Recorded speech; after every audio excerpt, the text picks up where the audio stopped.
Yo, what up, everybody?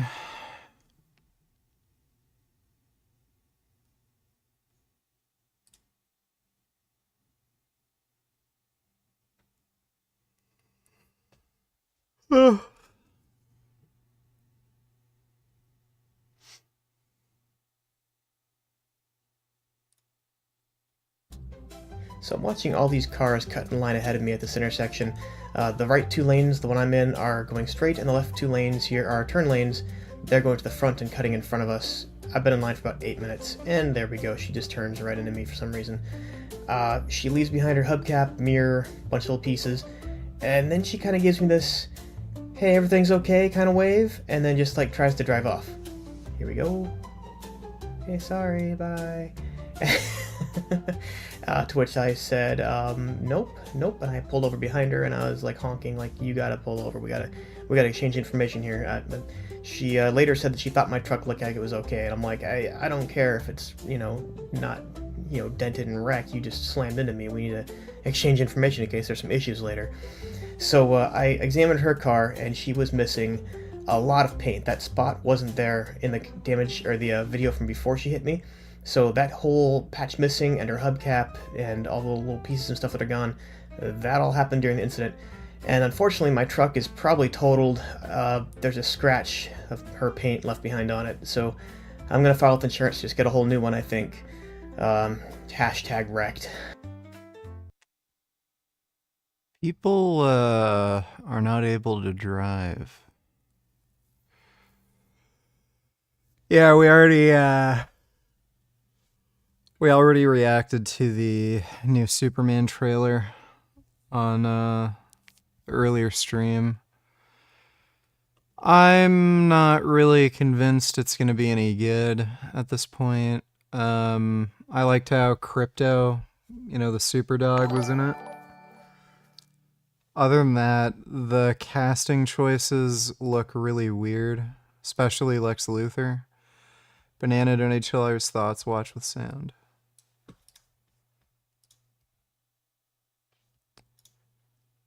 Song is currently unavailable, can't watch it with sound.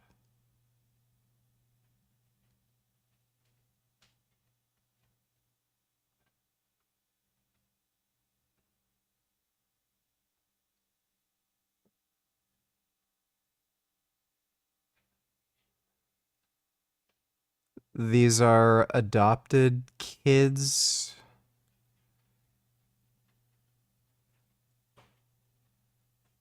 At an auction for rehoming? What the fuck? That is weird. I never knew this was a thing.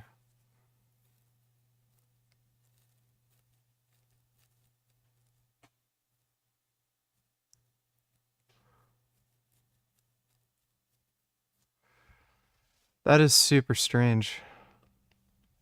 Thanks for the donation, Banana. Good evening, VG. I really and truthfully hope that you are feeling great tonight. So, at my work today, I took a trip to the adult side of the hospital I work at. In their cafeteria on that side had a whole bunch of vegan options to choose from. I was blown away. Well, that's pretty cool. Vegan options are always nice. Thanks for the donation, Ben. Yeah, that kind of reminds me of slave auctions with those kids. I don't know how those people don't realize how fucking creepy and weird that is. This is some shit you just don't see all the time. 4 plates per side, insanely well-controlled incline press with beautiful technique. This is just rare.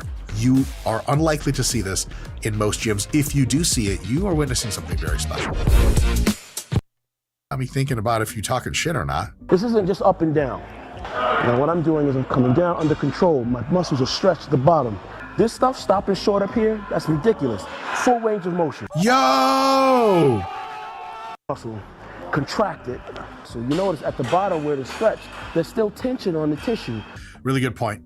You can unload completely on incline presses, but if you're there for hypertrophy, it's better to do what Jared Feather, IFB Pro, says, which is put the bar down on top of your chest so you can feel the metal on your t-shirt, but don't let it sink in hardly at all, so you still have to use chest power. Thus, you get a chest contraction at its lengthened position, which is awesome for muscle growth. And because you don't unload, reload, you probably reduce your probability of injury just that much, a little bit more, which is a super awesome bonus. The tissue is still under contraction, even in a maximum stretch. Kai had this all figured out. I love it. Scott, remember you had trouble finding some Kai Green videos, and I was like, get. Have you ever done DMT or any other similar substances? Thanks for the big donation, dude. I've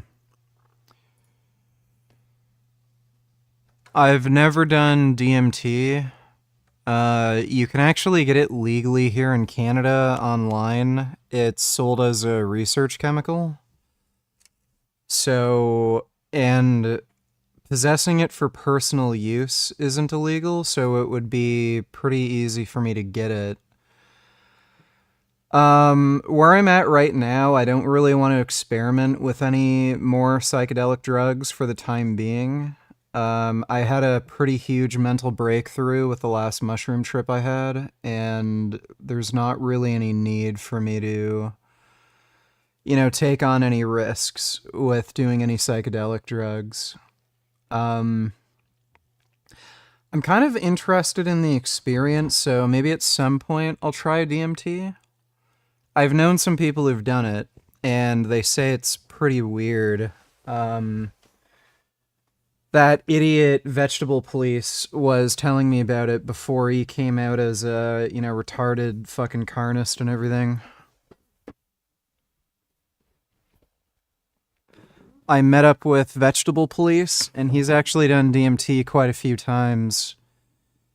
He told me the first 2 or 3 times he tried it, he felt like he was going to be blasted to a different planet, and he'd be, changed forever, and he'd, mentally hold himself back during the trip, and then he had one trip where he decided, okay, I'm just going to go for it. I'm not going to hold myself back mentally. And then he said he went to another universe or realm of existence or something. And there were these white, brightly colored aliens in this white space. And they were all congratulating him and shit. And apparently the trip only lasted 15 or 20 minutes.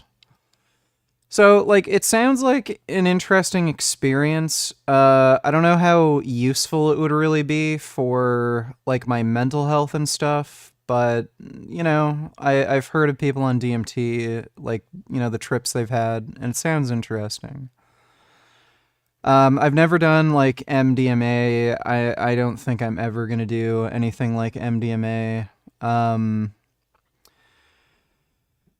LSD, I'd be willing to do as long as I know it's real LSD.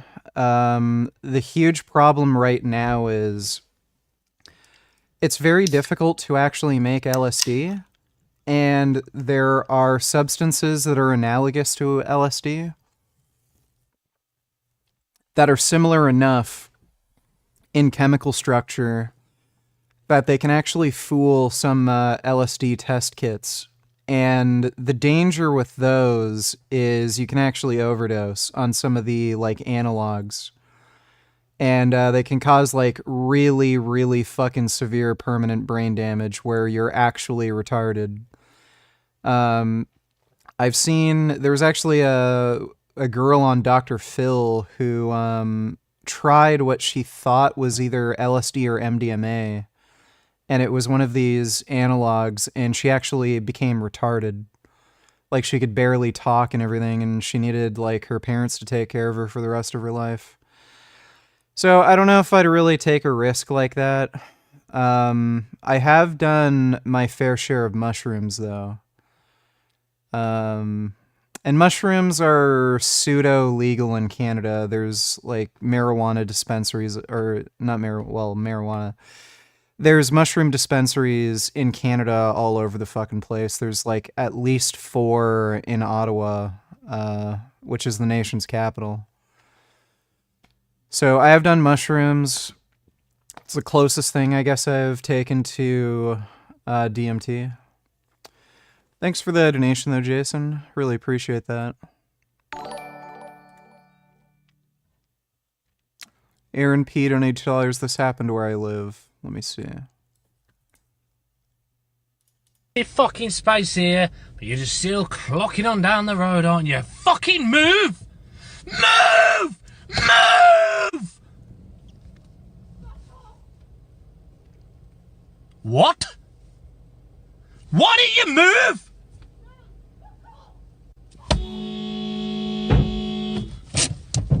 You fucking what? I've got you on fucking camera, you horrible cunt! Go on! I've got you on fucking camera! You tried to I have not tried to run you over! You stop fucking hitting my car! Look what you fucking done! I'm calling the police on you, you horrible cunt! Go on! I'll tell her how you... For fucking what? You walk down here, I'm trying to get past, there's loads of space for you to walk there, you just fucking smacked my car! I couldn't care fucking less! You fucking bitch! Move out the fucking way! You've just assaulted me, you cunt! I'm calling the police! Just as massive... Yeah, that's the UK.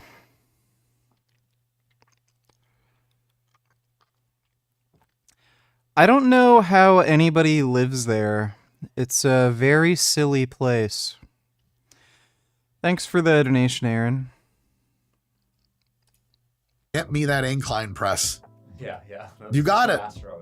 Guys, this is the real deal. This is some shit you just don't see all the time.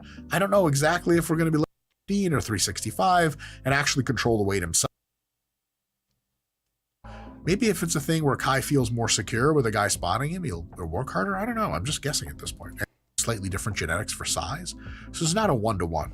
But I will say this. If you think you're muscular enough, and you can just be able to tell just from existing, although when you see people in real life, you get... Elias Donatillo's theists be like, a perfect design needs a designer.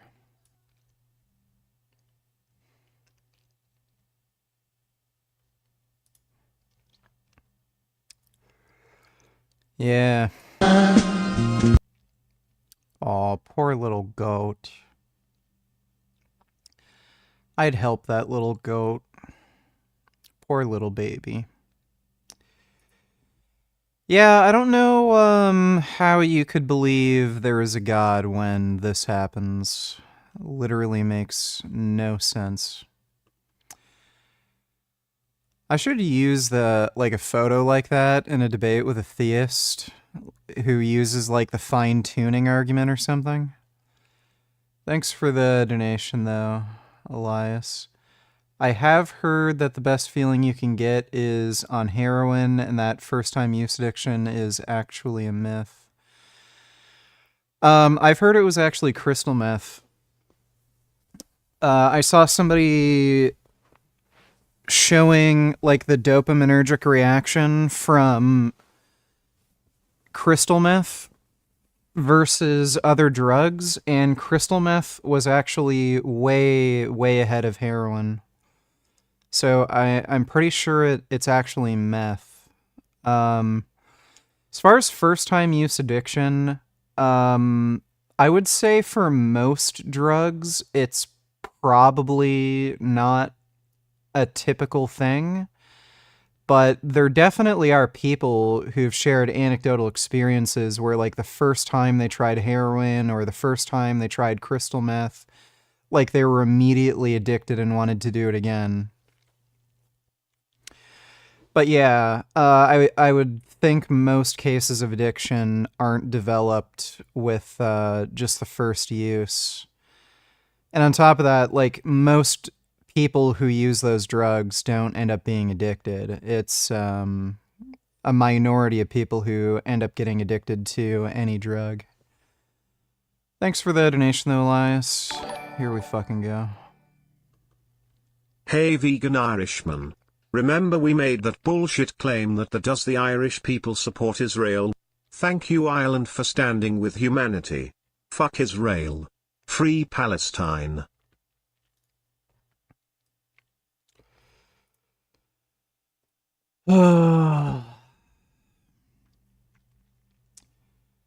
You're actually just fucking retarded, dude. Thanks for the donation, Radical Vegan. VG, you misspelled Candace's last name, it's Owens not Ovens. Ovens is her nickname because she's anti-Semite who denies the Holocaust. So that was deliberate. Thanks for the donation though, Dodo.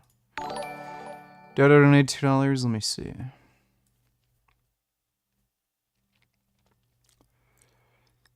Has become the world's 5th country to possess a laser weapon. Commander of the Ukrainian drone forces, Vadim Sakharivsky, says the new weapon is called Trident.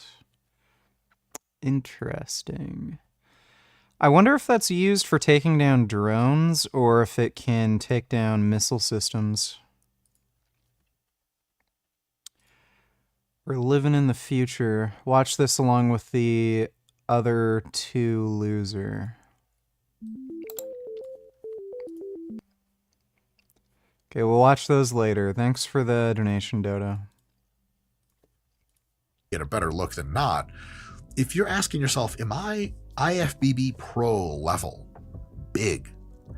Even if you know your body weight, even if you know your leanness and you know your height, you can figure it out from lots of those things. But am I strong enough to have really earned my place in that category of size from my end of what can I do about this? I get stronger. There's no direct thing for me to tell you, like, if you can do this, you've arrived. There's none of that. However,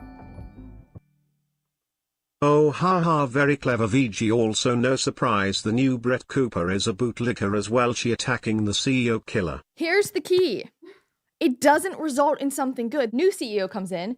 Everything stays the same. You've done nothing to help the people that are struggling that you so think that you're helping. And that's what I hate about, like, they made him this martyr. And they're like, oh, he did nothing for you. He lived the life that he could go on to be a president. I mean, he could go on to do anything, especially with this kind of track record. And now he's going to...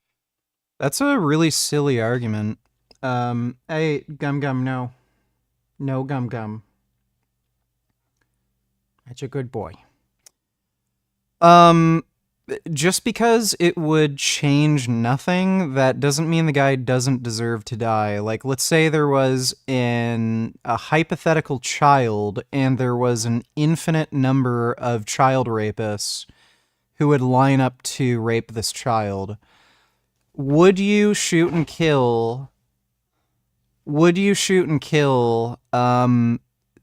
the first person in line to rape this child, even though you know there's an infinite number of child rapists and you only have like 1 bullet to kill one of these people? So from the child's perspective, it wouldn't change anything, but does the person you shot and killed deserve to die? Yeah. I don't think you're doing a bad thing by shooting and killing the child rapist, even if in that hypothetical scenario, it would do nothing to improve the life of that child. So ideally, we would have an infinite number of bullets to kill an infinite number of child rapists. You know, just like how if there were to be another CEO who was running the company like a fucking asshole and denying claims for completely arbitrary reasons, ideally, there would be an infinite number of people who would just, you know, take out these CEOs. But, like, that's just not a very good argument if you're going to say what he did was morally wrong.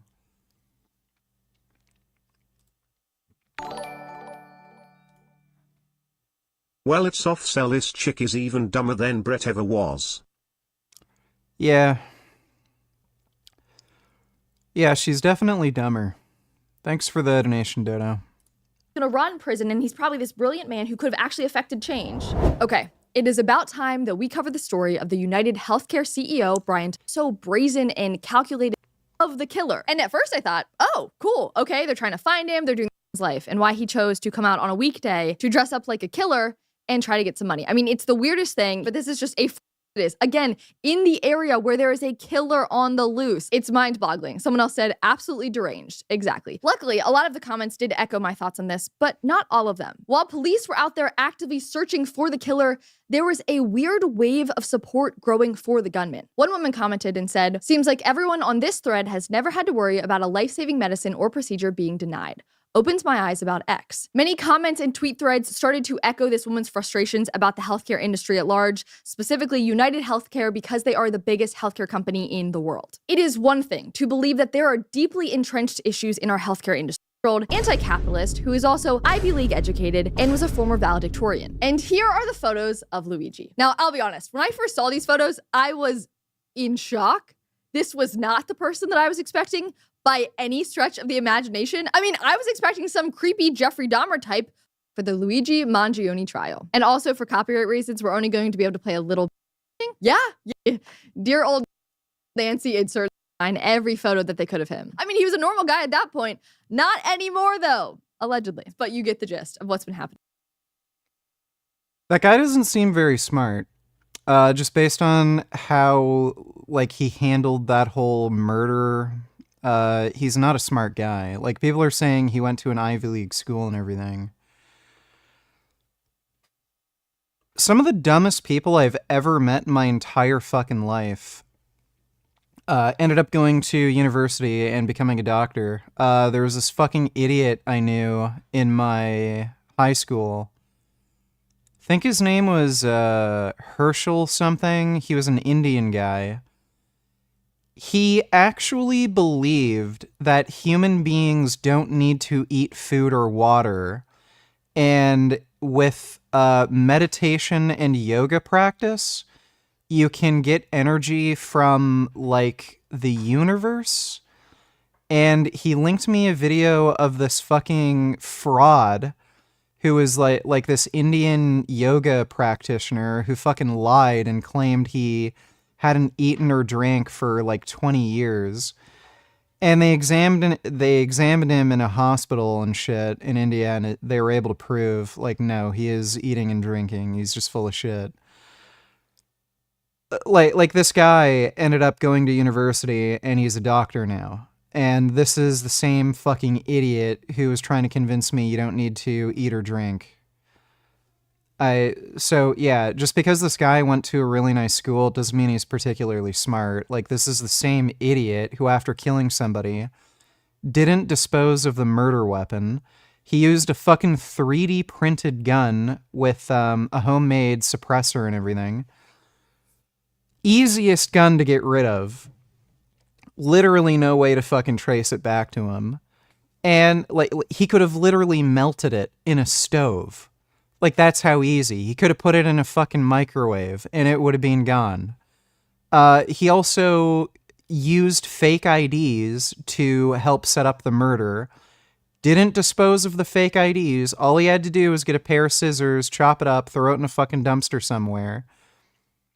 And the police found all this shit on him. Okay, last warning. Anybody who says he was framed, you're banned. Last warning.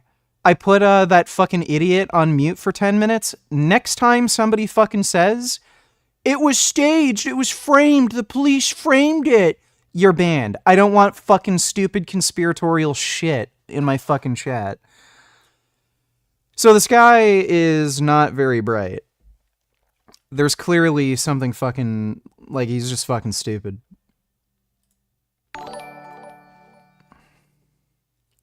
Steven Anderson most unhinged moments. Can we react with no skipping or speeding up? Here's $10 to do it.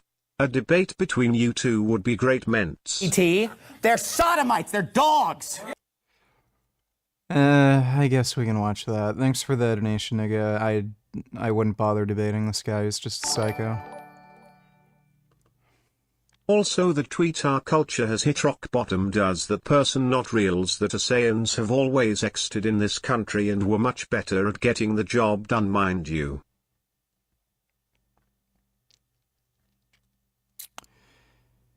Yeah.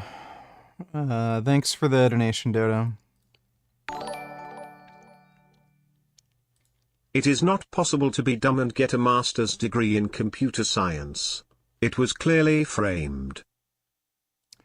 No, it is very possible. I said this in my fucking Sean Baker video that I made a while ago. There was a fucking Boeing aircraft engineer who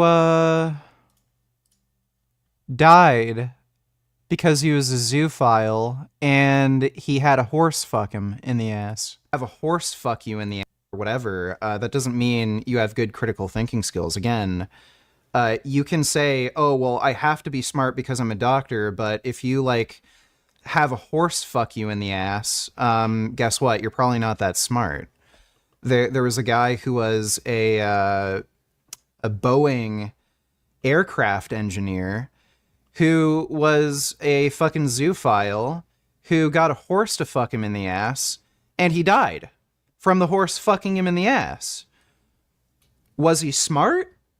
He was a Boeing aircraft engineer, but you can't be that smart if you have a horse fuck you in the ass. Same with the carnivore diet. You can't be too smart if you're eating a diet comprised only of fucking skeletal muscle tissue that contains no fucking vitamin C, which is absolutely required for you to fucking live. Yeah, so you can be pretty stupid and have any degree. You can be extraordinarily stupid. Thanks for the donation, though, Jason. Dodo donate $2. I'm so tired of these conspiracies, VG. Me too, I have no patience for it. I can't fucking stand it. Thanks for the donation, Dodo. That's what the Bible calls them, dogs. I hate all homos and I wish they would all die. God told Moses, kill homosexuals, kill them all. That's what God said. If I had a button right here on the pulpit, I could just push this button and every would fall over dead. I'll push it until it breaks. I will push it. I wish every single one of them would die. I hate them. They're filthy. They're disgusting. They're pedophiles. It's disgusting and filthy. Such there is no law. Yeah, if this guy lived in Canada, he'd be in prison. No homos will ever be allowed on this church as long as I'm the pastor here. Never! Pastor, I have a really important question for you. Do you think the earth is flat? Hey, Pastor Anderson, do you really think that there used to be giants 400 feet tall? No! What you see in the Hollywood movie is a lie. This is the truth. And when you come to church, you should expect to hear the truth about every subject. And tonight, you're going to hear the truth about the Sodomites. Amen. That this is the truth about the Sodomites. You're like, oh, we need to pray for him that he finds Jesus. No. I'm going to pray that he dies and goes to hell. Amen. I have no love. No love! You say, well, I'm offended. I don't want to ever... Then get out of here. Amen. Because you know what? You're not welcome here. Lose people? I hope I lose people with this kind of preaching. I hope I lose all the freak, pervert sympathizers. Get out of here. You're destroying America. And speaking of nuts, I have a nut here, okay? And this is a bolt, okay? So listen, this is what a normal person does, all right? See, I got the bolt right here, represent the male, right? We got the nut right here, represent the female, all right? This is what normal people do, okay? This is what, now let me show you what insanity says to do.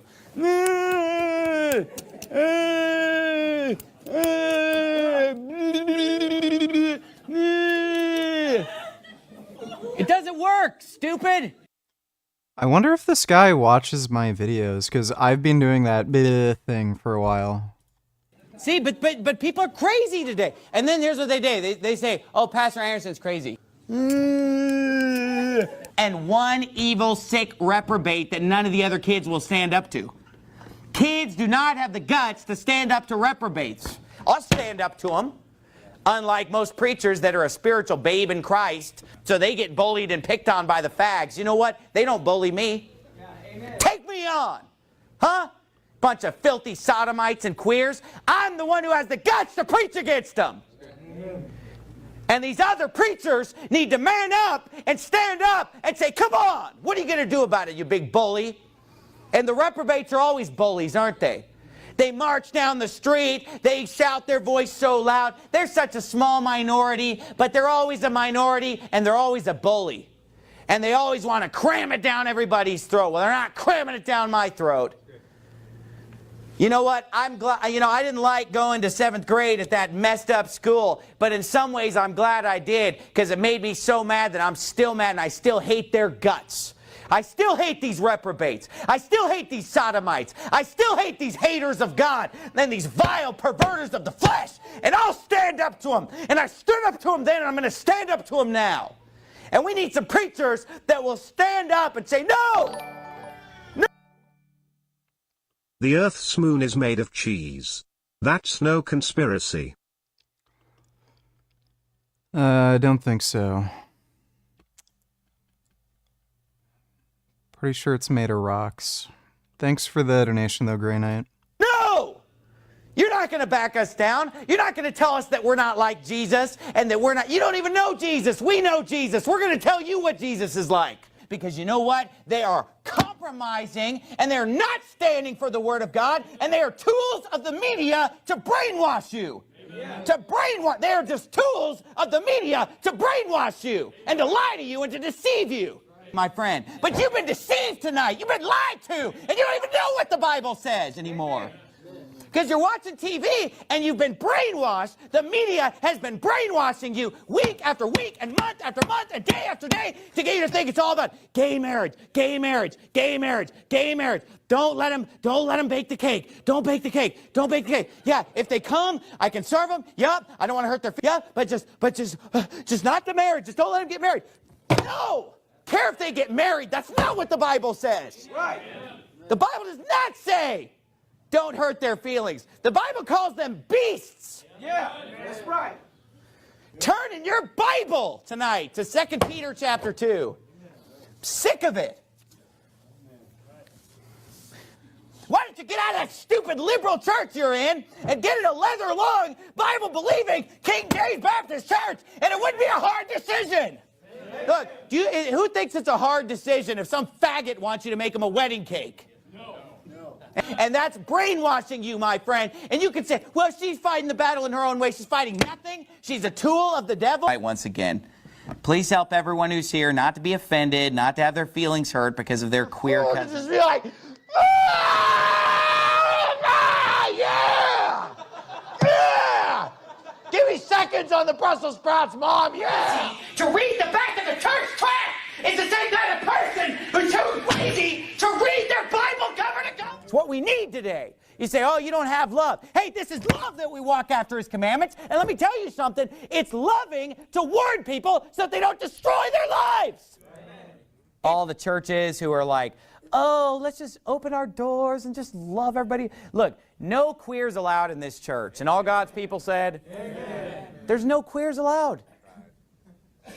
Get out of here, idiot. Pick him up and take him out if you won't leave. You need to pray for him. This is not. Pick him out. Hey, get out of here. I didn't ask you. You've never even been here, fool. Get out. Get out.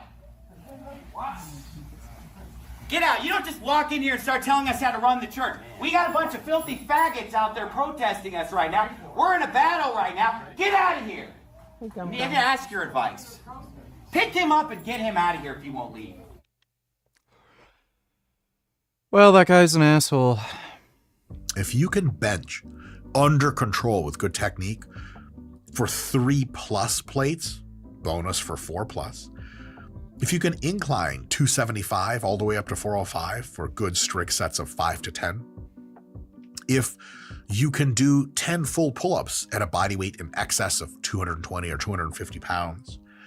If you can do all of those things, and I would say in addition, if you're a squatter and if you're a deadlifter, being able to squat 3 to 5 plates on a side for reps, being able to deadlift 4 or more like 5 to 6 plates on a side for reps, you probably are in that realm of strength where just getting stronger for stronger's sake isn't likely to correlate much more to muscle gain. Getting strong over time by a little bit in your hypertrophy rep ranges is definitely still a good idea.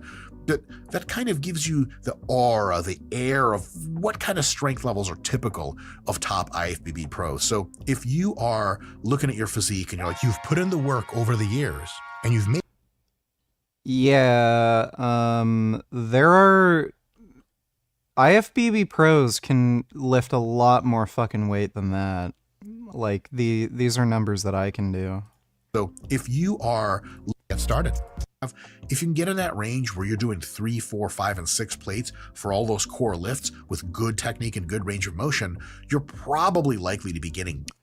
Is finasteride potentially bad for health? Look at the research. I haven't seen anything suggesting it's bad for health.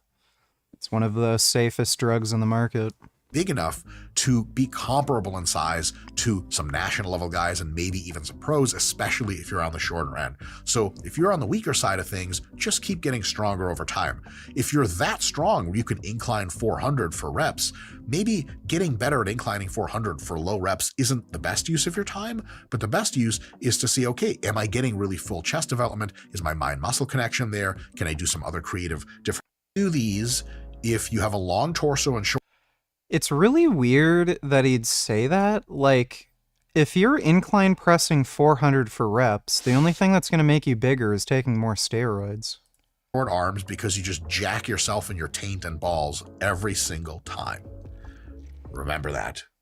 Please, for me. You know, thinking about and talking about learning how to squat while sitting This is a stupid exercise. down on a chair or on a box.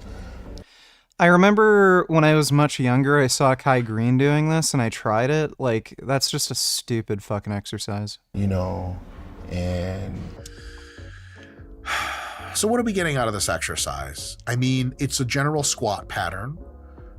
It's engaging adductors, it's engaging quad, it's engaging glutes.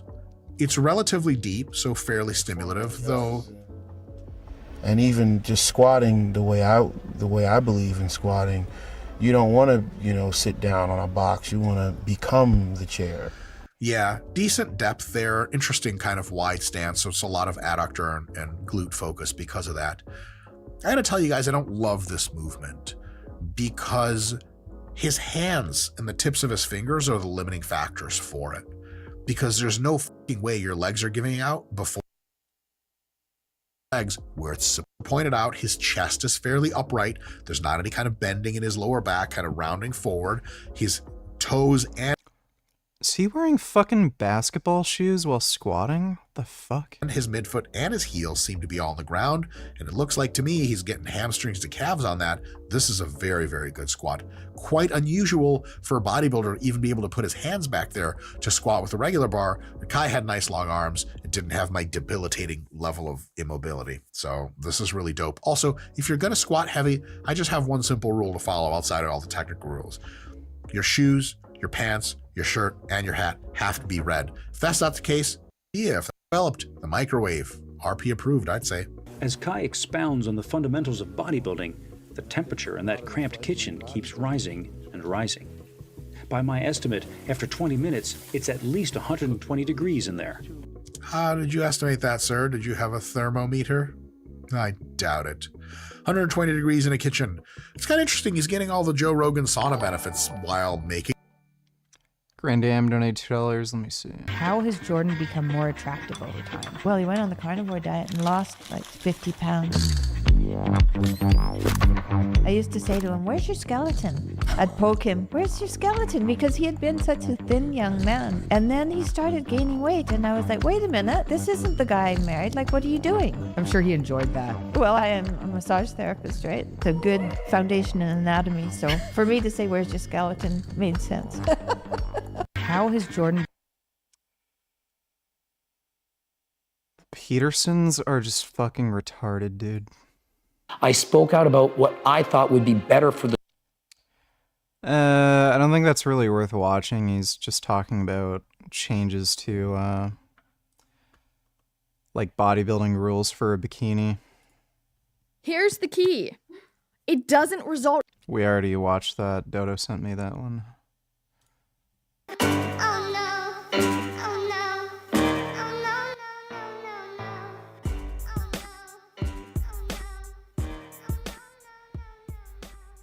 Yeah, Cybertrucks are kind of shit.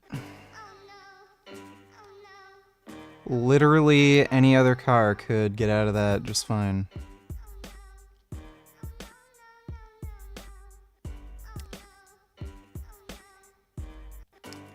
That's embarrassing. Thanks for the donation, Grandam. How has Yeah, everything else was... Yeah. Making a meal, at least he's saving time.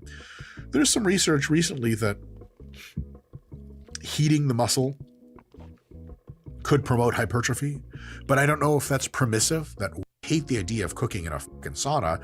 I'm just going to tell you right now, this is just some Kai Green vibes. You don't have to do that. All the burners on the stove on, place so hot. I think the devil was sitting over there talking to you. The devil's like, hey man. Kai's like, what's up? He's like, oh. Kai Green's a Just weirdo. pouring. I don't know why he's wearing a fucking sweater, sweating his fucking ass off, turning all the burners on his fucking stove. Like, that's fucking weird. I don't know if he really likes doing fucking laundry all the time or being a gross, sweaty weirdo. Audience would never see that. They'll see you on stage the day of the in the background. What was God, you know you have big hamstrings when they're clearly visible through sweatpants. He's just insane. It's not a real human being. All right, we're training crunches. Let's see where this goes. And side bends. We're trying to hypertrophy the waist. I don't know why. Oh, V-ups. That's a great exercise.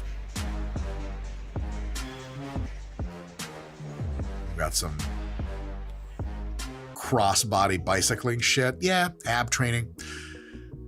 With all the lifting that Kai's going to do, he doesn't need to train abs. If he trains abs, it'll make them a little bit thicker, which will barely affect his stage physique.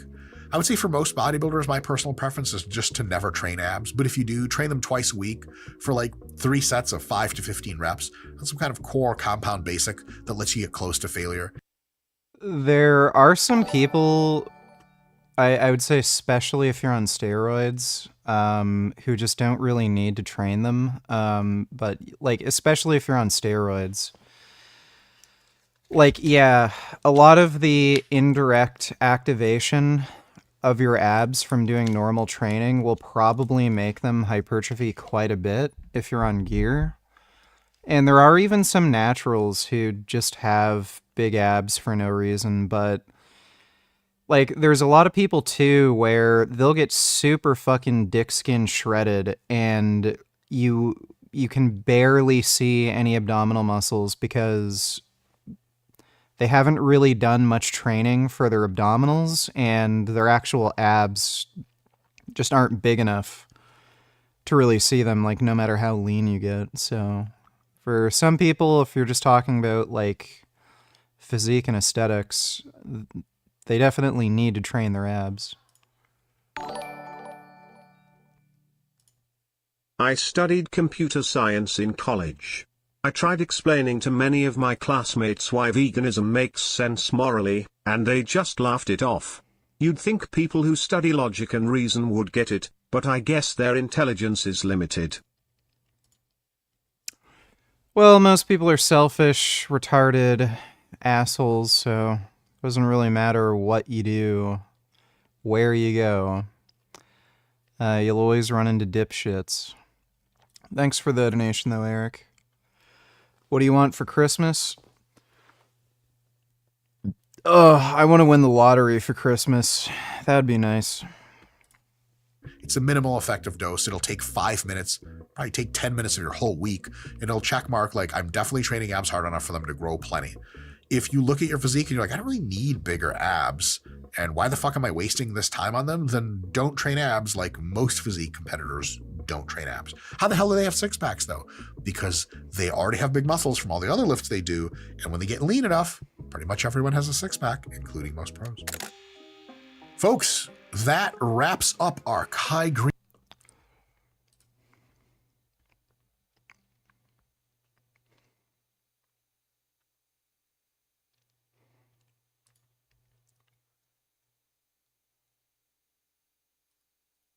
Wasn't it 3 dead? I don't know. Wasn't it going? Yeah. Coming from the meme of Hassan feeling completely comfortable calling Jewish people pig dogs. It's like, oh, it's not a slur. It's not a slur to call a Jewish person a pig dog. That's fine all day. I don't know how he gets away with it, honestly. Because it's the right political beliefs. Like a Jewish pig dog that we have, or Zionist pig dog, I should say. Sorry. You know, the right maneuvers is what he's able to to say and do on that front. All right, well, next down the list of what we have, femcel. Was she actually a femcel? Supposedly, I don't want to repeat misinfo. I saw a 4chan post about her. Okay. Supposedly she wasn't trans. Her boyfriend wasn't trans. There was nothing weird like that. Supposedly, but okay. So this is her. Mm-hmm. How many people did she shoot? Wasn't it 3 dead? I don't know. I actually didn't read that. This one didn't make it into the news for me. You know what? Actually, I don't think it was in the news for me either. I don't know how that's possible. I feel like I saw a meme about it on Reddit. I feel like everyone was waiting to find out like if they were trans or something, and then like. Oh, it really is like the most. Huh. Wisconsin shooter was a woman. That's unusual. Why the fuck is Richard so gay? Donate $2, please watch. All right, guys, happy Tuesday. So I told you that last week I sat down with Lily Phillips. That's the young lady from the United Kingdom who. Well, we'll watch that in a little bit. I'm sure that will be retarded because they're both stupid. Thanks for the donation. Why the fuck is Richard so gay? Most boring, because conservatives beyond just like hating women now, they want to hate like trans people. So if the shooter is like a white woman, literally nobody gives a fuck. I've literally heard about this from, I think, like my source of news of finding out this happened was Our Destiny. Like that's where I was like, oh, there was a shooting, really? Yeah. Okay, so she was a little racist. I know that. I mean, if this is guaranteed to be her, she was definitely a slur user. Yeah. Yeah. There was a good meme about how she was so stupid. I don't know exactly how I would destroy my life if I won the lottery. I'm not like a drug addict. And I also don't have bad spending habits or anything. So, no, I think my life would improve if I won the lottery. Stupid. She killed a bunch of people, sent out a link to her manifesto, and it was a private Google Docs URL. That was a little bit. I mean, I don't know if that was actually her account or not. Well, anyways, yeah, this, she killed a bunch of people, I guess, and then. Well, I think she killed 2 people and then herself. Okay. Not good. All right, well. Even the most enraged femcel had multiple boyfriends, absolutely proving that there is no such thing as a femcel. Oof. Okay. Anime profile picture, that's an incel. True. He mad. All right, let's go on to the next abuse and stab. I thought it was going to be a little bit more lighthearted. Well, who did they kill? Probably school kids, if I had to guess. Well, yeah, but like, were they bullies or were they league players or were they classmates? Was like unlucky enough to like be in the room. There's with no shot. They just randomly. Student open fire. Wait. Today, around 10:57 a.m. I want to learn. Officers were responding. Never mind. He's too slow. Go ahead. A student opened fire at a private Christian school in the U.S. state of Wisconsin, injuring 6 people and killing a teacher and a teenage student. Madison Police Chief Sean Barnes identified the attacker on Monday night as a 15-year-old female student at the school. Authorities say the attacker was in attendance at Abundant Life, Christian school before opening fire and was found dead at the scene. 6 students were injured, including 2 who suffered life-threatening injuries. A 2nd grade student. What does life-threatening mean? That doesn't mean you died, right? It would be fatal injuries, right? So just really bad injuries. It's like if I shot you. I mean, technically anything is life-threatening. If I shot you in the ear, you could die from that. Yeah, Trump said there's a lot of veins and stuff or something in there. I mean, like if you don't like get attention, like eventually you'll bleed out, I guess, right? Will you? Like if like a bullet like went and grazed all the way across here, a big gaping wound. You don't think you could lose enough blood to die? Well, big gaping wound, yeah, but like, will you just get your ear blown the off? I don't know if it would blood or not. I'm not sure. I feel like there's a lot of like that's like, it's an entry to your head. Is it? Yeah, it's like yes, your ears go into your skull. There's holes there. The holes. There must be, right? I hope so. How else would the sound not get in? I don't know. I don't know. Sound can't get in if there's a skull block in the way. Yeah, exactly. Right. Hold on, we've got to pull up a picture of it. Wait, no, stop. That's impossible, because then we could like poke our brain. There has to be something blocking it. Yeah, like cartilage and shit. No, there's got to be like bone there. Hold on, we're gonna find out right now. You would be able to touch your brain. No shot. It's got to be. Where would the ear be? The ear. It's right like in this section, right? Look at the skull guy right there. Yeah, there's no shot. That's where the ear is, right above the jaw, right here. Where's the ear hole? It goes to your eardrum. Right there. Right, look, it's a hole. Because remember, it's connected. Your ears are connected to your nose, the sinuses and shit. Yeah, the sinuses are like all but it's not like it's probably like a bunch. It's a series of tubes, like a complicated thing, and then I think they all go in through here, whatever, right? Hold on, skull, ear hole. All right, we gotta. Look, she's pointing. It's below the skull. Just YouTube. Does ear go to brain? There we go. This is your inner ear hole. That's right. You have an inner and an outer ear hole. Now, look. We all know this one because your floppy cartilaginous funnel would funnel those sound waves inside of this external acoustic meatus. That's its name. And then there'd be your eardrum, or the tympanic membrane, vibrating back and forth, transferring the sound waves to here. So you can't really see it, but this is the location. This is where all your hearing structures are basically located. Boom! Inside your dome piece. So you can shove a pen all the way in there. No, because I think it has to like curve and shit. Oh, sorry, this was low. Yeah. 6 students were injured and 2 who suffered life. A 2nd grade student. 7 years old, was the first to call in the active shooter report, according to Mr. Barnes. Today is a sad day, not only for Madison, for our entire country. Mr. Barnes said, we have to do a better job in our community. He added the police had not identified a motive in the shooting, and the suspect's family was cooperating with the investigation. Okay. All right. Wow. Well, thanks. That was really lighthearted. Thank you for putting that on our timeline, Cyber Virgin. I appreciate that. All right. Well, Ludwig's company, Off-Brand. So what the f is this? Was this like a merch company or some shit? I think Off-Brand was a company that did merchandise. No. They did events for Ludwig. I think a month or two ago, maybe 2 months ago, that my sponsorship money has not been paid out to me in a couple years. And it was basically being used. First off, pause. Not so good of a mogul to not notice that you haven't been getting paid for a few years. But it depends on what you're going.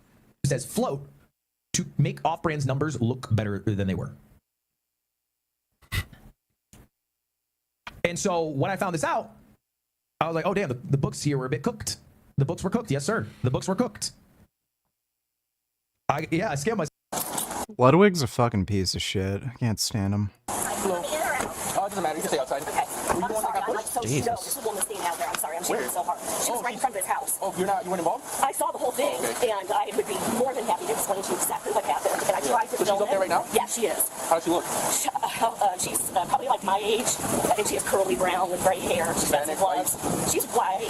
Yeah, she's just right out there. I tried to get her to come with me. Yeah, of course. Let me just take 1 minute to shit on Fuentes, okay? The fact that he didn't have a fucking sombrero ready to go and come out of his house. Hola, la policía. Me llamo Nick Fuentes. So what happened? It would have been epic video. It would have been funny. I'll just be completely honest with you. He's the white supremacist that coined the phrase, your body, my choice. How is she so fucking triggered? That's the one, Your Honor. Who coined the phrase, your body? I see in the courtroom right now. It's him. Not good. Is evil against women, and so as I pulled up going past, how do you know him? It's all over the internet, and I'm just, I drove by because I'm ridiculous. It's a post that he made? No, everybody's outing him because he's a white supremacist, and he's... Oh boy. So, wait a second. I drove by wanting to see where the jerk lived. Should be totally honest, I'm so disgusted with everything. Do you like to use nutritional yeast? I literally put that shit on everything. Gives it a nice cheesy flavor. I haven't used nutritional yeast in a while, but it is good for you. Don't usually put it on a lot of stuff. Sometimes when I make like lentils, I like putting it on lentils. And when I came by, other people were like taking photos, and then she was standing there, and I was... There's your current address?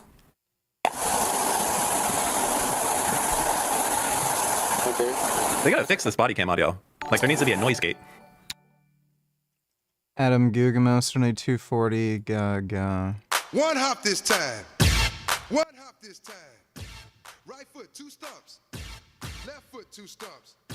Slide to the left. Slide to the right. Crisscross.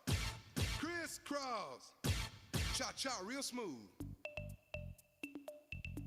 Let's go to work. To the left. Take it back now, y'all. 2 hops this time. 2 hops this time. Right foot, 2 stumps. Left foot, 2 stumps. Hands on your knees, hands on your knees. Get funky with it. Oh, yeah. Come on. Cha-cha now, y'all. Turn it out. To the left. Take it back now, y'all. 5 hops this time. Right foot, let's stump. All right, thanks for the donation, Adam. Dodo donated $2. Why the fuck do people send like holiday cards and stuff? They put pictures of their babies on the front. Disgusting. Nobody wants to see that shit. You ever get shit like that also? Fortunately, I am not particularly close with any family members, so I don't get Christmas cards from anybody. أول ما اعتقلنا فوتونا لهون. الزنازين كانت آخر شيء. مش كله بيشبه. Noor al-Ahmar says she was held here in this Damascus prison for nearly 2 months from 2013 to 2014, accused of supporting rebels fighting against Syrian President Bashar al-Assad.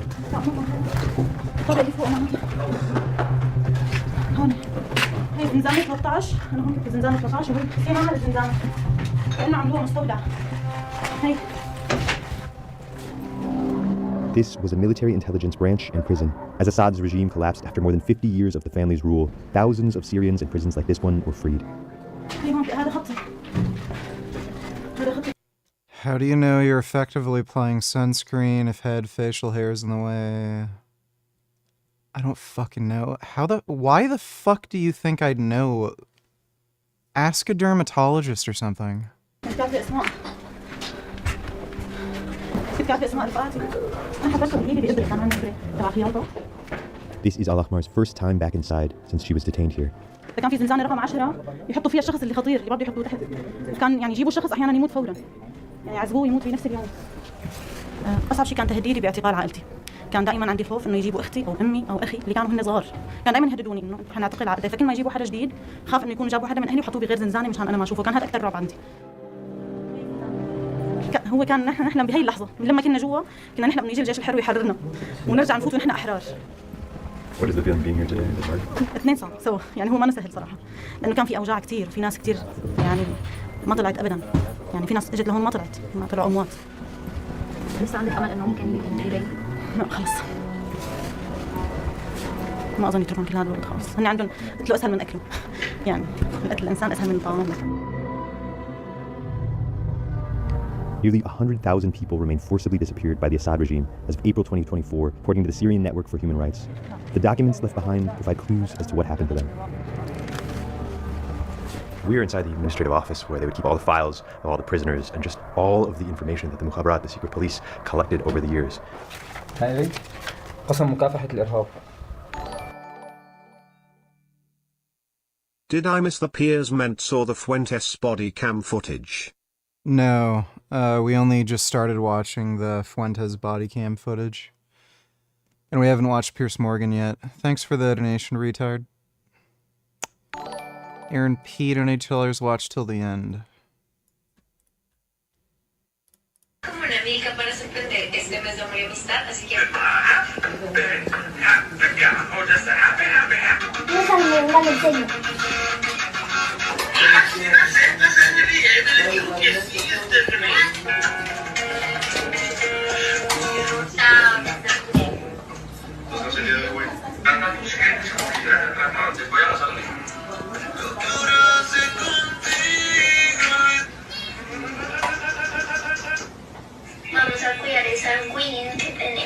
Oh my god.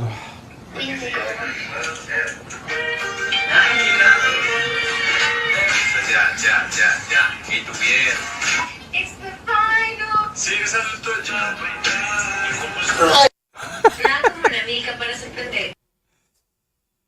That's great. Thanks for the donation, Aaron. نحن إرهابيين بنظرهم، الشعب كله إرهابي. Abu Muhammad is a fighter with Hayat Tahrir al-Sham, the rebel group that led the offensive to push Assad out of power. Now he's responsible for securing the prison and making sure that no evidence is stolen or destroyed. We're seeing files all over, just strewn out. Each one of these files that we're seeing represents someone who was arrested. All of this area is telling the story of just the deep and completely overwhelming security state of this country. And it's all just been left in shambles. It's clear that people here left in a hurry. A lot of these archives, a lot of these rooms were burned. هن مو متوقعين انه نحن رح نوصل لعنده، يعني طلعوا بسرعه هون لانه الرئيس تبعهم تركهم ومشي. Abu Muhammad says he joined the rebel groups fighting the regime soon after his brother went missing. اخي كان يعني اجوا اخذوه من المحل، كان بيشتغل حلاق وحطوا له قضيه انه هو ارهابي، هو ما دخلوا يعني وما عاد شفناه له شيء 13 سنه. بس هيك يعني بس يمكن مات يعني، لانه لو ما مات كنت شفته يعني كان طلع. هيك اخذوا كانوا معه. كلها مكاتبهم رفاهيه يعني. هن قاعدين ونحن عم نحترق، تحته كلها سجون وتعذيب. عم يعذبهم تحت وهو قاعد هون بالمكتب. هون غرفة المحققين. هون منفردة. بينام هون وبياكل هون كله، هاي. لأنه هون طلع هيك تعي شوفي. الحمام تبعه والفرشة تبعه، يعني ما في طلع من هون بنوب. شايفة؟ Hundreds of prisoners. It looked like at least 10 to a room in some of the cells. And all around we're seeing the writings of people who had been here for years and years. All the writings of these prisoners tell the story of the absolutely horrible conditions that were here. Yeah. We're seeing people that have been here since all the way back in 2011. My name is Abu Amar, and remember me here. Mohammed El-Shebli, a local producer on assignment for the Journal, translates the messages prisoners left behind. Musk donated $2, start at $2.27.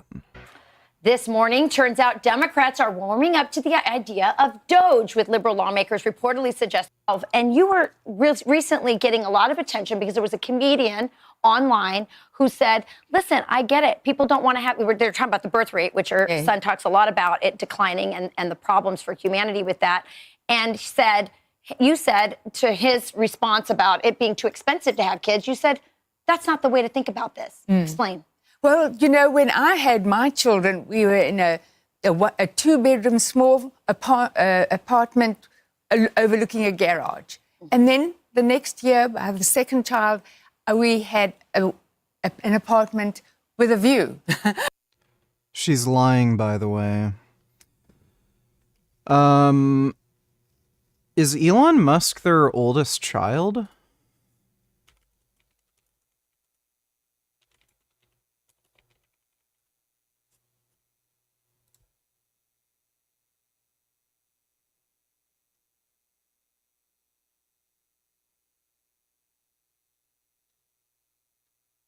Yeah. She's lying. When Elon Musk was born, I think his family had a combined net worth of at least 300 million. So she's just lying here. They were already ridiculously fucking wealthy when Elon Musk was born. And then by the third child, we could get a two-bedroom house. And you just, you know, Yeah, no, you're fucking lying. They had a net worth of like 300 million when Elon Musk was born. So if you do the, that was in 1971? Let's see, 1971, inflation calculator. Wait.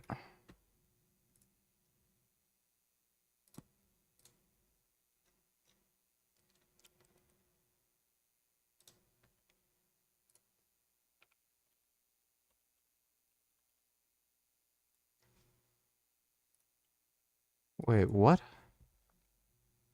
Oh, whoops.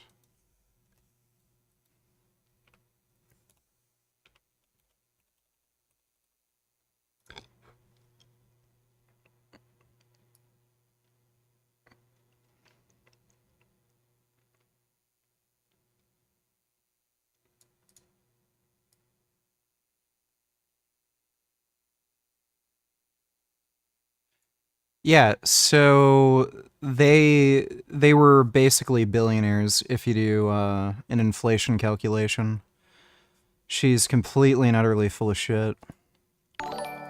Gigliardo, donate $2 VG. Please answer these gay questions. 1, how much to suck on a clean, aesthetically pleasing vegan penis? I don't know, maybe $50. How much to suck on a dirty, hairy, ugly carnus penis? I don't know, maybe $1 million. How much to dress in maid costume and get dominated anally on a live stream to the entire world? Maybe $100. Thanks for the donation, Gig. move on, you start doing better and better. But people, you know, you don't have to go to the movies. You don't have to go out for dinner. You can just spend time with the most wonderful gifts you can ever have. Exactly. Wow. Yes, be poor and lock yourself in a room with your children and do nothing. What a life. This is coming from a billionaire. As the children. You didn't feel like you were sacrificing. Never. It didn't occur to me. It seems to be a popular term, but it didn't occur to me. That's right, because children are an intrinsic value in and of themselves. Yes, yes. And you're now seeing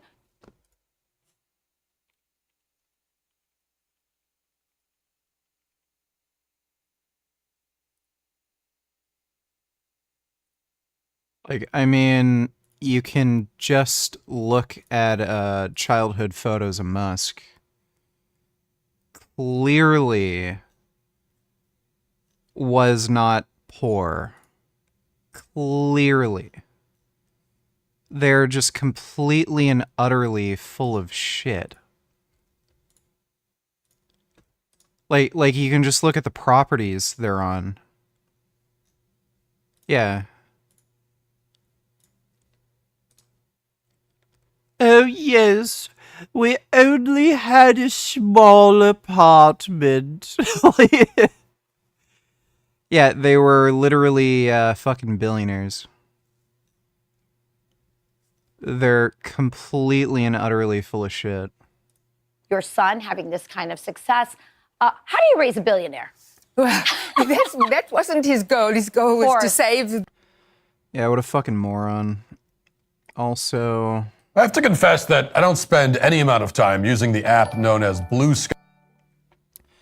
we already reacted to this earlier. That video, he just rambles and doesn't say anything. It's super boring, but we already reacted to that in the earlier stream.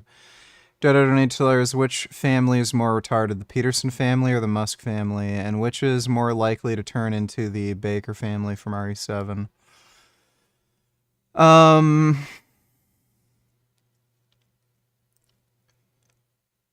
I think Elon Musk's family would be more likely to turn into the Baker family. I think Jordan Peterson's family is more retarded, though. Like, they are on a carnivore diet. Thanks for the donation, Dodo. Finally watched the Derek Chauvin part. Today on the Matt Walsh Show, Derek Chauvin's legal team is pushing for a new trial. We already reacted to this earlier. They're probably not going to get any appeal. The evidence that they want analyzed, if they present it in front of a judge, the judge isn't really... If I had to guess, they're not going to consider it a piece of evidence that would materially change the outcome of a trial, so... His family is probably just scraping together whatever money they can to hopefully reduce his sentence so he can eventually get out in some reasonable amount of time. But, yeah... Getting an autopsy and analyzing his heart, like, what's that going to do? Nothing. Thanks for the donation, though, Musk. Leaving the Western armies. The God, I believe that the God will help us in the end. We should try to be strong and keep strong. In one cell, he comes across an unexpected name. Aboud Abu Alawi. It's one of our relatives. Wow. Yeah, it's the same date that they were arresting people in our neighborhood. It's Abu Saleh Hisham. I need to check this with my mom. It's Aboud, and this is he write his name. It's Abu Saleh Alawi. He's right the same name, Abu Alawi. It's Abu Saleh. He said I lost my life. My life is so hard here. It's Aboud Abu Saleh. I think this is... I need to investigate on this and check the name. It's... I don't see it like that. I discovered one of my relatives here. Really smell. Well, that's pretty fucked. Wow. You weren't involved. You know the lady? No, not at all. I don't know either of them. Can you just say, I'm trying to make sure she's okay? Sure, and I'll tell you exactly. What does this negative 0600 mean at the top? Like, I'm guessing this is the time to... Maybe that's when the shift started? Or that could be the time zone? She went and pushed the doorbell. Where's the sun? Or it might be time zone, yeah. Surprising. She didn't say a word. He came out with his full body, both arms, His full body. pushed her back. She fell. I don't understand how these people do this. Like, just... She fell off onto the ground. She's trying to get up, and as she's getting up, she has the phone in her hand. He grabs it. He's going back up Yeah, we might watch the Channel 5 video tonight. the stairs to his front door. He slams the phone down, and the phone went in the house. Okay, and then he went inside? And then he went inside. Okay. Slams the phone down. Slams it into the ground. I mean, you know that Nick Fuentes is a landlord. I didn't know that. Yeah. He owns this whole building. He rents it out to the other people there, I think. I don't think that's true. I think it's true. I think he owns the whole building and he rents out the other units. Which building? The one he's in right now, I think. Isn't he just in a house? This is in a neighborhood with apartments in it? I think this is like a duplex or a triplex. We'll see. Yeah, please. Give me like, to be honest, give me like 10 minutes. 10 minutes? How are you? Oh, yeah, for sure. Come on. That's Are a these like two-story. multi-unit buildings? Definitely. That's like a 2 to a 4 unit. Yeah. Okay. So I'll talk to you guys separate. You know that, right? Can we walk across the street to my car? Can you get my phone? Can you get my phone? Where's your phone? Ugh, that voice. Please don't go inside, man. All right? I won't. I'm just trying to figure out it's about a post or something, right? Push me down the steps. Vega donate $2. Did you hear about this? Let me see. Video of deranged gunman that attempted to murder Nick Fuentes last night.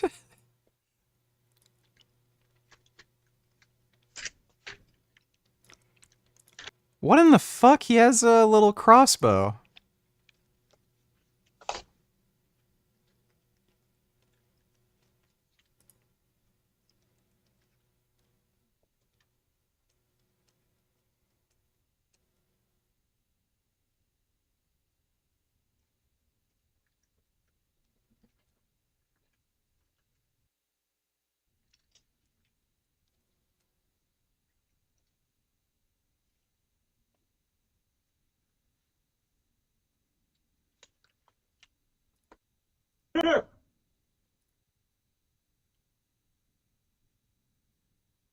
Yo, Nick.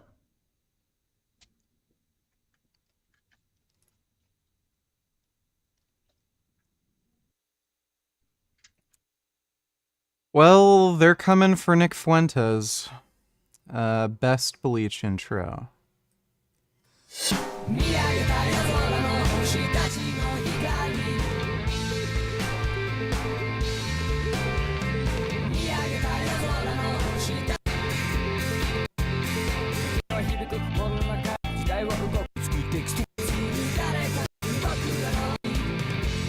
That's a pretty gay intro. Doesn't really make me want to watch Bleach. Thanks for the donation, Vega. Just random vids, donate $2. Let me see. Oh. Oh my goodness. Wow. That's a nice chunky round boy. Look at his little toe beans. Oh my god. Oh, he likes those cookies. Oh my god. Wow, so special. That's amazing.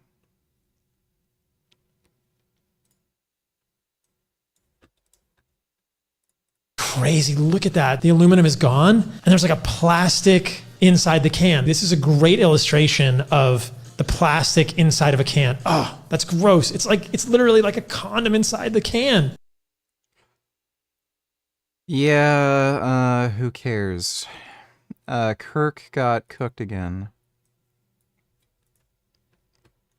In your heart of hearts, truly believe that this is a human being. This, without a doubt. Without a doubt? Yes. This is a dolphin fetus. So let me. Without a doubt, a dolphin fetus is a human being. This.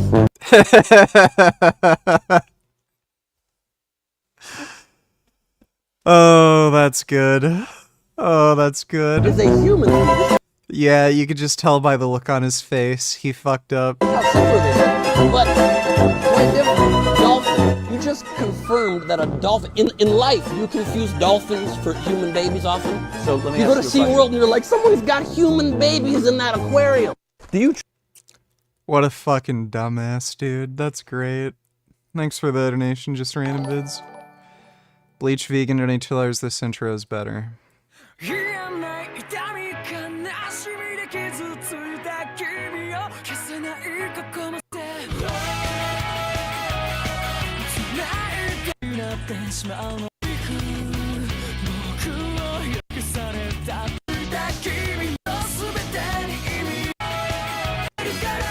It's better. It's still gay. Bleach looks kind of lame. Thanks for the donation, Bleach vegan. Give me a second. Just stay over there. Yeah. Ooh, that's a vintage GMC truck. I like that. Let's make sure there's no cars. So what happened? So, are you familiar with the residence? Sir, stay in the front. Somebody in the gate? Oh, okay. Okay, give me a second. Okay, so what happened? Okay, so I'm This is. Oh my God, the pins. Are you familiar with the resident? No, I'm not. I have no idea who he is. We're at Tchotchkes. So he's a white supremacist, and he talked about men should be allowed to rape women because he's the one that made the phrase. He coined the phrase "your body, my choice." That's what she's about to say. Who actually did come up with that? Was that him or someone else? I don't know if he coined it or if he just tweeted it. I'm not going to add extra to it. His name is Nick Fuentes, and he is a white supremacist, proudly, and he was on his very popular YouTube channel talking about how after Trump won, to women everywhere, basically. On your YouTube? body, She's obviously wrong, yeah. my choice. Okay, so I got kind of somebody that kind of doing this. So there are a lot of people who are doxing him because he basically threatened every woman and their daughters by saying, your body, my choice. I don't care how he votes. I mean... She left out the forever part. And, by the way, little tidbit. I read this somewhere, and it's guided me well throughout my years. Mm-hmm. Sometime, there was a statistic that was created by someone who I assume did a study that said that people that have bumper stickers are like 20 times more likely to fucking kill you or get in an accident. And I fucking believe it. And I would extend that lack of charitability to people that wear a fuck ton of pins. Wow. So. Maybe. Do you know why that statistic exists like that? Why? Because if you're so willing to put your views out in the open like that, it's like you're looking for a fight. You're trying to fuck around and find out. I agree. Yeah. That's why I exclusively shoot at people with the baby on board bumper stickers. Right where the baby would be. It doesn't matter. I mean, I know a lot of Republicans, my favorite aunt is Republican. Yeah. But my point is, that is a threatening statement, and there are a lot of people who are upset about it. Yeah. I came by here because I live in Berlin. I live on the south side. I've never had my IQ tested. And I came to do a little video because my friends keep saying, he lives near town. Yeah. So I went outside and did a little video. Yeah, nice building. A friend, what's that? In front of the house? Like, Yeah. this house? On the sidewalk. Yeah. Okay. And what was the reason for that, for videotaping? Because I wanted to show people that there was no, there were no, people are making You know what? That might be a 3 unit. It could be. deliveries to him of like dog poo and stuff. No, he's not streaming now. And there were no, people are making claims that they're going to send deliveries to him of like dog poo and stuff. And I was showing there are no boxes of that there. Okay. And so a woman driving by said, ring his doorbell and say hello. So there are no signs on there saying anything about no solicitors, okay? So I rang the doorbell, immediately opened the door, sprayed me with pepper spray and pushed me down the steps. You sprayed you with pepper spray? Yes, he did. And it got in your eyes? Yes. A little pause for a second here. I'm calling the ambulance to make sure no, but I do think there's some sort of interesting law when it comes to your ability to do certain things if you have a no soliciting sign on your door or at the front gate of your building. Like having a no trespassing sign, I think does give you a level of I don't want to say protection, but I think there's certain things that you can do if you have posted no trespassing, no soliciting signs that aren't present otherwise. That's like a little legal thing to look up at another time. Okay. Or right now. I feel like you're messaging someone like, see if Dan is retarded, please.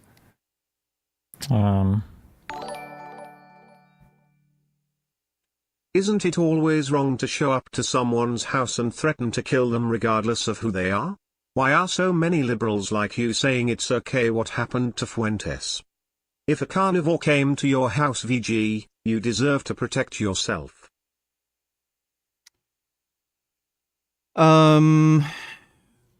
No one threatened Nick Fuentes, so he just attacked somebody who knocked on his door. So that would be very different if somebody threatened to kill me and then that same person showed up to my door. Thanks for the donation, though, Deontological Ethics. Because it seems like it shouldn't matter, but apparently it does a little bit. Like, especially like if someone is fucking around on your land. Do you have tips on growing side delts? I do a lot of lateral raises, haven't improved. Any other exercises? As far as isolation exercises,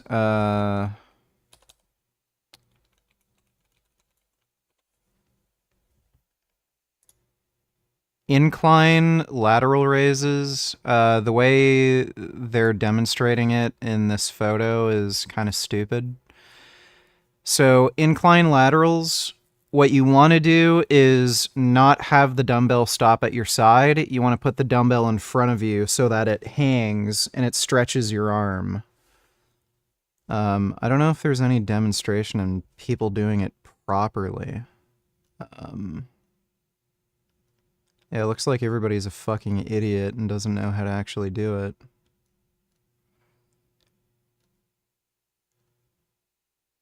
Why does everyone do it wrong? Yeah, literally everybody does it wrong. Oh, maybe Jeff Nipper does it properly.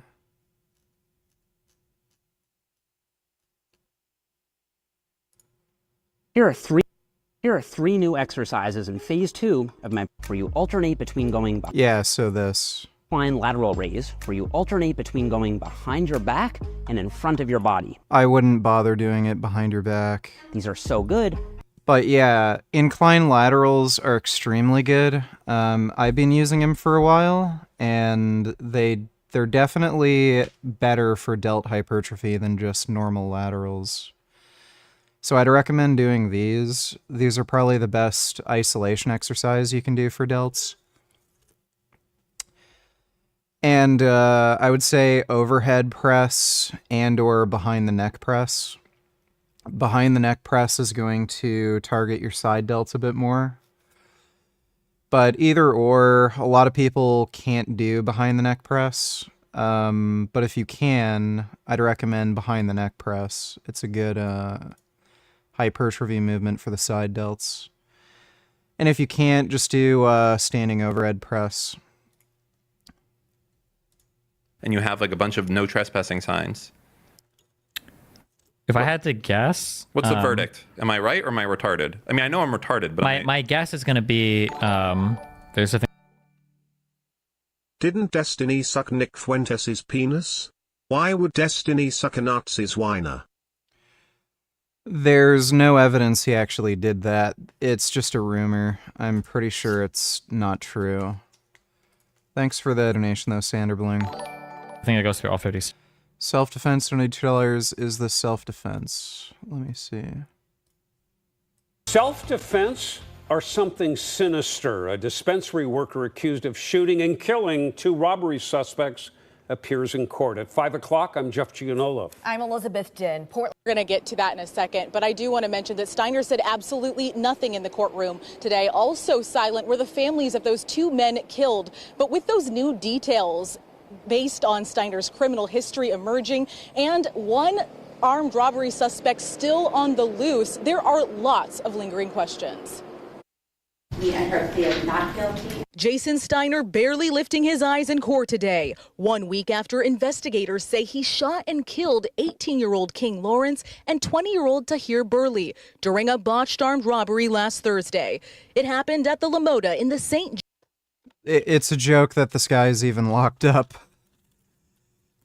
If they're trying to rob the dude and they get shot, fuck around, find out. Who the fuck cares if he even had to shoot them? Like, let's just say they robbed the place, they were about to leave, and then he shot these kids in the back. Fuck him.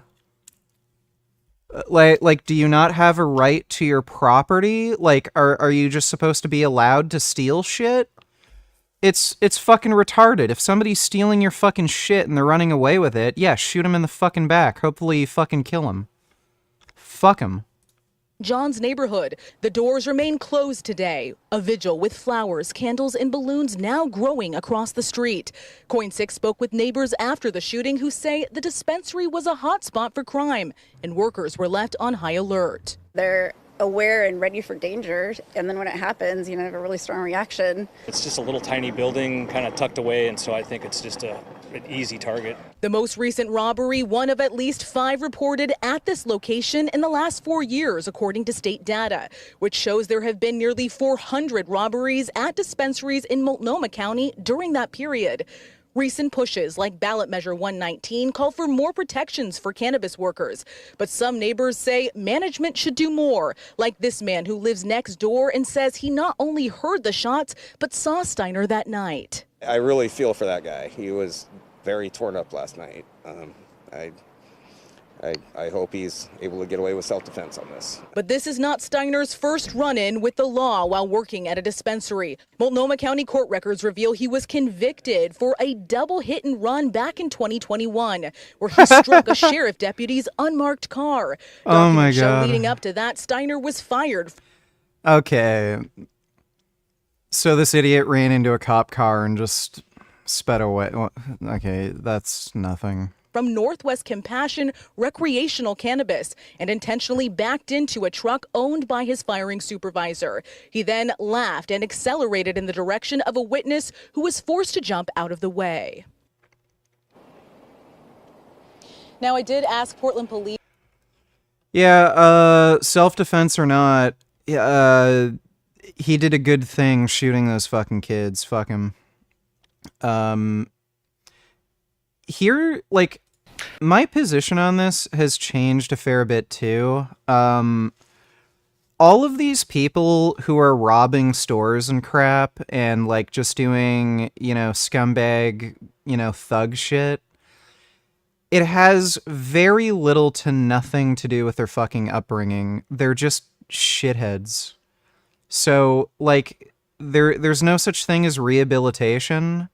They're always going to be shitheads, and these are the kinds of people, when they get an opportunity, yeah, they're going to steal, they're going to rob people, they may even go as far as killing people if they think they can get away with it. So shoot them dead. Society doesn't fucking need them, they're worthless assholes, they make everything just worse for everyone else. If you have people trying to rob stores, all these dumb kids who get together on like Facebook and shit and organize like, where 20 or 30 of them will go into a store, run off with shit, shoot them all. They don't need to be here. Criminals should be shot fucking dead, and they'll learn pretty fucking quickly not to do that. If these fucking asshole kids start seeing all of their friends getting shot and fucking killed from robbing stores, they're either not going to do it anymore, and then problem solved. We won't have to have this whole discussion, what are we going to do with all this, like, crime? They won't do it anymore. Or, if they do it, they know exactly what they're fucking getting into, and all the more reason to fucking shoot them. They're fucking assholes. They know exactly what they're doing, they know the fucking consequences, but they do it anyway, so fucking kill them. Hi, Matt. I don't know what the fuck that is. Somebody sent me that. Oh, you just sent me that. I'm transgender. I'm born and raised here in New Mexico. I have a graduate degree in information technology, marketing, business, and finance. We've already seen this, dude. We reacted to this a year ago. This is an old-ass fucking video. Thanks for the donation, though, self-defense. States. My guess is going to be it's not the fact that you have a no trespassing sign, it's the fact that you're letting somebody know that like they can't be in an area. So like my guess is going to be like on a house or in like a residential yard. It probably doesn't matter almost at all, would be my guess, because you know that you're not supposed to go in somebody because you know you're not supposed to go over a fence. But if you're like in a... So maybe if he had fenced his whole front yard and had a sign on the front that said no trespassing? Well, it's still a public... Or I'm sorry, it's still private property even in the yard. But like if you're like in a country area and you have no signs up, it's probably a lot harder to get somebody for trespassing if they didn't even know that they were trespassing. But that'd be my guess. Interesting. It goes through all this thing goes through all 50 states. No trespassing signs in Alabama must be reasonably likely to come to the attention of intruders and should provide a reference to the legal code. According to Alabama law, a person is guilty of criminal trespass in the third degree when he knowingly enters or remains unlawfully in or upon premises. So yeah, it probably has to do with like putting somebody on notice, basically. Interesting. Okay. But I want you to get checked Whatever it is. To the Berlin. Can you roll an ambulance this way? She's stating that she got pepper sprayed in the face. I just want to make sure you're okay. How long ago you think she got pepper sprayed here? My guess would be within an hour. That must have been some weak-ass pepper spray that Fuentes was using then. Because I got pepper sprayed when I was in the Coast Guard, and that shit fucked you up. Not like I'm talking to the cops an hour later. Like, it feels like you were dipping your face in a fucking fryer. Like, your shit is cooked when you actually get pepper sprayed. It fucking sucks. Sure, yeah. But I'm sure there's like different like strengths of. Dillahunty speech, $92. Check out this epic Dillahunty speech. Dillahunty is a fucking retard, dude. 8:45. What his position is. You see, trans folks aren't cis, and they're not claiming to be. It's right there in the trans part, that little adjective. Yeah. When someone says that trans women are women, they aren't calling them cis women. But it definitely sounds like that to the people who fallaciously poison the well by denying any distinction between trans and cis. They deny the categories so that they... Yeah, this is boring, dude. Thanks for the donation. Of it and different, like, how much you can hit and whatever, I'm sure, right? Yeah. Okay, but to play devil's advocate, if you're being targeted by a doxing campaign, people have publicly stated that they're coming to your house and you're not expecting visitors and someone rings on your bell, don't you think that the macing thing is a little justified? Absolutely not. You I can't think you just don't open the door. Yeah, just don't open the right? door. Why would you open the door and just start macing people? That's insane. No. He opened the door? He opened the door in the same movement. He sprayed me and pushed me down the steps. However, just advice that I would offer is if you wanted to call the cops because you were trying to like fuck over somebody like Fuentes on something like this, I think that probably what you should say, my guess is like you talk to the guy and say, hey, I went to knock on this guy's door. He pepper sprayed me. Like as few details as possible would be my guess because this lady sounds fucking crazy. She sounds like a unhinged. stalker. I don't know how Fuentes got arrested with this level of like how unhinged this chick sounds and the pins all over her shit. Well, I guess we'll see what he says. And you fell onto backwards. I fell onto the sidewalk and, kind of rolled. He grabbed my phone and went back inside. You grabbed your phone and went inside his house? Yes. And we've been waiting for the police ever since. So. Okay. But you didn't call police, right? It was A woman who was here called. Okay, do you have an ID, man? Can I ask the reason why he would come here to begin with? Well, I mean, to me, I know about the social post now. I mean, she told me about it. The lady that shot. It doesn't seem like a good idea to come to somebody's house and just, I mean, based on I get the post might upset you, and it might be something that you don't agree with, but to go into somebody's house is kind of over the top. I understand that. At the same time, if somebody comes to my door who's upset with me and I don't know anything about them being violent or anything like that, I don't open the door, pepper spray them, and push them down the steps. What's your phone number? Did he push her down the steps? That's what she alleged. Yeah. Well, there's video from her perspective. We can look at it after. So what would you like done in this situation? I want to file some sort of complaint. A complaint as an assault? Well, hold on. So you trying to get a report or you trying to get him arrested? I don't really care what you advise. No, I can't take you on that. The only way that if I had to still speak with him, I'm trying to get all your side, and then we'll make a decision after we speak to both parties. But if this might end up just being a report, but would you want to sign complaints? You have to actually go to court against them and sit in court against them. I don't care. That's fine. So do you want to sign complaints to get them arrested? That's what I'm asking. Do I have to make the decision this second? Well, if you're not sure right now, what we do is I would talk to him. I would make a report. You would get checked out by the ambulance, and then the detectives would have to get involved, and then you could choose to figure it out. Talk to whoever you need to talk to. I would recommend. Protect Trans Youth, donate $2. UK bans puberty blockers, trans minors.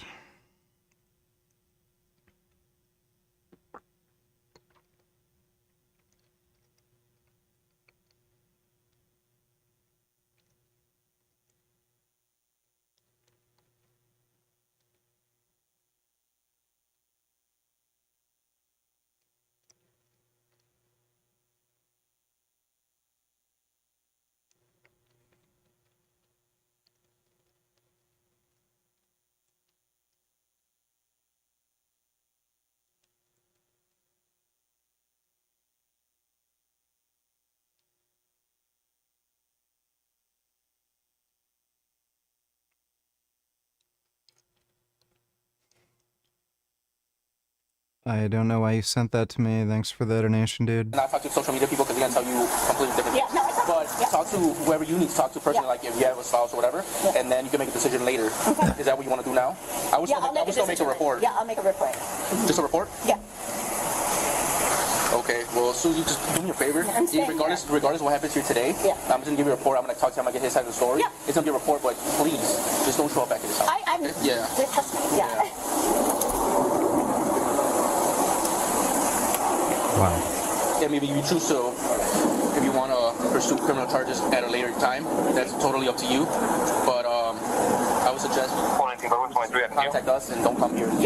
It is weird I don't want how the whole, like, do you want to press charges thing works. Like, I understand, I guess, the basic logic behind it, which is that, like, we don't want to go through all this bullshit if you're not going to show up in court and we can't rely on you. But I feel like there's certain things the cops don't care. Like in issues of domestic abuse, I know they'll just fucking arrest the husband. They don't give a shit. They don't ask the wife, do you want to press charges? They just arrest the motherfucker. I understand what you're saying, and I agree in principle. I think that example might be bad, though, because I think you usually actually really do. I think domestic violence cases are generally really hard to go after because the husband and the wife, if they're on the same page and the wife doesn't want to say shit, then they have like nothing in court. Right. I think it's a challenging thing. But in general, like, yeah, if somebody like goes to a park and there's some guy and he like stabbed a dude twice and they're both like, okay, listen, yeah, we realize, you know. Naruto versus Bleach don't each other. Naruto versus Bleach versus One Piece versus DBZ. Which is your favorite?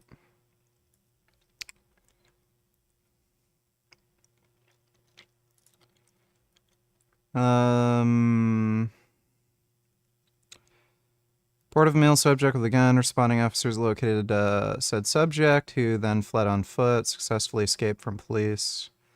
How the hell did that guy escape from police?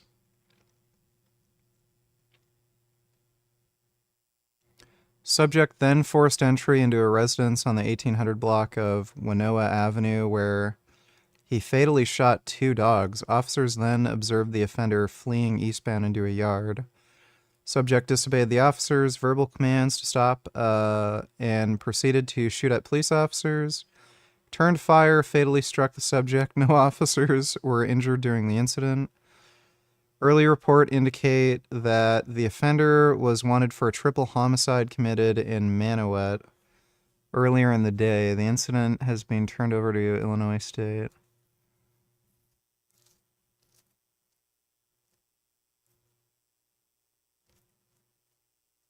Is this the guy who tried? So this guy killed 3 other fucking people? That is weird. Very weird. Naruto, Bleach, One Piece. I've only seen Naruto, so I've never seen Bleach or One Piece. I liked Naruto. There's just way too much filler, like way too many filler episodes. I didn't realize going into it, but you really need a like an online guide for watching Naruto to avoid all the filler episodes, because it's insane. Like, entire seasons are just filler. Thanks for the donation, though, Naruto.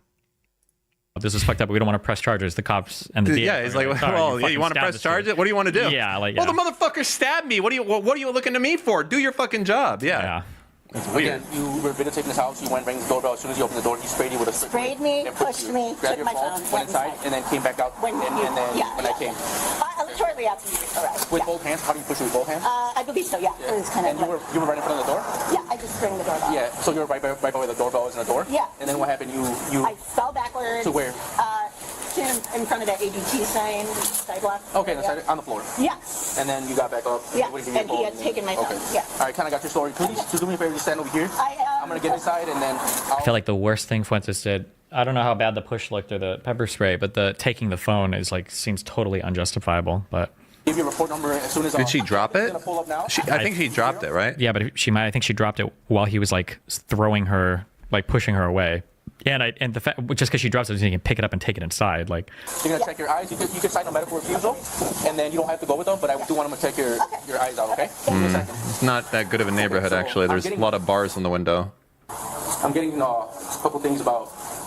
Do we do it here, man? I don't want to do all the way to the back. She's gonna. Well, I'm telling you, let's do it here. Let's do it here. Come on, man. I don't want to. Why? Huh? I don't want to argue with you. I want to go in the backyard where she can't have a line of sight. Well, she's not even building. No, she could. So, Nick, I don't want. I'm trying to go to the backyard. Cop does not want to go in the backyard. Is your name Nick? Yes. Okay, Nick. I'm trying to get to your side of the story, and by you acting like this is not helping, man. I got 2 sides, 2 stories, and I'm trying to just kind of find the middle ground. Well, let me take your card, because I'm not doing an interview. Huh? What I'm going to tell you is this. Well, I heard they're targeting your house. Yes. I've been about social media. 4 days. Okay, and what is that about? I posted a joke on the internet. I'm a live streamer. You're like a YouTube channel? Or something? Yeah. You're saying you're a white supremacist? I'm not a white supremacist. I'm Mexican. I'm not a Fuentes. I know, I kind of white supremacist. I saw that. That's a Destiny debate line. What? I'm not a white supremacist. I'm a Mexican. My last name is Fuentes. He was quoting me from like 8 years ago. Cute. Okay. But, I mean, you know, this 2024, man, you make one bad joke. This happens. Especially right now after Trump. Red Pill Gains, $92. Let me How see. do you feel about Cardi B? What about her? About Cardi B admitting that she Good for her. used to... Fuck him. Wait, no, that she used to drug and Fuck rob 'em. men? Good for her. Good for her? Good for her.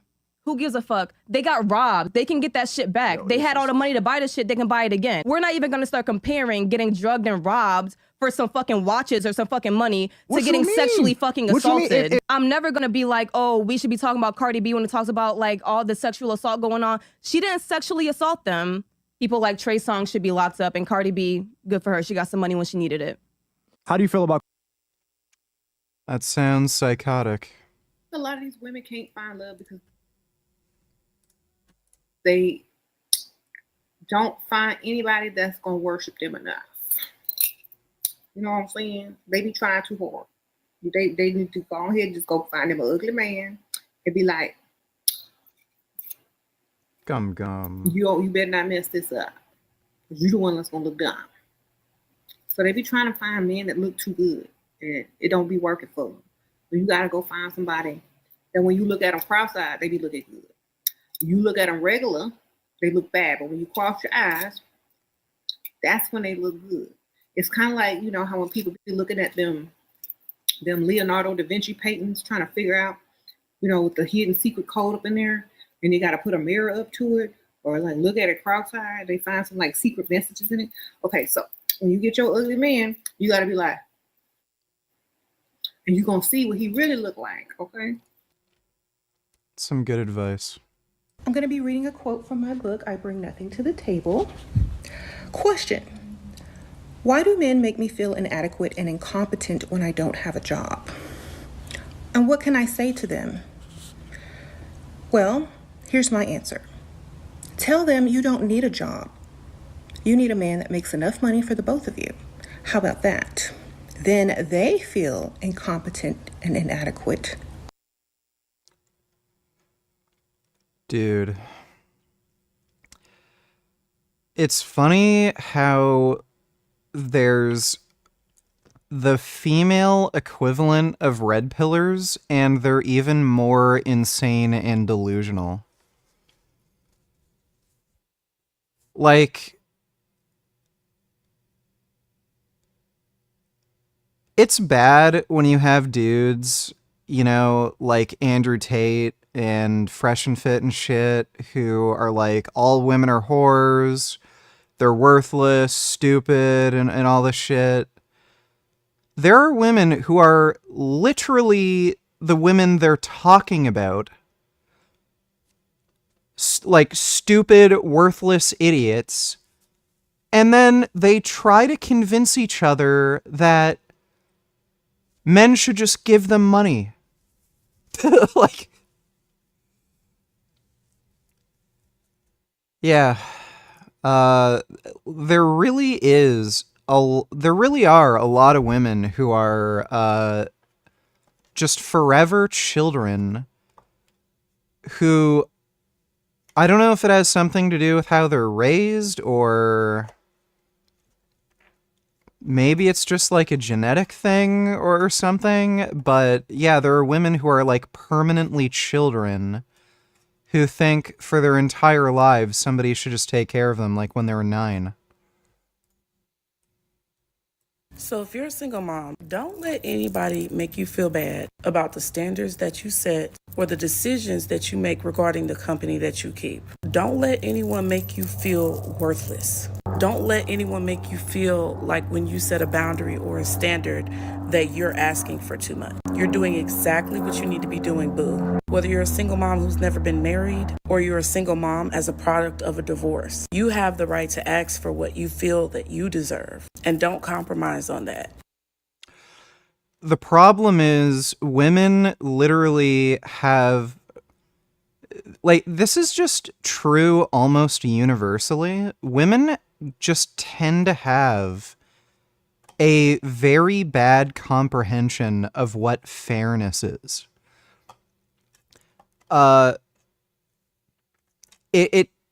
It may have something to do with just social standards. Like, you know, women can hit a man, and then there's the social standard where, oh, you can't hit her back. But when you're a man, like it becomes very clear, since you're like a fucking toddler, it's just drilled into your fucking mind. If you hit somebody, they have every right to hit you back. You know, if somebody steals from you, you can hit them back. If you steal from someone else, you know, they can beat the shit out of you. Like, that's just drilled into your head when you're a man.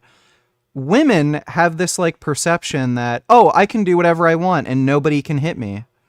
I don't know if it has something to do with, like, these weird social standards, but, like, it is almost universally true. Women just have a very bad perception of what fairness is. And, yeah, when women say, I deserve this, I deserve that, like, they don't actually understand what they deserve. They're like a fucking single mom, fat, ugly, and then they think they deserve, like, some rich dude who will just, like, take care of all their bills. Like, no. When you're a single mom, fat, ugly, you don't deserve that. Because people who want you to compromise on that want to take advantage of you. See, I'm a single mom and people try to make us feel low. People try to make us feel like we're the bottom of the barrel, like we have to take scraps because we've birthed a child and literally have created life to progress our society. No, boo. You are the prize. That's so corny, but you are. And if someone doesn't want to see your worth or your value, you don't need them in your life. Yeah, you say that. Thanks for the donation, Red Pill Gains. Okay, yeah, but it's a very political thing to say. We also live in a free country where you can speak without people showing up and trying to hurt you. Oh, I'm sorry. She's across the street, yeah. The one on her phone? Yeah, she's the one on her phone. What's the story? Apparently, well... Oh, she's a DGGer. What? As if fat, ugly, old single men aren't trying to screw 18-year-olds. Well, the reality is, there are fat, ugly, old single men who are banging 18-year-olds. Like, 18-year-old girls are fucking stupid, dude. I don't know if you realize this. Like, they're really fucking stupid.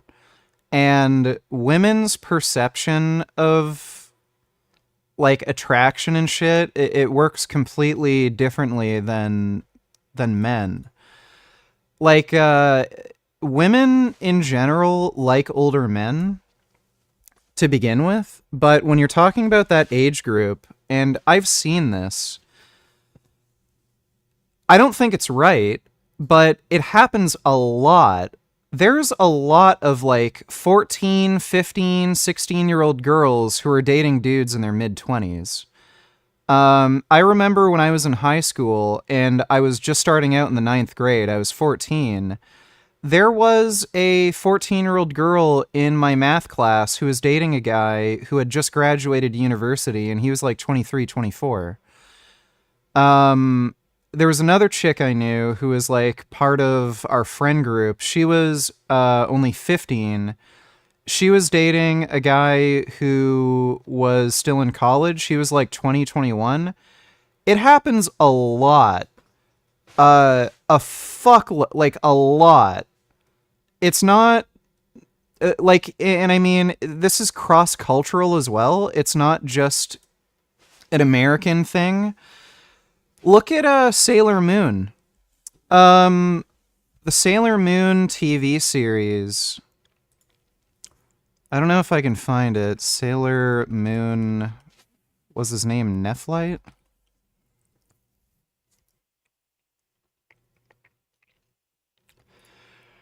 So these girls are in high school, all the Sailor Scouts. One of the, I think this guy, like, this is clearly a dude who's in his mid-20s, and he was dating a chick who was in high school. That was part of one of the episodes. This older man, and again, and you know he's older, like, he, for one thing, he just looks older. He also has like a really nice luxury car. And you can also tell just by his size versus like other boys at this high school. He's way fucking taller.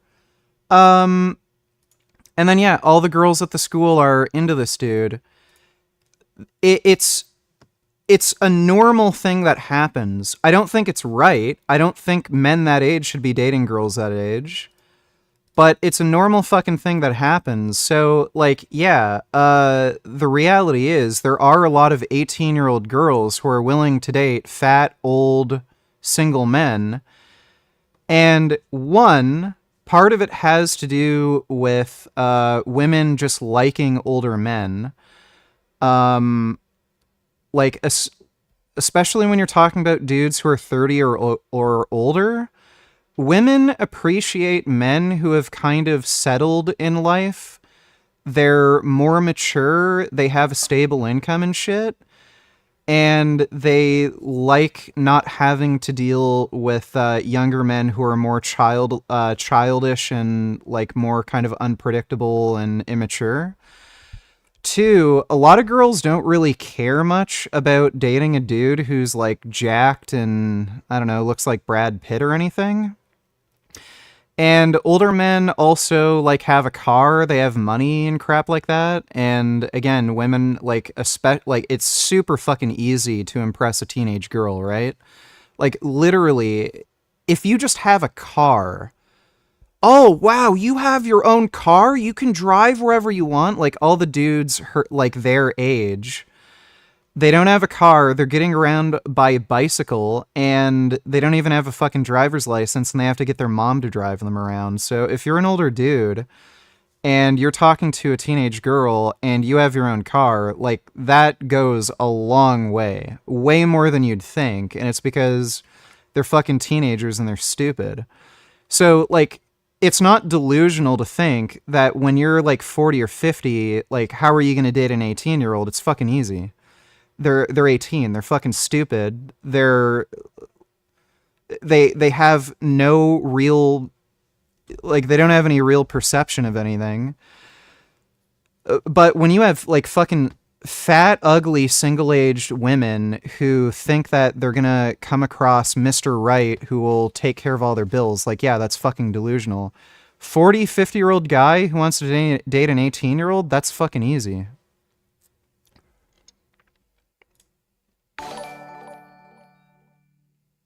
Racist jokes at its finest. Let me see.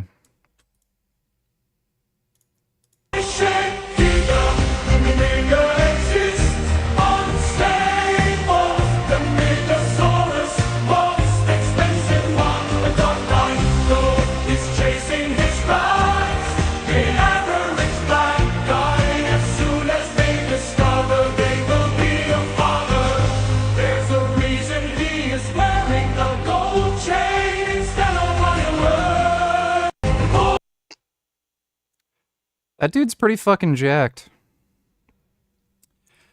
Thanks for the donation, John Jones. Sengoku $20. When it comes to anime, subbed or dubbed, also you should watch Bleach, greatest anime behind DBZ. Also, Yu Yu Hakujo is a good show. I was watching Yu Yu Hakujo. I do want to finish it. It's really good. I don't know. Bleach looks kinda gay. Maybe one day I'll give it a chance, but I don't know. As far as subbed or dubbed, it really depends on the anime.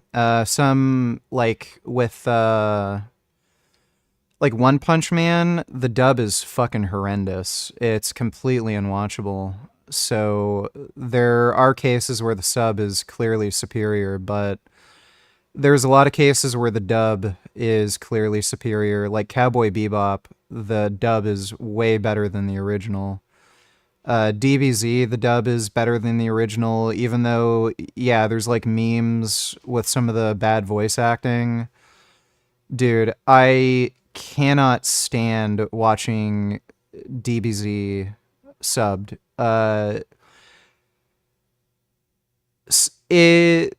the people they got to voice Goku and Vegeta are so annoying. They have such a grating, high-pitched, irritating-ass voice. It's terrible. It's absolutely unwatchable. So it just depends on the anime. Thanks for the donation, though, Son Goku. Why are you saying that? She got pepper sprayed, so she has to call the ambulance. Oh, sorry, yeah. This guy over here made a bad joke online, and now people are targeting his house. This lady, as you know, she came over here, rang the doorbell. Apparently, he sprayed her with mace in the eyes and pushed her down the stairs. So she just wants to report. So like, Son Goku donated $2. Let me see.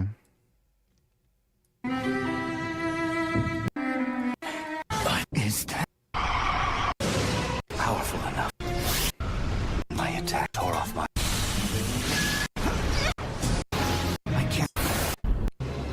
Yeah, that looks absolutely horrendous. Remarkably boring and shit. Thanks for the donation, Son Goku. for now, I'm just gonna get his side of the story. I guess he fell into the concrete, make sure she's okay, and then her eyes, apparently she has pepper spray. What the fuck do you want me to do? No, that's what she's claiming. So I'm gonna speak to the other party here and see what happened.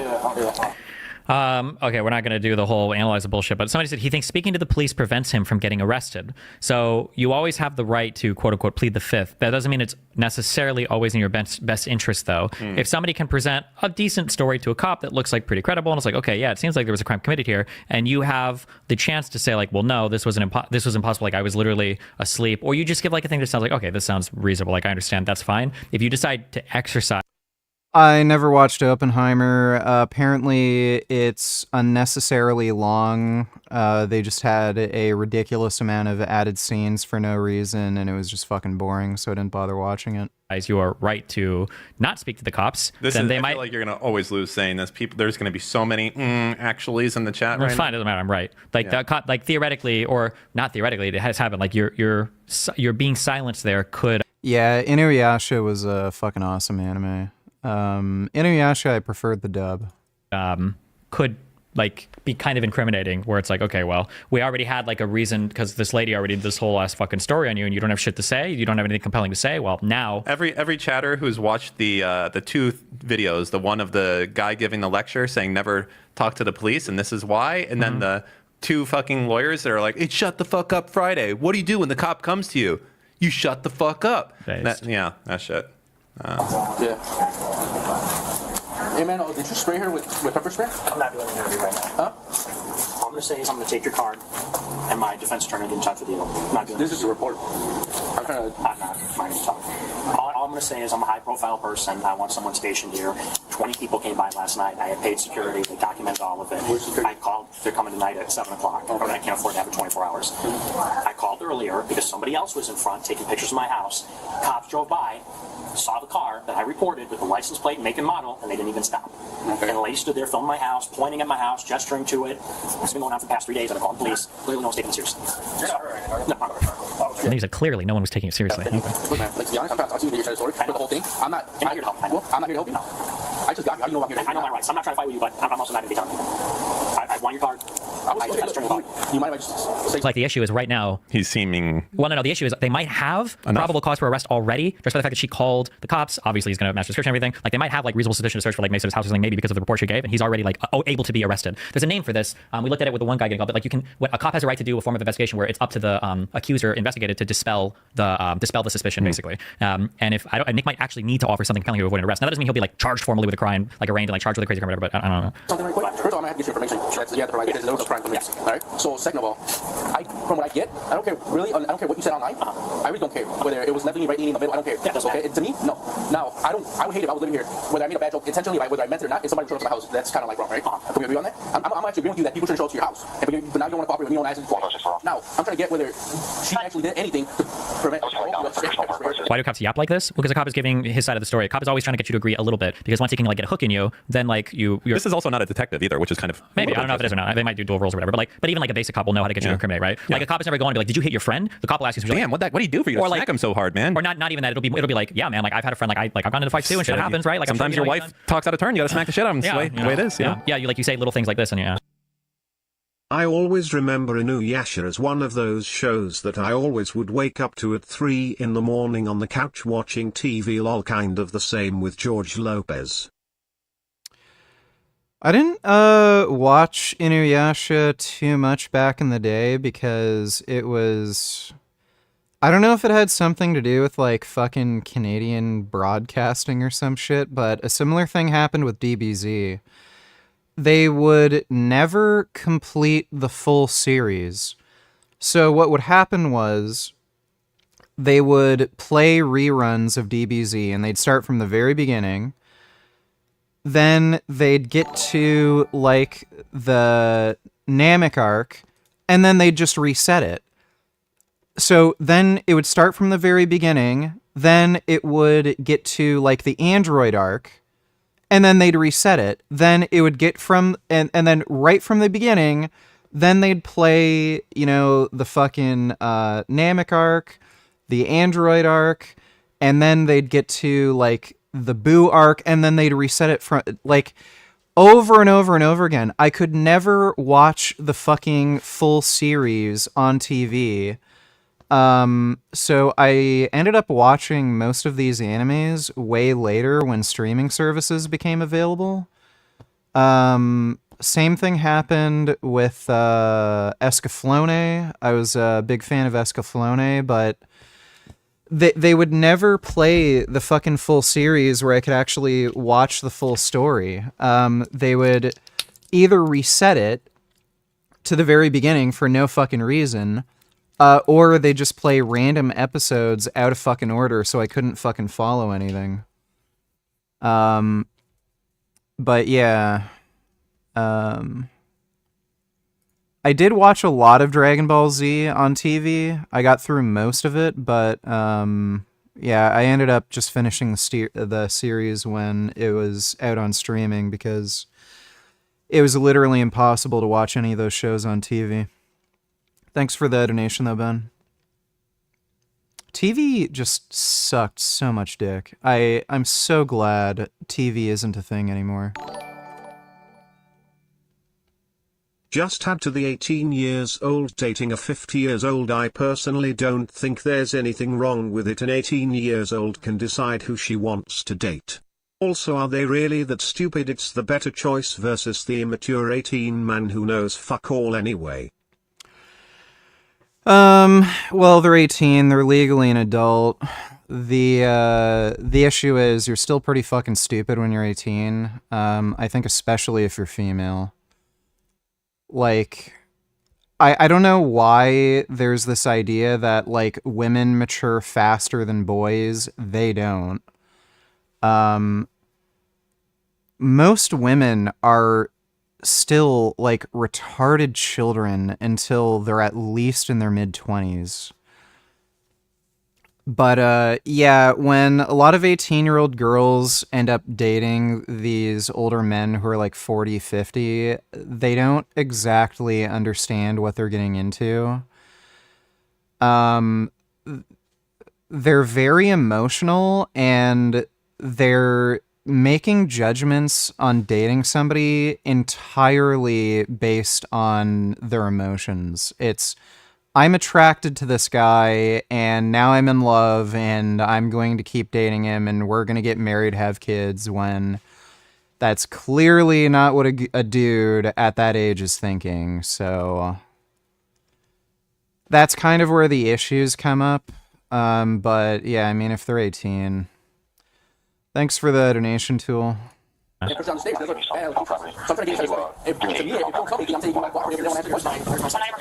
for my life. People have been posting my address online for the past 3 days, telling me they're coming to kill me, they're coming to rape me. I have all the screenshots, posting pictures, showing how to get to my house, and I have people showing up all day, and that's my side story. So for my life, I haven't slept for a few days, and I got nowhere to go.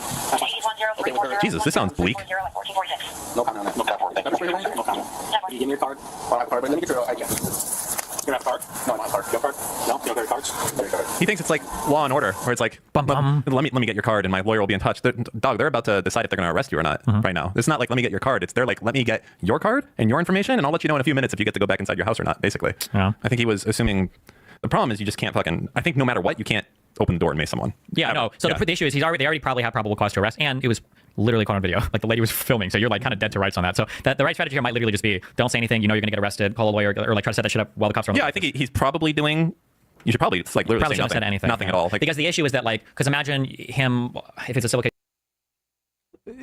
It is rarely ever a good idea to talk to the cops. The only time where it makes sense is if there's a huge discrepancy in what a witness is saying and they're like lying, and you can actually realistically talk your way out of it. So if somebody says, he brandished a weapon or something when you never had a weapon on you, like obviously saying, I never had a weapon on me, that's bullshit. You can search me, you won't find anything. That will get you out of trouble, but if something happened where somebody actually got hurt or injured or something, and let's say it was self-defense, just say they attacked me and I protected myself. Like, that's all you have to say. Give the most minimal information. If they start asking for, like, any more details, like the chain of events and everything, just say, I don't want to get into details. If you want to talk to my lawyer, you can talk to my lawyer. But, even things that you think will exonerate you, the cops can just turn that into something that's incriminating. They're not your friends, so the less you talk to the cops, the better. Nutmuffin donated $2. I want to buy the first one. I want to buy both.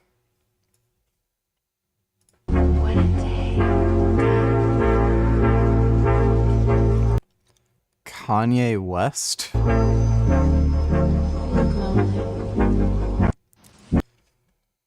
Yeah, I definitely wouldn't buy that.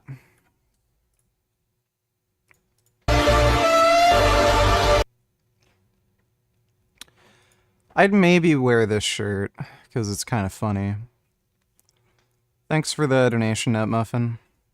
Case him on the stand or somebody else, because like the questioning, like he's literally saying like I feared for my life. And he said other things. He said I'm not a white supremacist. When it comes back, there's a time where he says he is one, and then they use that. Oh, so you're lying here when you said that, Mr. Fuentes. Maybe I don't know all the rules of evidence. Well, sure, but I don't know if character evidence. Well, it's just like it's to the jury. Like, so you admit that you were lying when you said this statement. Well, yeah, but there are some types of character evidence that are inadmissible. So like a judge wouldn't allow that. You could object to it. Really? The judge would admonish you for it. Yeah. If it was on record that he said something like, I'm X, and then the people can, I think it would have to be related. Like if you and I got into a fight, and during the fight you were like, "This is why my grandpa was a World War II vet," and then you like punched me in the face, and like I brought that up in court or something, or like for rules of evidence, I would say like, well, this character evidence again lied about this, him being a liar has something to do with assaulting you, so this is inadmissible unless it's like directly related to the thing. I think. Okay.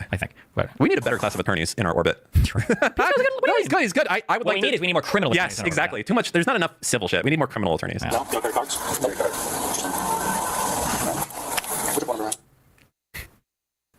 1-800 neo-Nazi.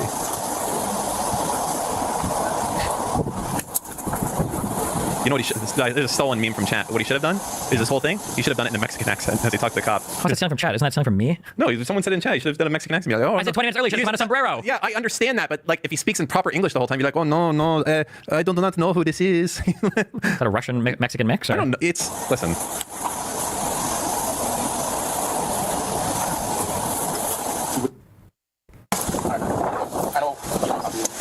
I don't take personal. But all I'm trying to say is, I wouldn't take your side. I don't take your side. I'm pretty much down the middle. Okay, so right for now, with you not making comments, I'll have to take your side. Well, at least for now, I'm gonna go speak to her. So you don't want to talk to me about anything. Have you today? All right, sit right here, please, with him. I'm gonna give you like 5 minutes. Just talk to you. Is that somebody you know? Just a random person? Random person. People come here all weekend. What did she say? She's standing up here from my house saying, "This is neo-Nazi Nick Fuentes, my address, my phone number." Some other lady pulls up, also to harass me. I said, "Oh, someone's already here." They're both here to harass me. Well, here's what I'll recommend.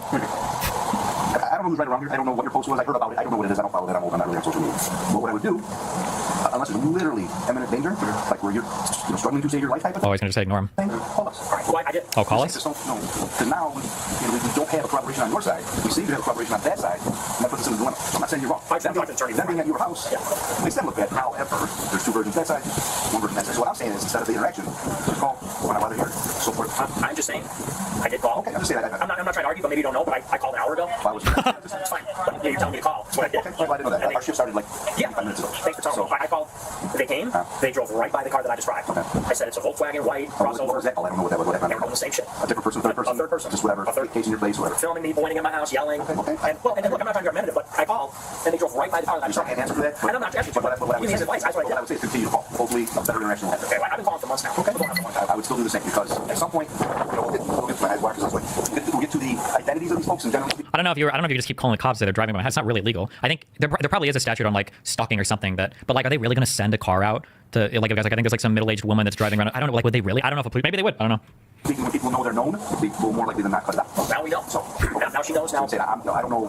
Oh, now she knows. What created your situation, but I don't like people showing up at other people's houses causing problems. That's just not how you do it. You know, you can have arguments with you can disagree with you. You're showing up at your house with potentially very negative intentions. I don't agree with that. That's what I'm saying. Okay. So like I said, try to keep us, on your side, so to speak, because you're the resident, and theoretically you should, be on your side. I don't know what the devil's in the details, so I don't know exactly what happened. But definitely, try to have us be your go-between. Don't open the door. Don't interact. Don't, because we don't know. We don't know if you created the act of furtherance might have been on you. Right. So we don't know that. That's what I'm saying. All right, well, look, man, I'm just gonna What's happening? Look, man, I'm just gonna give it to you straight. We talked to her. Like, we gotta bring you in. Here it is. That's why he's probably already. Hold on, we gotta line up what's the Law and Order? It's gotta play through my thing.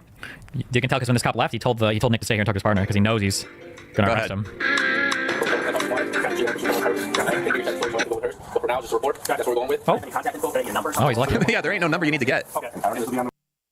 Why and how are you so fucking retarded? Sorry to be so crude. I'm just genuinely curious. I don't know. Might have been born that way. Thanks for the donation, Jason Joseph. What's going on here? I don't know. I don't like those haircut styles. What is happening here? It's like. Would you agree with what neo-Nazis are claiming about Trump's second administration on certain issues? Here's one for example. They claim that he won't do shit with most immigrants, except with the criminals, and will staple green cards to Indians with degrees. Well, they're Nazis, so... they kind of want all the Browns out of town. Thanks for the donation, though, Ben.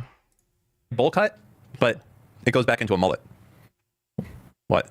Okay, I'm just very confused by this. Okay. Some people in the upper echelon, we're just guys who pump his own, we don't really get cards. But like I said, just if it's at all possible, if it's imminent danger, you do what you got to do. I mean, you got to take care of yourself. However, someone's on the porch knocking, I would just straight call. I don't know who this person is. I'm worried for my safety. Fine. Are they not going to arrest them? Good answer by the No, doesn't sound like they do. They don't. They come to people. People identify. They generally cut it out. Right. More often than not.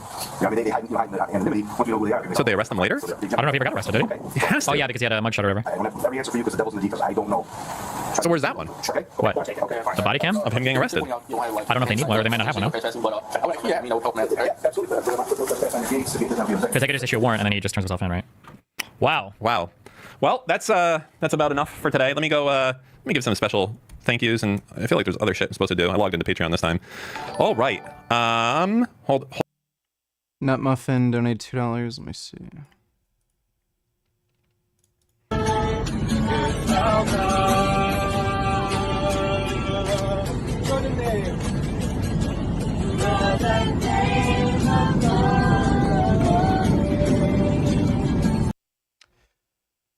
I'd actually rather listen to that or deal with that than have a baby cry in the plane, because when I tell them to shut the fuck up, something might actually happen, whereas I've learned that you can't shut a baby up and not get arrested. And let me see. Would you call the cops after this? Yeah, I've seen that. The guy was basically bleeding out super hard. No, I'd let him bleed out on my front lawn. Fuck that guy. Thanks for the donation, Nut Muffin. Hold your horses. Well, that's something that Mr. Girl says, right? Is that something he says? Well, I don't know, he calls people horses. Alrighty. A special thank you to our most special people. Tristan Brooks, Aaron Carney, Nimrod Near, Destiny, please play League again. Please. Gray Code, Swag Candace is a single family's on the other side of the street. This could be a middle class neighborhood. Okay, Piers Morgan. This general feeling that people have that you're an anti-Semite, address that head on. Judaism story in new media like Daily Wire? You go out on your own. How did you feel when you went catapulting back into independence, and how's it worked out for you, do you think? You know, I think for most people it's easier because you leave and they're not trying to sort of tarnish your reputation. I kind of left in a period where there was just a full-blown effort Yeah, they don't need to tarnish your reputation. You do that on your own. to cancel Candace Owens. Like, it was like, we don't want her to be able to survive. It was every petty smear you could possibly come up with. And I wasn't expecting that, especially after working as hard as I did at the Daily Wire for 3.5 years. But I loved it because you need those reminders in life. Like, you fight the hardest when your back is against a wall. And so I just turned it around and it motivated me. And I was just excited about being able to take on conversations that, because of course we all, when you're a part of a large organization, do have to do a little bit of self-censoring because, well, you know, maybe the execs don't think that or don't believe that. You have to kind of convince them about your side. And so it's been just a tremendous opportunity, so much growth. And my husband's absolutely brilliant. So he figured out the business side of it. And I just do what I do best, talk on the internet. I like all the Daily Wire guys and I like you. And if that gets me cancelled, so be it. But I do. And it was a shame to me that you all fell out like that. Do you think you'll fall back together in a more friendly way or not? You know, I don't even think of it as a falling out. I think we're just different people at the end of the day. And I think that's okay. You don't have to be friends with everyone. I was never friends with Ben Shapiro. He didn't even work in the office. So I think people think that we're all working together all day. I still maintained my friendships with all of the other hosts that I saw every day. And I learned a lot there. So I have no regrets about the time that I spent there. Tons of lessons learned. No hard feelings whatsoever because, you know, I made my show bigger and was able to lean in more into being myself. So who's to be upset about anything? One of the narratives at the time was that you're anti-Semitic, as you know. And on Sunday, you were named Anti-Semite of the Year by the watchdog Stop Anti-Semitism. They said you blew the competition away with more votes than anyone in previous years. And their founder, Leora Reyes, told the New York Post, What I'm trying to say is that it's really all fear-mongering that's coming from the mainstream media that Trump would be able or do anything with all undocumented immigrants. I agree with deporting all the violent criminals, but I'm not convinced with all. Well, his plan is to deport all undocumented immigrants. And that even includes some documented immigrants. There are people with weird, funny legal status who aren't American citizens, but have been living here their entire lives, and they do have legal status here. And he's planning on even, like, deporting them. So there's no one's really sure if he's going to go through with any of these plans because the deportation efforts he's talking about are going to be extraordinarily expensive. And he might not even be able to do it, you know, logistically. But yeah, there may be like an increased amount of deportations for some known undocumented migrants or people whose visas expired or something. It's probably going to end up being kind of a bit of a nothing burger. But thanks for the donation, Ben. What is Michelle Obama doing on Piers Morgan? That's not Michelle Obama, but thanks for the donation, Niagara. Candace Owens, witch's brew of anti-Semitism drew from vile medieval blood libels between claims that Jews drink Christian blood, conspiracies that Jews are paedophiles who control the media and are taking over America, modern toxic anti-Israel hysteria. There is no psychotic rabbit hole too extreme for this poisonous hater. Now, we'll come to the specifics of that charge, which are obviously pretty full on. This general feeling that people have that you're an anti-Semite, address that head on. Well, it's actually not even a general feeling. So that what's really remarkable is if you go underneath that post or go find the New York Post post, every single comment is in my favor. And so we've gotten to this point now where the charges of anti-Semitism are kind of going through the exact same routine that the charges of racism did back with BLM. Wait.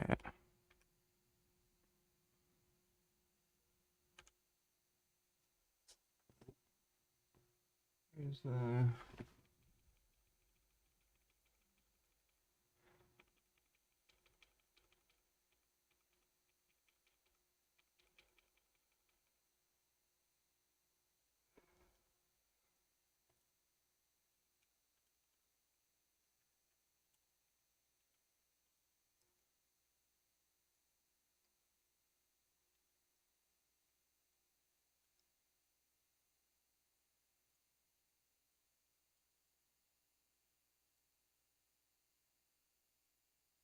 For some reason, this reminds me of a chimpanzee.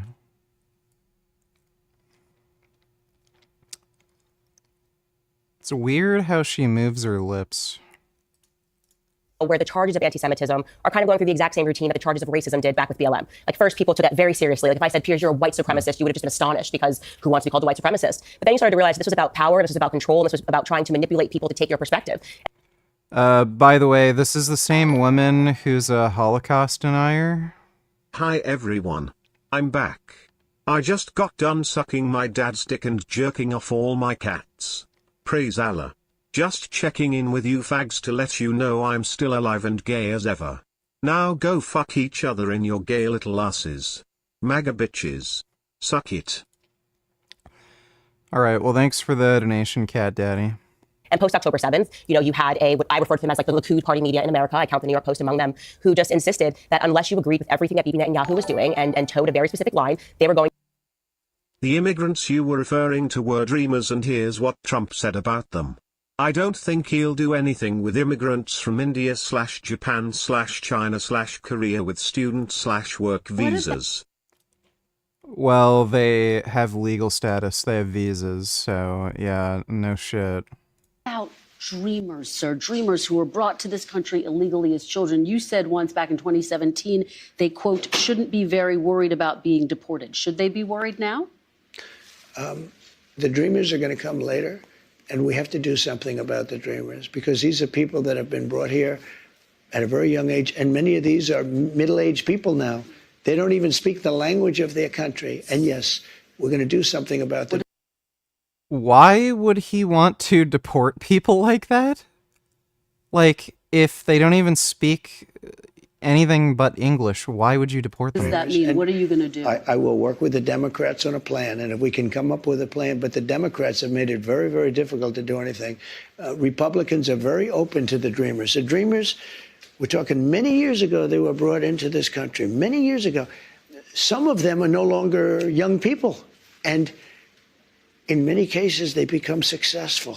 They have great jobs. In some cases, they have small businesses. Some cases, they might have large businesses. And we're going to have to do something with them. And you want them to be able to stay. That's what you're saying? I do. Okay. I want to be able to work something out.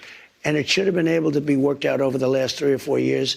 And it never got worked out. Biden could have done it because he controlled, Congress to a certain extent, right? He could have done something, but they didn't do it.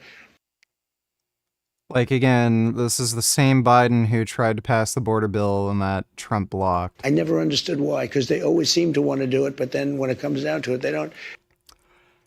Yeah. Thanks for the donation, Ben. Going to smear and libel you and ruin your life. And a lot of people, I think, shirked at that and kind of want to keep their head low. I didn't play that game with my own community. I was willing to take all of the figurative bullets with Black America calling me a race traitor, a self-hating Black person, whatever it was. I don't view Jewish people to be some exception where. By the way, again, this is the same woman who blamed Black people for the American slave trade.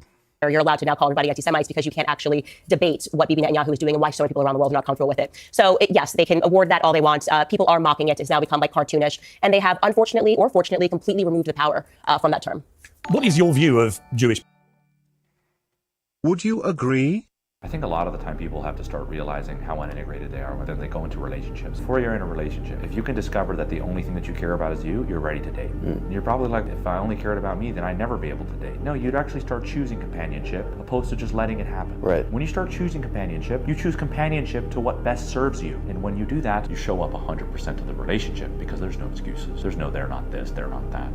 You chose them and they chose you. Where there's choice, there's love. Where there's love, those relationships last a lot longer. I think a lot of Yeah, I'd agree. I would agree with that. Thanks for the donation, Gay Niggas VG. People of Judaism. Yeah. For the record, what's your view? My view is that Judaism is a faith. Israel is a state. It is not above critique. And that what Bibi Netanyahu has done to the Palestinians since October 7th is a Holocaust. It is a Holocaust that is being committed on Palestinian children and women. Yeah, it's not. So, apparently, roughly 25,000 civilian casualties equals a Holocaust. And I'm not going to quiet my perspective on that, to kowtow to whatever the prevailing narrative is of the New York Post. I had Dan Bilzerian on Uncensored recently. I got to say, it took a pretty shocking turn, the interview. I hadn't fully factored in just how, in my opinion, after talking to him, brazenly anti-Semitic he is. And this included this clip here. Do you not understand why Jewish people might feel a sense of victimhood, given that 6 million of them were killed in World War II by a genocidal monster? in the Holocaust. Do you not understand why that might make Jewish people feel that, yes, they have indeed been victims? Yeah, I mean, that figure's been revised. They said that it was 4 million that died in Auschwitz, and then they said it was down to 1 million, so they've revised the figure. Average, donate $2, average American city. These are the trenches, man. It may not look like it, but we are really in the trenches when we're out here. I'd say some of these neighborhoods are worse than the ones we see out South Central, to be honest. That's not even exaggerating one bit. Here's the alley. Do we do it? BTW, did you see the original video where she was bestowed the dishonor of being anti-Semite of the year 2024 from Stop Anti-Semitism? I just love the Nazis complaining that she got it BCDI.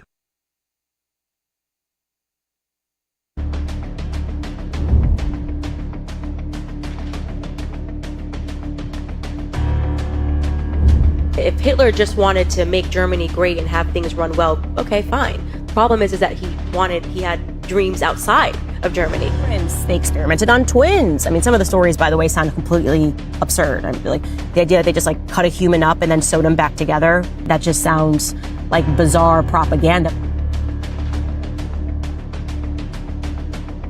If you are an honest person, you did not think this tweet was anti-Semitic. You did not think that he wrote this tweet because he hates or wants to genocide Jewish people. It's like you cannot even say the word Jewish without people getting upset. Every person who speaks about Israel has to basically say a statement that's like, you know, I don't want to get killed. We don't have that about any other country in the world.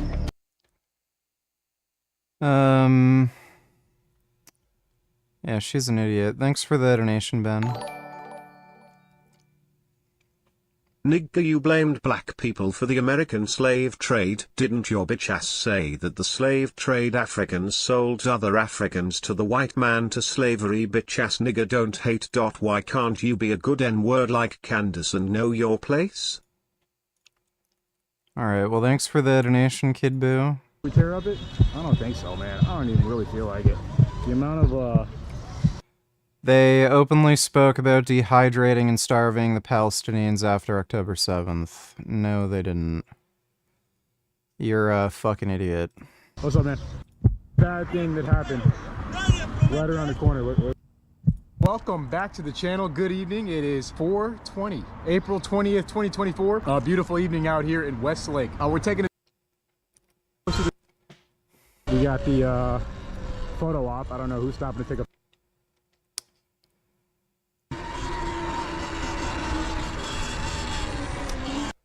Yeah, that looks like a shitty area. Bigger. Well, how many people? How many people do you think were killed in the Holocaust? 271,000 that died in Auschwitz. How many do you think were killed in the Holocaust? I don't know, but I would bet my entire net worth that it was under 6 million. The evidence all says that it was less than 6 million. I mean, just the mathematics don't work. Like, you can't cremate that many bodies. I'm sorry, but I just find that unbelievably offensive, and I'm not even Jewish. You see, this is where I'm like you. I think there's been a weaponization of all these things. Whether you're transphobic, you're racist, you're sexist, you're anti-Semitic, whatever it may be, you're Islamophobic. I mean, people just spray this stuff around all the time to the extent where it does become meaningless. And actually, people who genuinely are those things, they get caught up in the wash and almost protected by the kind of wash of stuff. But when you hear someone like Dan Bilzerian, what do you feel about someone like him? Yeah, so I actually didn't watch that interview, so I haven't seen it in its full context, and I try never to weigh in on clips because there'll be something I'm missing and then everybody screams at me. But what I will say is this. The larger discussion that's happening right now is whether or not having survived a Holocaust gives you the permission to commit a Holocaust. And for whatever reason, people have been, what I would say, milking the Holocaust narrative in the same way that Black Americans were milking the slavery narrative, and essentially... Please react to this. Oh my God. Listen, for the Palestinians, they need to make clear that violence has no part in their relationship with Israel, that Israel has a right to exist. We need to get back to that kind of conversation, and I thought what the Vice President did, laying that out, was really effective. She might change the weapons policy regarding to Israel? She made very clear that Israel has the right to defend itself.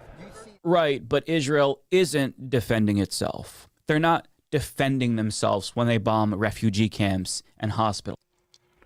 They never bombed any hospitals. They never bombed refugee camps. I don't know why people are calling them fucking refugee camps. That guy's a fucking cucked retard. Who cares? It's the same narrative. Everyone says the same thing over and over again. Why in the fuck do you want me to waste my time reacting to that?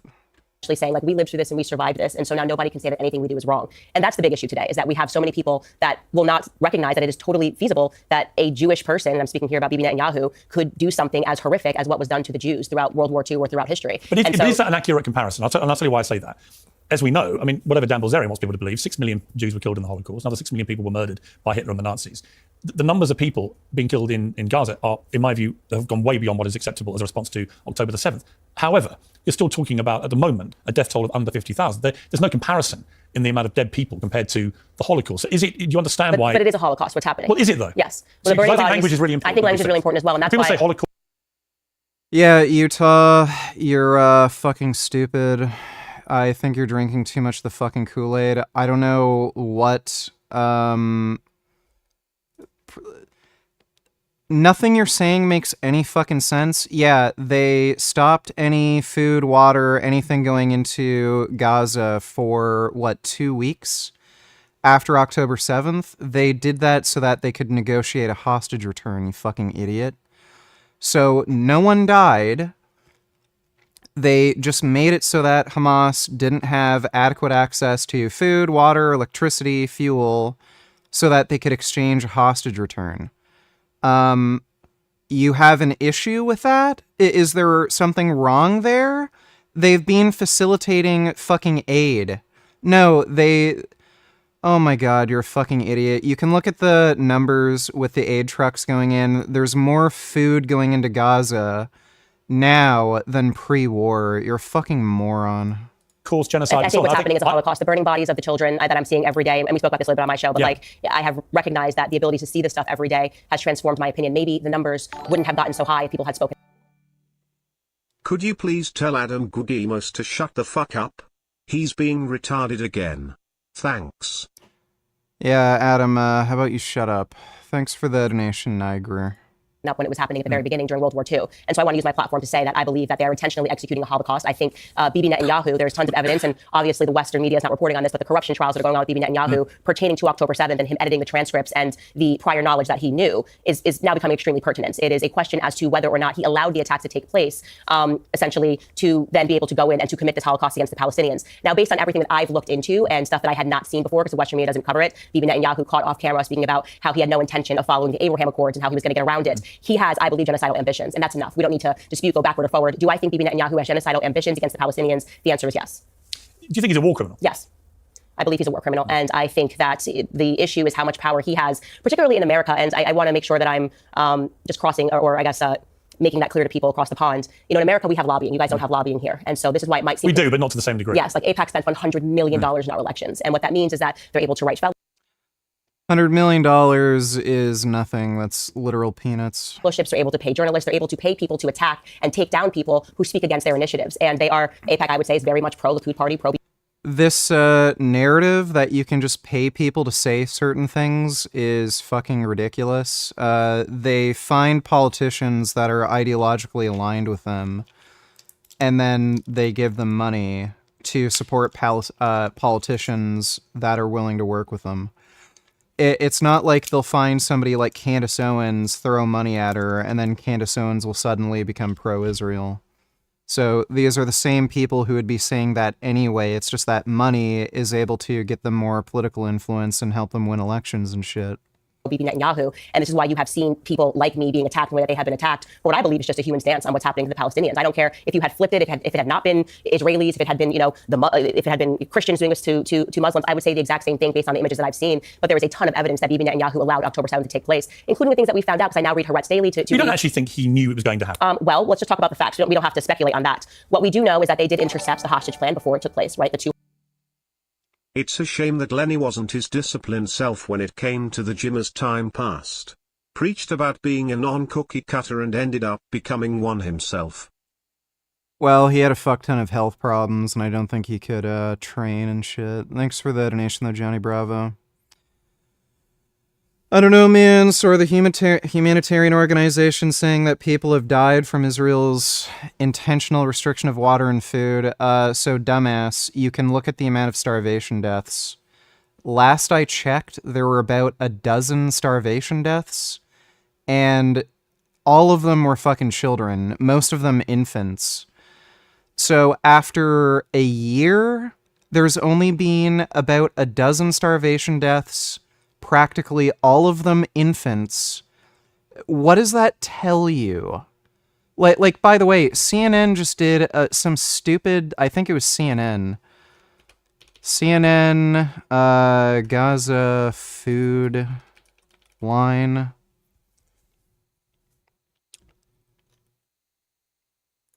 New video showing civilians searching for food in Gaza, just desperation there. People swarming.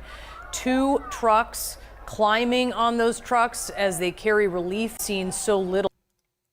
There was a big video they did. So, do any of these people look like they're starving to you? Videos show people. Like you can see some people here who are clearly, like, actually overweight. You can tell just by their face. Like, they're actually overweight. Yeah, look at this fucking chunky guy. And hospitals. Oh my god, what the fuck is that?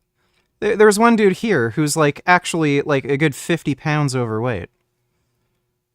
So, none of them are looking like they're skinny and, like, starving. A lot of them are actually overweight. Like, this narrative that, oh, they're starving, oh, they're not getting any food. It's just total bullshit. They're getting plenty of food.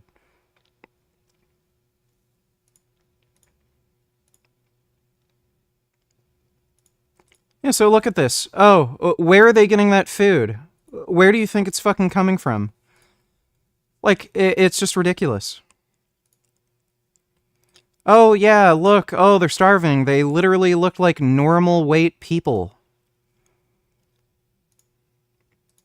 They literally look normal. Oh, Israel's using starvation as a method of warfare. They're literally normal weight. Some of them are chubby, like this kid. This kid is a chubby kid who's like, what, 10, 20 pounds? Probably a little overweight. You can see they have a stomach. Like, look at this kid. You can see her cheeks are, like, full and plump. It's just ridiculous. Last I checked, it was a few months ago, but there was only, like, about a dozen or so starvation deaths. And that's a year into the fucking conflict, and practically all of them were infants. Infants are particularly susceptible to starvation death. It can, in some cases, literally happen in a matter of days if they don't get any food. So, no, they're not getting starved. More food is entering Gaza than pre-war. It's just retarded. Do you only eat at / get delivery from vegan restaurants? I've ordered vegan options from normal restaurants, so I don't only get food from vegan restaurants. Thanks for the donation, Speed Racer. How come every Human Rights Watch group has reported that hospitals and refugees camps have been bombed by the IOF? You also missed that part in a video where he mentions the of the little girl murder in a car with her family after being trapped for days. I don't care. Yeah, Gaza has bombed. They're not refugee camps. I don't know why people call them that. They're safe zones. Israel has bombed safe zones, and they were targeted strikes going after Hamas members. So they used very low-yield explosives to take out Hamas members. They didn't just bomb fucking encampments in safe zones. If they did, you would see reports of like 200-300 fucking people dying in one camp. But you don't see that. The only stories that ever end up getting on the news is, like 8 people died because the area they bombed happened to have a weapons cache from Hamas, and then there was a secondary explosion that caused like a fire, and like 8 people died. Like those are the stories you hear. You don't hear Israel bombing a fucking encampment and 200 people fucking died, because they're not bombing the fucking encampment. They're taking out Hamas members. Thanks for the donation, dumbass. Do these children look normal weight to you? Video's restricted, can't watch it. Thanks for the donation, dude. Ask you to show evidence of the aid trucks? You can literally look this up online. Working day average Israel food trucks. What is it? Oh my god, some of these Can articles tell are Adam just... Gugimus to stop with the homosexual advancements towards me in chat. They will not work on me as I already have a gay lover. Oh my god, dude. These Google searches are fucking insane.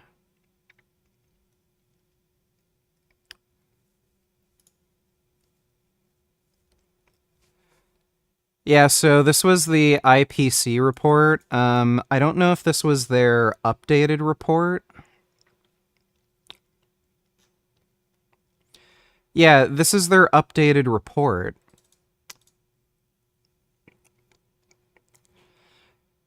Yeah, so this was from the IPC. They're extremely fucking biased, by the way. And,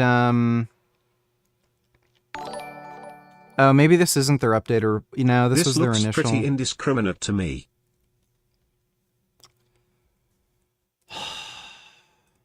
What is this stupid shit? This is the car where missing 6-year-old was trapped. After family members in the car had been killed by Israeli gunfire. Yeah, okay, so what probably happened was they were near Israeli troops and they opened fire because they couldn't allow a car to come near them. So they just drove near Israeli forces and they got shot up. What are they supposed to do? Take a risk that they'd use a car bomb? Oh my god, you people are fucking annoying the ever-living shit out of me, dude. Yeah, so Dr. Avi actually linked this a few times on his Twitter. You can take a look at his Twitter posts, but I think the working day average for food trucks is somewhere around 160 to 180 per day. Bizarre that you'd fucking ask me, can you show evidence that there's food trucks coming in? Where are they getting food? Why isn't there more fucking starvation deaths? Why is it only at about like a dozen or so? Where are they getting food? Are they eating dirt? Is there some magical fucking dirt in Gaza that they can actually get nutrition from? Radical Vegan donated $2. Let me see. Yeah, restricted. Thanks for the donation, 250 Dennis. hostages. That came out in Haaretz media.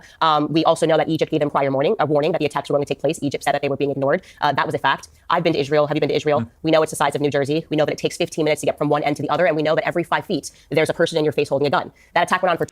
What percentage of housing in Gaza is being damaged or destroyed? About 50%. 2 hours without interruption. I find that hard to believe. And this gets to the, I guess you could say, the nucleus of the corruption trial against him, when now he's even arguing with the IDF minister who he fired, Yoav Gallant, am I saying his last name correctly? Where they're saying that some funny stuff happened on October 7th, and they're explicitly accusing him of feeding lies to the Western media. This is crucial, you know, and this could be the undoing of everything. If we find out that he had prior knowledge, and we do know for a fact that he said that he intentionally wanted to take over Palestinian territory, you should find that clip and play it on the show, because it's very significant when he asked the reporter to turn off the camera, and then he starts speaking about his plans for the Palestinians. This was years ago. I think Bibi Netanyahu is a monster, and I think the people that are still standing by him and supporting him, you know, I wouldn't want to have that on my conscience. Let's turn to the Palestinians, who I think have been appallingly oppressed for many decades. I made no secret of that. But what Hamas did on behalf of the Palestinian people on October the 7th was an utterly heinous terrorist attack. Absolutely. No question about it. So my question would be, let's go back to October the 8th. What should have been Israel's response to that, given the scale of it? Well, first and foremost, there had to be a response. And we know that the IDF is very capable of a surgical, tactical response, because they've done it over the years plenty of times, in which they're able to take out terrorists. We just watched them execute a beeper attack and hit out Hamas terrorists. So I think it's a very relevant point, because if they could do that to 3,000 Hezbollah terrorists, why couldn't they be as precise with Hamas? Because they don't want to be. They want to level it. No, they can't do that with Hamas because they're not using fucking pagers. Because they want to take it over. And I believe, and you can see this, by the way, in the videos of the settlers dancing. And why do they have settlers already? It's pretty clear that Israel intercepted a shipment of pagers, put explosives in them, and that's how they were able to take out the Hezbollah officials. They couldn't do that in Gaza because they didn't order pagers. already ready. That does not seem strange that this quickly you already have settlers that are going in and taking over the territory, and you're hanging, children's toys. But what should Israel have done, though? What would they should There aren't any settlers in Gaza. What is she talking about? have just taken out the Hamas terrorists. How do you do that when they're embedded amongst civilians? Listen, I'm not an IDF minister, but what I can say is, going back to that Beeper attack, it seems pretty precise, and there have been many examples of them doing that in the past. So I just don't buy the BS of we actually just have to take down entire towers and buildings. It doesn't even make sense. I mean, I'm not an engineering major, but if you're telling me that there's a tunnel under everywhere, you only have to hit a tunnel at a couple of points to render it completely useless. So the idea that they had to level the entire place plus go out. No.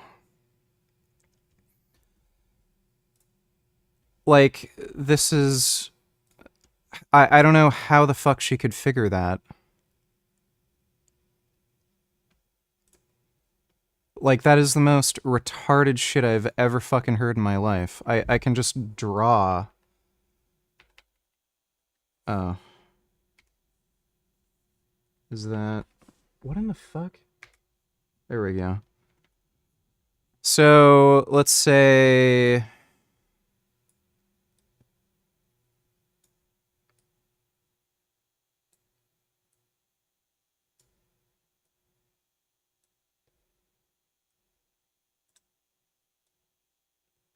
So let's say this is the tunnel network, and you have access point, access point, access point, access point, access point, access point, access point, access point, access point, access point, access point.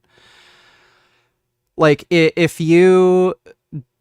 you were to bomb, okay, let's bomb here. Okay, well, this stretch of tunnel can still be used. This stretch of tunnel can still be used. Then if you bomb here, you can still use this stretch of tunnel, this stretch of tunnel, this stretch of tunnel. You have to bomb,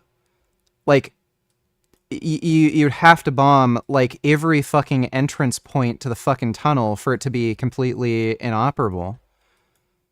What is she talking about? The tunnel network is more complex than New York City's tunnel system. So, yeah, if you only bomb a few points, most of the fucking tunnel network can still be used. Out into refugee camps doesn't make any sense. Like I said, I think their goal, and as they do, they have all these policies. VG, I would support Israel even if they were in the wrong, simply because they are a more secular society and have a higher vegan population. I hope Israeli troops wipe out all of Palestine. I don't get why vegans wouldn't support Israel in this war. Yeah, same. Even if Israel was in the wrong, they'd still be more in the right than Palestine, so that would still be my default. Thanks for the donation, Eric. Please ban Joe Linton. He is spamming chat with anti-Semitic shit and calling for the bombing and destruction of Israel. I don't think he is. Thanks for the donation, Niagara. He's mowing the lawn, where they kill a certain amount of Palestinians every year. This is genocidal. The aims here are genocidal. Your father-in-law, very highly well-regarded man in this country, Lord Michael Farmy, said the Israeli Defense Forces were acting in a highly accountable way in an extremely complex and difficult environment. We cannot forget that they've been forced to prosecute this war. Obviously, a different interpretation of events there. Have you discussed this with him? Yeah, I mean, I try to separate my politics from his politics because I think it's unfair in any family to say, well, what does your mom think? What does your cousin think? What does my sister think? My sister's a Democrat, What I can say is I deeply respect him. He's done a tremendous amount of work, and I want to say this. I was on the Zionist side. Let's not forget this. For years, I worked for Prager University. I worked for Daily Wire. And so I was much more sympathetic to, I would say, the Zionist cause throughout my entire career. But the difference is, and I think we spoke about this on my podcast, generationally, with the access of social media, being able to see these things every day versus the person who, as you described it, as you are still, because you're kind of a combo, who hears the thud of the newspaper and reads the newspaper and believes that, or, this kind of becomes or colors their worldview, is very different. Social media completely transformed my perspective on what's happening in Israel and Palestine. And I'm disgusted with myself for not. Yeah, so basically she watched a bunch of TikTok videos, got funneled down a Nazi rabbit hole, and that's why she's so anti-Semitic now, because she's a fucking idiot.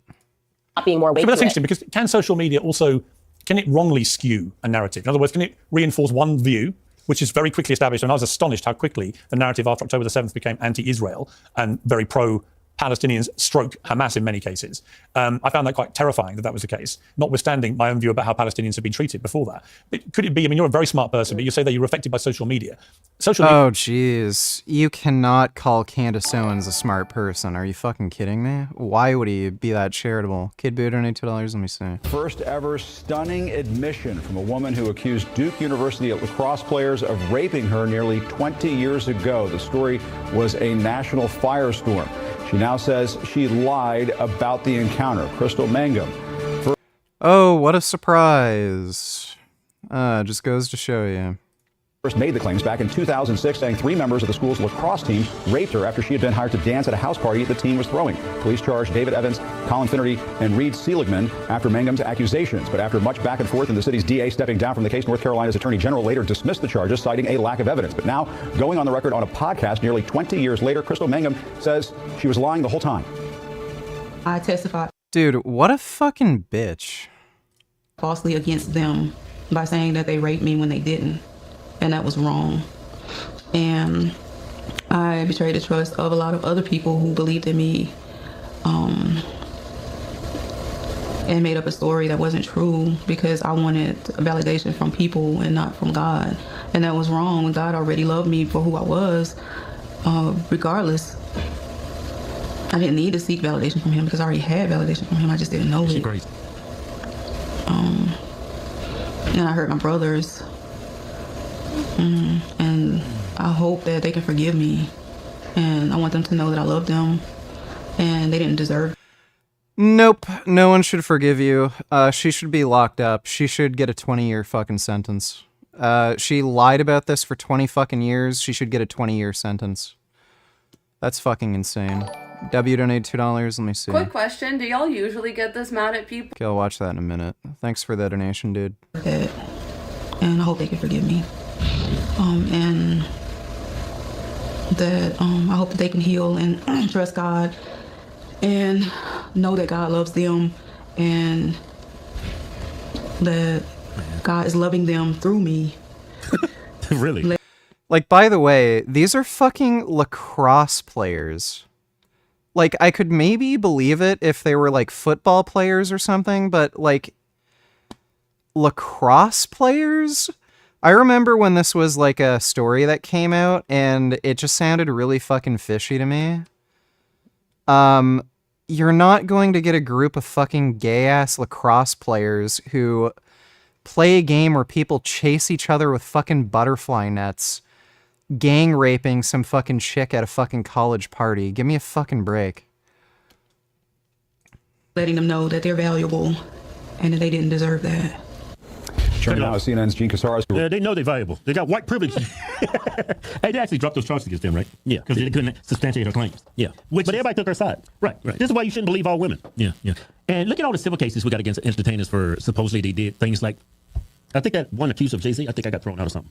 Well, what I'm trying to say is anybody that is trying to sue someone civilly, you have to be found, I think it's valid that you have to be found guilty before you can sue someone civilly. You can't just come after the fact 30 years later and say that man banished me. Yeah. When someone's suing you civilly, you should be able to still have to substantiate those claims. It shouldn't be my word against yours. Like what happened to Trump. He was found guilty in a civil case of sexual abuse. Yeah. The reason Trump was found guilty in the civil case, and I think the ruling was the appropriate ruling, Trump literally admitted to it during discovery. That's what really did him in. Like, that moment where, like, the lawyer asked him, like, do you think it's normal for, like, rich, powerful men like yourself to sexually assault women and take advantage and shit? And he's like, oh yeah, it happens all the time. Like, it's normal. That's just the way it is. Like he practically admitted to doing it, and I can only imagine what his lawyer was fucking thinking sitting in the room. He probably just buried his fucking face in his hand and said, fuck me. But that's what really did it. It wasn't really any corroborating witnesses or evidence in the case, which did help. I think she did have some corroborating witnesses, but Trump literally admitted to this behavior. Like, there's the grab me by the pussy, quote that they used, but he literally said, oh yeah, this is normal. People like me do that. And that's what made him lose. Yeah. And there's no way to substantiate it because it happened so long ago. So they awarded her like hundreds of millions of dollars. Yeah. Yeah. I don't know why you keep bringing God into this. God ain't got nothing to do with this. Yeah, you gonna pay for it. God you gonna pay for it. God, yeah. Well, she repents, so she's supposed to go to heaven now. It's funny how that works, huh? Who has to go to hell if you repent? You know, women that do this. I ask you a question. What is it? That you think it's that simple? I stab someone. He passed away. I'm sorry. I go to confession. I repent. Now I go to heaven.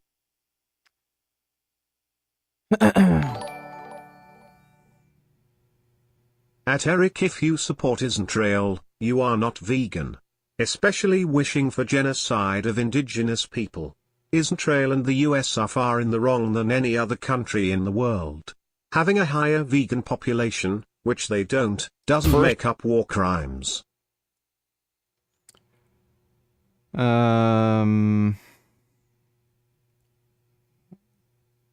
an idiot. Thanks for the donation, Radical Vegan. Ever stunning case of sexual abuse.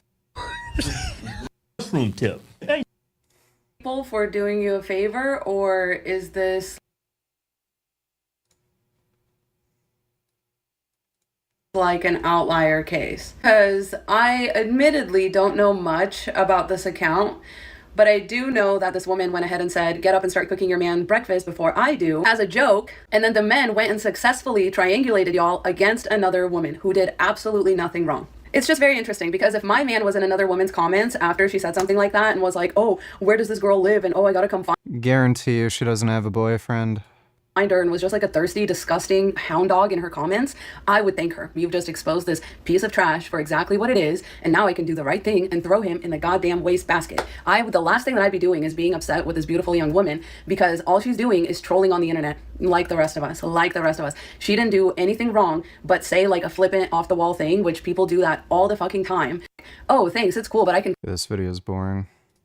Media was incredibly partisan behind the Palestinians almost immediately, to the extent where I would argue, looking back at the whole time, that I've argued persistently, well, what would be proportionate? I can't think of anything Israel could have done, given that Hamas were embedding themselves among civilians. I don't know how they could have attacked Hamas without being criticized, whatever they did. They would have been criticized, but not to this degree. Everyone was expecting a response, and myself included. We're, like you said, and we agree on this, we're way past that. So that's not even a question anymore. There had to have been a response, and you are correct that no matter what, the response would have been criticized. But now there are questions about whether or not, like I said, they allowed this attack to happen, and I think this corruption trial will tell us much more. They clearly didn't.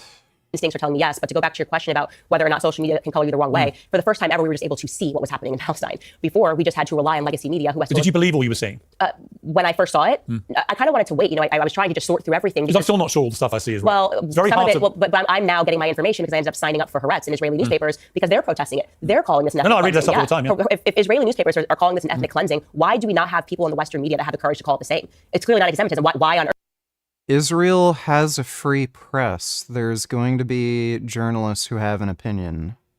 I don't know why it matters if there's Israeli journalists that say they think it's an ethnic cleansing. Like, you can go back into World War II. There were fucking journalists who were saying the U.S. shouldn't be involved in World War II. Hitler isn't that bad. It's none of our business. Every single war in American history, there were dissenting opinions in the free press. What the fuck does this have to do with anything? Earth would Haaretz media or Haaretz Israeli newspaper be anti-Semitic and want to see the undoing of Jews? Again, this goes back to AIPAC and back to lobbying. But to answer your question, that piqued my curiosity, and I couldn't believe that essentially everything that I had these presets to believe about Jews, everything was existential. Again, that sort of Holocaust upbringing in my mind culturally, seeing so many Holocaust movies, I kind of had these factory settings where I instantly always wanted to see Jewish people as the victim. And it was very hard for me to kind of shed that. And to. But a lot of Jewish people were victims here too. Correct. But what I'm saying is my factory. So it's not wrong for them to play the victim if they're genuinely being victims. If they're genuinely being victims, correct. But when I say my factory settings, what I mean is that the second a Jewish person got a circle about anything, I just assumed they were telling the truth and were the victims. I'm just kind of going back and assessing my own character flaws. I got this wrong in my political career. What you should do is not have these factory settings and actually examine the facts, right? And so when I started to do that, what I started noticing was I wasn't even allowed to ask a question. So I'd see something and then I'd say, well, what is this? And then suddenly it was anti-Semitism. And that right there to me signals you're not telling me the truth because you shouldn't have to do that, right? Nobody is going to decide. I think that works in almost every single debate in the world right now. I see it the other way around, where you get being accused of being an Islamophobe if you dare to criticize anything on the Palestinian side, even if a lot of the stuff that's been going on is worthy of criticism. I haven't seen that. And I say this as someone who was deeply critical of people that were Islamic throughout my entire career, because again, I jumped into politics and there's a certain perspective that you're supposed to have in America about Zionism and you're supposed to kind of marry yourself to it. And despite all of the things that I now kind of blush when I look back on that I sort of had those factory settings, they never kind of just like routinely dismissed me. They just kind of were like, well, she's bought and paid for, never called me an Islamophobe, whatever it is. I just want to be fair. And I want to be fair. If something happened tomorrow and in an elite place in America and a bunch of Jews were killed and targeted, I want to stand on my platform and say what is happening to Jewish people is wrong. I'm not married to hating Jews because I think what Bibi Netanyahu is doing is wrong. It has nothing to do with the Jewish people at large. This is a foreign state. He's allowed to be criticized in the same way that I criticize Biden, in the same way that you can criticize Trump. I'm criticizing Bibi Netanyahu, and I think the ICC got it correct in pursuing an arrest against him. Do you think Hamas are a terrorist organization? Absolutely. You do? If you kill civilians, you're a terrorist organization. That was always very So clear. could they play any part in the government after all this, in your view? I would really struggle to see how that would be a plausibility. Let's turn to Syria, because interestingly, you said the fall of Bashar al-Assad is...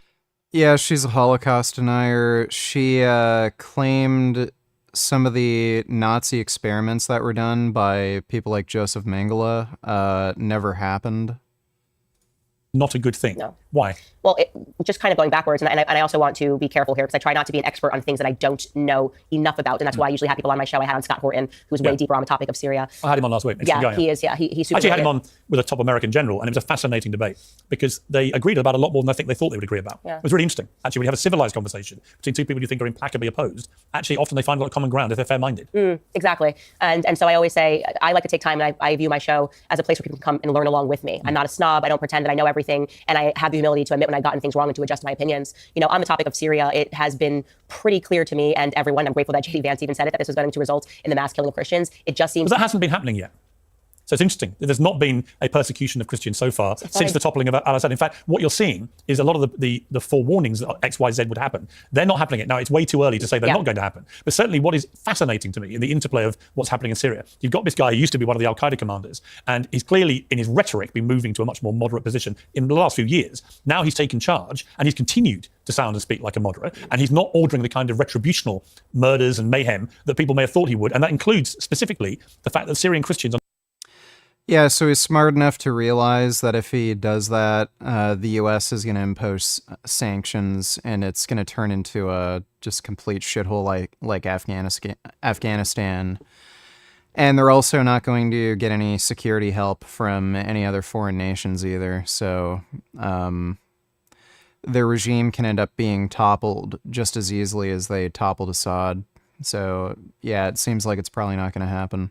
Are not at the moment being subjected to any kind of apparent oppression. I mean, are you surprised and encouraged by that? You know, to be honest with you, because I traveled over here and then I was sick for an entire week, I haven't done enough I haven't looked into the story. You had this lurgy that I've had, right? Yeah, exactly. I need to stay hell. more up to date on what's going on. But my concern is that, and even if it's not happening imminently, that a lot of Christians are about to be murdered. And listen, again, talking about the broader conversation of Israel's involvement, which I showed on my show with Scott Horton, you know, them admitting that they armed Al-Qaeda, Al-Nusra, all of this is just inappropriate and wrong. And you just keep calling yourselves victims, and you've been caught so many times funding rebels, giving rebels weapons to pursue Israel's aims in the region. I think that our foreign policy in the West is way too tied to what Bibi Netanyahu wants. Okay, and I'm happy that this conversation is happening. I'm happy that people are able to debate it. I'm happy that people like Scott Horton are given a platform to really think through these things, because in terms of America, at least, there's a major awakening happening as it pertains to our foreign policy in the Middle East. Let's turn to some of the other big stories at the moment. The shooting of the healthcare chief executive, and in particular, the weird reaction from the left of kind of immediately moving to, well, he's a hot assassin, Luigi Mangione, when in fact he's just a cold-blooded assassin. Classic America. Your old friend Don Lemon said this.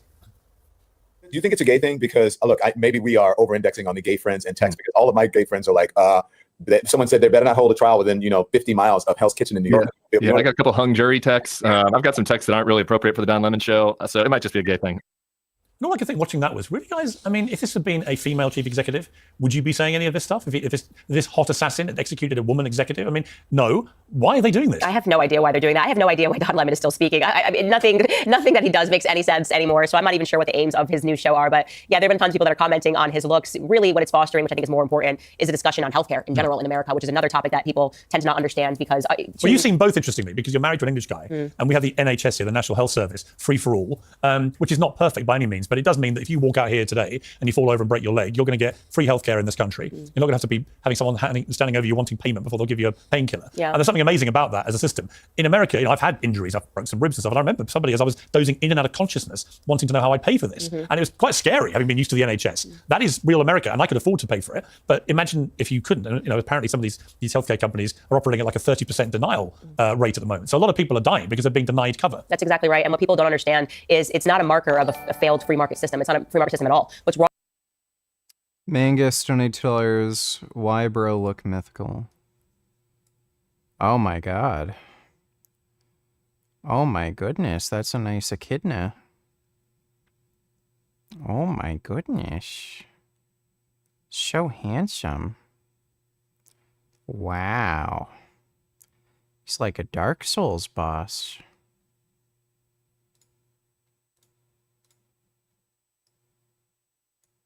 Oh. What are you doing there? Oh. What are you doing there? Baby. Hey, what's up? What are you doing there, Rocky? Oh, raccoons are so cute. Oh, look at the little deer. Oh my goodness, so pretty. Wow, that's a very pretty deer. What do you think of his cooking?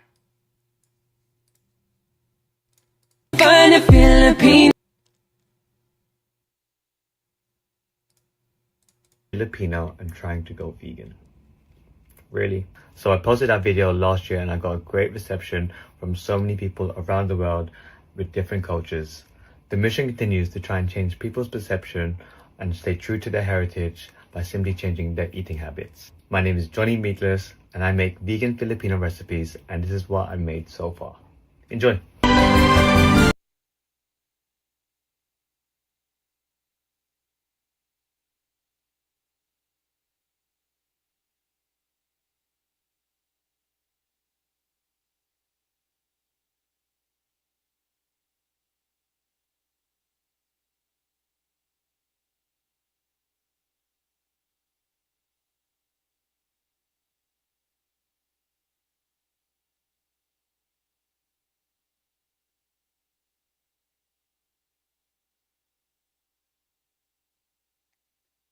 Looks alright. I'm not terribly familiar with Filipino food, but looks pretty okay.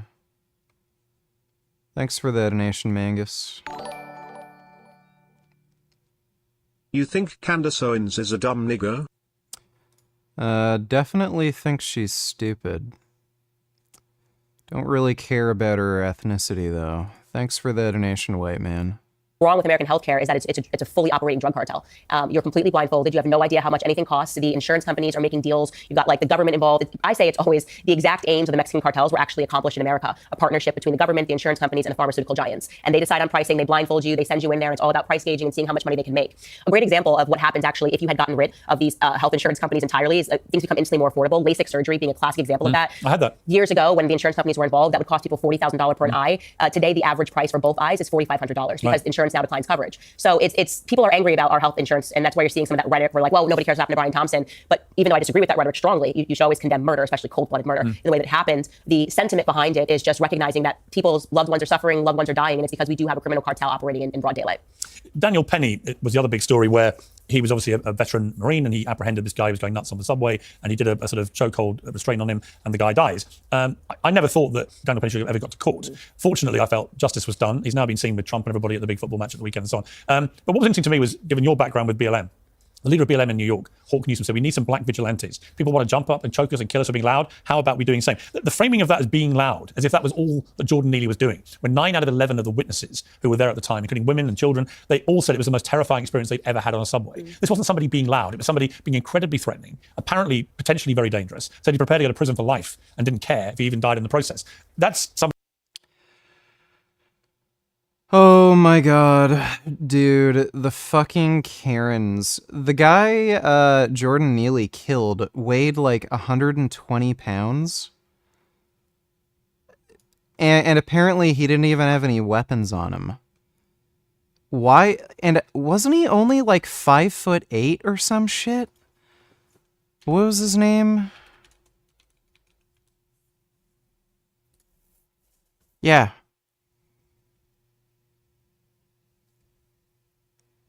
.8 meters. Okay, that's like 5'10", 5'11" or something.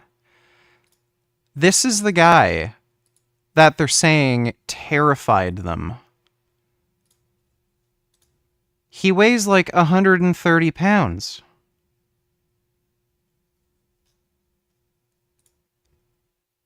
Like, look at him.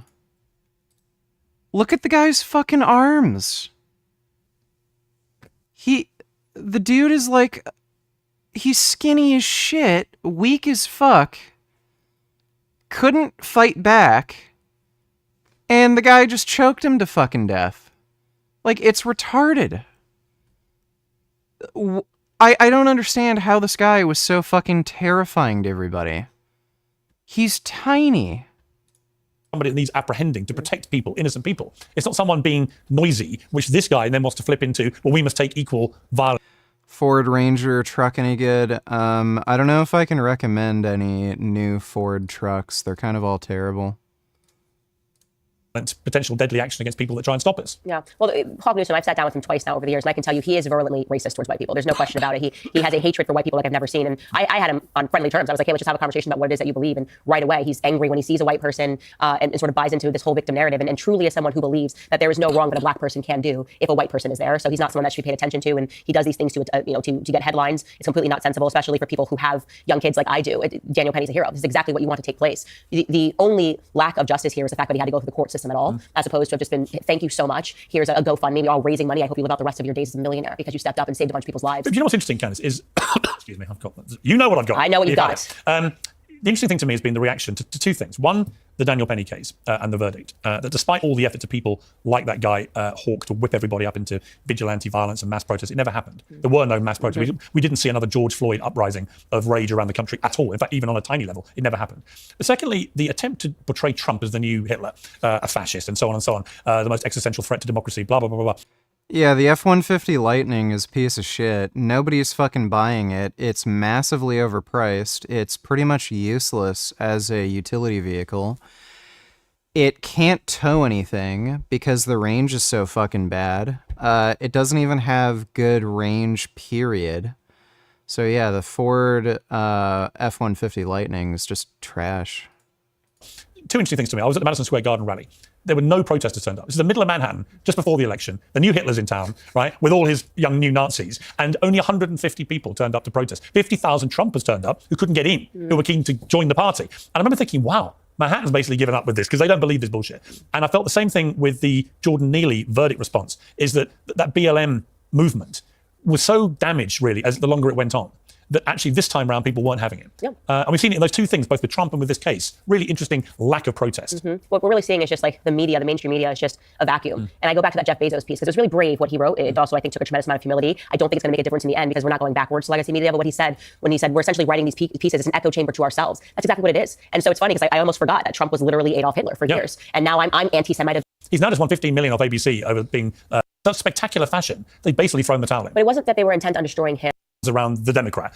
Politics. He killed all these necessary deaths that needed to happen so we could go back to fostering conversation. Almost everyone. That's correct. Right? I mean, very weird, scary. chilling behavior. And everyone in Hollywood knew, and that's a piece of this that we still haven't gotten to. What's going to happen to all of them, do you think? They're all going to get swept up in it? I think so. I think they are going to get swept up in it. I don't see how they can't. This is pretty clear cut. If you can use your platform to talk about every meaningless social issue and I'm with her and hashtag me too, this is a pretty important one when you have this many victims lining up. I mean, you once said Jay-Z's like God to me. How do you feel about him now? Did I say this? You did. What? Yeah, Jay-Z was God to me, you said. Oh, was God. Past tense. Growing up. I was like, what are we talking about? No. Yeah, when you were growing up, his music. Yeah, when I was growing up. I loved Jay-Z because in his lyrics... Let's be clear, he's been emphatic in all his denials. Let's be Wait, clear. I also want to be clear on the Jay-Z recent stuff. I don't believe it. I looked into that case and I actually don't believe it. A lot of holes in it. Yeah, that one doesn't pass the sniff test for me. But in terms of his relationship with Diddy, I would expect him to make some sort of statement because, like I said, he is overtly political. So I just want people to keep the same energy. If you normally don't comment on matters, that's totally fine. But if you've been lecturing us for years about every other social ill, now would be a great time to use your platform for that same energy. If you were saying women are suffering, I'm with Kamala. Drugs, having these Airbnb owners talk about the cocaine they allegedly found the next day, these debauchery parties, these openly sex fields. And so I think it's very good. Like I said, I think nature is healing. People are starting to see these people for what they are. A lot of people. Yes, Russell Brand was our Cupid. Really? Yeah. All right. Resolved to sleep with 1,000 men in less than 24 hours to break a record. So we're going to discuss that. I'm going to show you portions of our conversation now that it has premiered. Plus, you're not going to be surprised because I think it's just a game between me and Tucker Carlson. I'm in trouble, then he's in trouble. Well, now it's Tucker Carlson's turn again, and he's in hot water, this time, of course, for hosting a guest on his podcast. That guest's name is Jeffrey Sachs, and he's telling the public the truth about Bibi Netanyahu's ambitions in the Middle East, motivated by the notoriety. And there's no makers to capture the big feat because I don't know what she was imagining. I'm assuming she was just like, I'm breaking a record. It's going to be great. And I want to show you this clip that has gone viral. I should have covered this last week, but I was feeling sick, and you're going to definitely hear me sounding sick. My view is the real Lily. Raw emotions, which would follow any... It's very like... It's kind of like being a in a sense of like, or do this, or to have never done this, would you have taken the 50, or would you still be like, no, it's something I want to do? I've always said this. I did this as a hobby before I did it for work. So I was sleeping around and doing these stuff like that before I actually did OnlyFans. I was a lot more promiscuous off camera before I was on camera. And so no, I do this job because I love it so much. And to me, obviously money in every job is a big thing, but it's not about the money for me. It's about. You said you had to do this to give back to your OnlyFans that afforded your lifestyle. You said that, I think. No, as in they've really helped me. You know, But you said you thought me and my assistant I never sat said in a anything room. about money. You Just said about me and like my freedom. assistant sat in a room and decided that we should do this as a way to give back to the fans that have supported this, like, this lifestyle that I have. Me and my assistant were talking, and I was like, I just looked up the world record because I was like, how cool would this Hello, be to do? everybody. It's obviously it's something that's kind of obviously never been done before. It'd be really unique content. It would also be giving, back to my supporters and stuff like that who have subscribed and, made my life how it is today. I didn't say lifestyle. So is it like this freedom that I have? I love the life that OnlyFans has given me, definitely. And that's not necessarily money.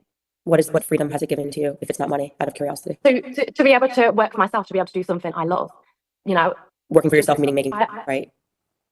Sorry? Working for yourself as in being able to earn an income by yourself. No, so working for myself to be able to wake up and grab a coffee in the morning and not have to be in a desk at a 9 to 5, to be able to myself and, Easy money. make a living out of it, be able to support. So to be able to support myself, do something Yeah, that I that's love, money. Just and be able so you know, that's all. That's money you're talking about. Like, to be able to support But yourself. I'm not just talking about like money. I'm talking about the freedom this lifestyle has given me. Money permits freedom. Money permits freedom. Yeah, we're trying to connect the dots. So money means you have the freedom to do whatever you can in your life, right? That's what money is, equals essentially time in this case, right? Because you're saying the freedom to do what you want to do.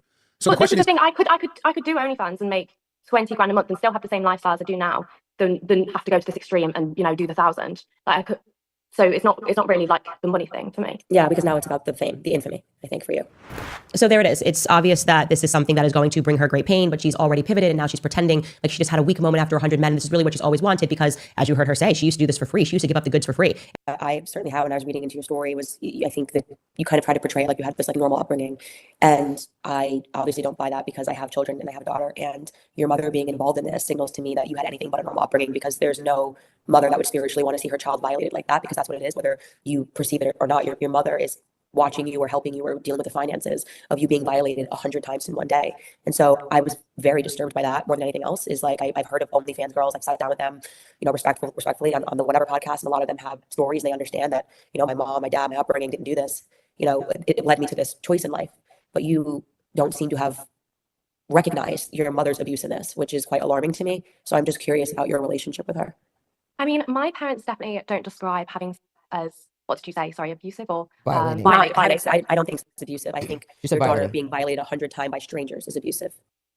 What do you mean violated 100 times? It was consensual sex. So my parents don't describe as being violated. They don't really see it in that way. They know I've always been very liberal, and It was consensual sex. By the way, these are the same fucking people who will talk about like false rape claims, false accusations, lies by the media.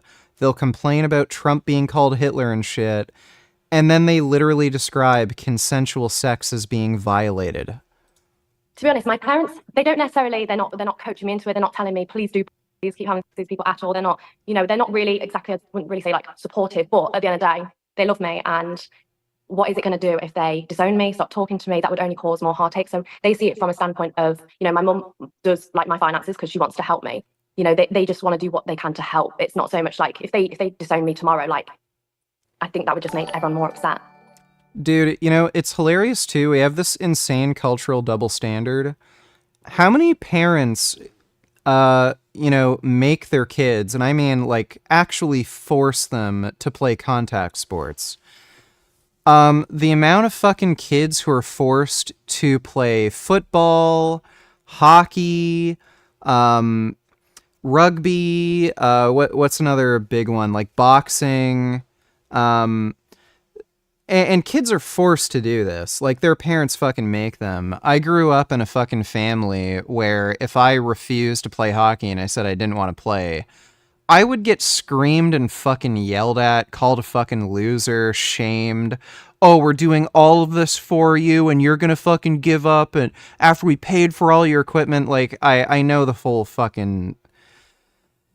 So kids are forced to play contact sports where they're literally getting fucking CTE, severe fucking traumatic brain injury. And these kids are forced to like literally fight other kids and get traumatic brain injury. No one says shit about this. No one calls it fucking child abuse when, you know, kids are forced to play fucking football or hockey or some shit. But then when a fucking legal adult, a woman in her 20s, has her parents get involved with her OnlyFans business, just helping her do something she chose to do on her own. Oh, your parents are abusive. Like, it's insane. Potatoes donated $2. Let me see. Oh my god. Oh. Oh my god, they are like big potatoes. Oh my god, look at their toes. Oh, he's munching. Oh my god, capybaras are so majestic. Oh my god. Oh, there's a little parrot. Oh my god, there are flamingos there too. That's amazing. I really like capybaras. What the hell's going on here? Oh my god, it's a little hyrax. Wow, so handsome. That's a nice hyrax. Look at the eyes, so person. Oh my god. That's a monkey. Oh. That monkey is like a person. My goodness. That's a nice fuzzy monkey. Wow. That's a good monkey. Oh. It's a little chonker. Oh my god. Oh my god, look at his little hands. He's a person. Oh my god. That's a nice person.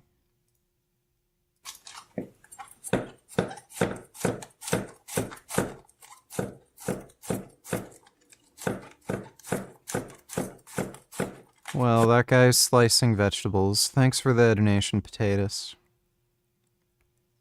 Why does Candace even care? Why do conservatives give so much of a fuck about people having sex? How is that political?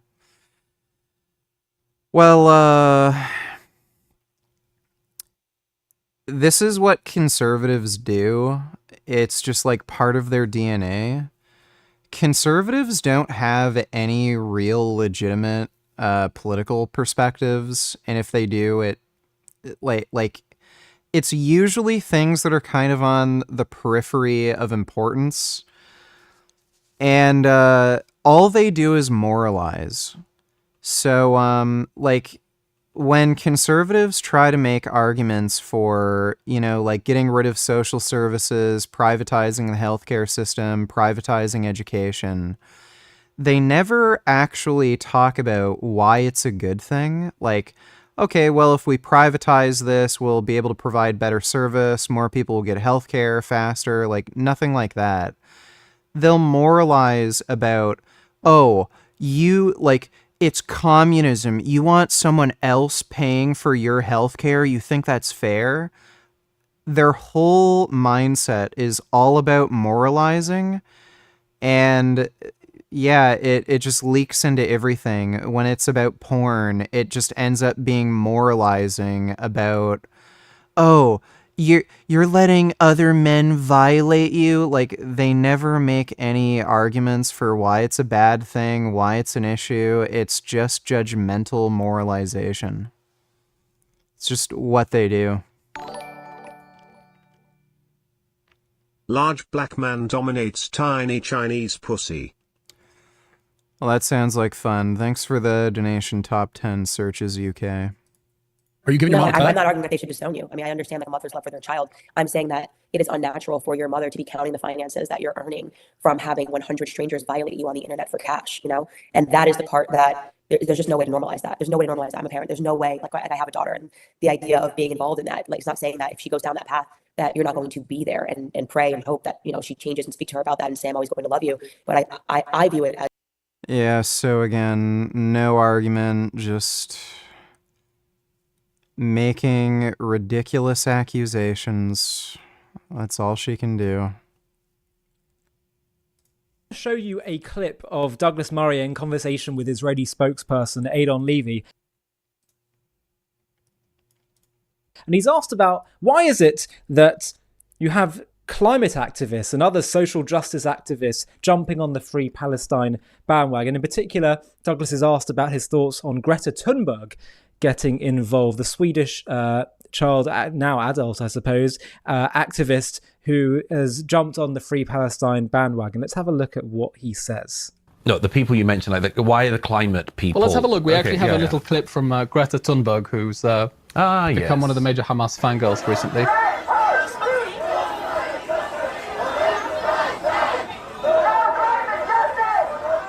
No climate justice on occupied land.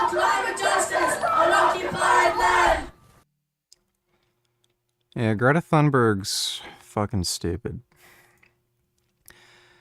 Dodo, donate $2. Make poll in your chat. I'm curious also, when are you done watching Candace Owens' brain rot? Well, we're done now. Poll, who did you vote for in 2020? Who did you vote for in 2024 if you're American? Trump, Kamala, didn't vote. I suppose I could do that. Did you vote for in 2024 election? Trump, Kamala, didn't vote. There we go. Thanks for the donation, Dodo. Grey Knight donated $2. Lil, did you know that Candace doesn't think dinosaurs exist? Yeah. She's a young Earth creationist, right? If dinosaurs are real. There is a Christ conspiracy that's happening right now, which is the intentional removal of Christ because they want people not to believe in God, but instead to believe in humans. That is what evolutionary theory was about. I was just walking. I was like, dinosaurs? That seems pretty fake and gay. There was no concept of a dinosaur until 1850. That's very recent. Within that same...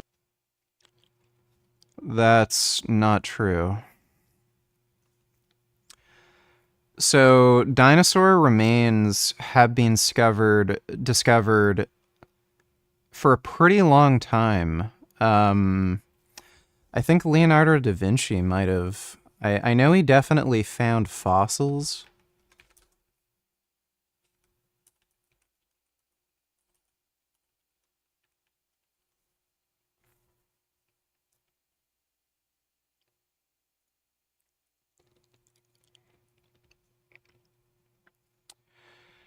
Leonardo da Vinci, did he sketch a dinosaur? 500th anniversary, Leonardo da Vinci displayed some of his work. Sketch pen, ink washed over black chalk, comprises 22 sketches, in which he titled Cats, Lions, and Dragon.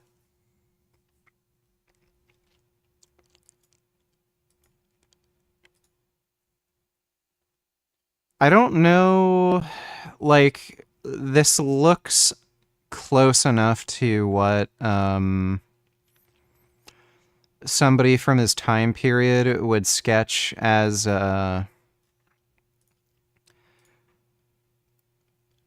what do they call them?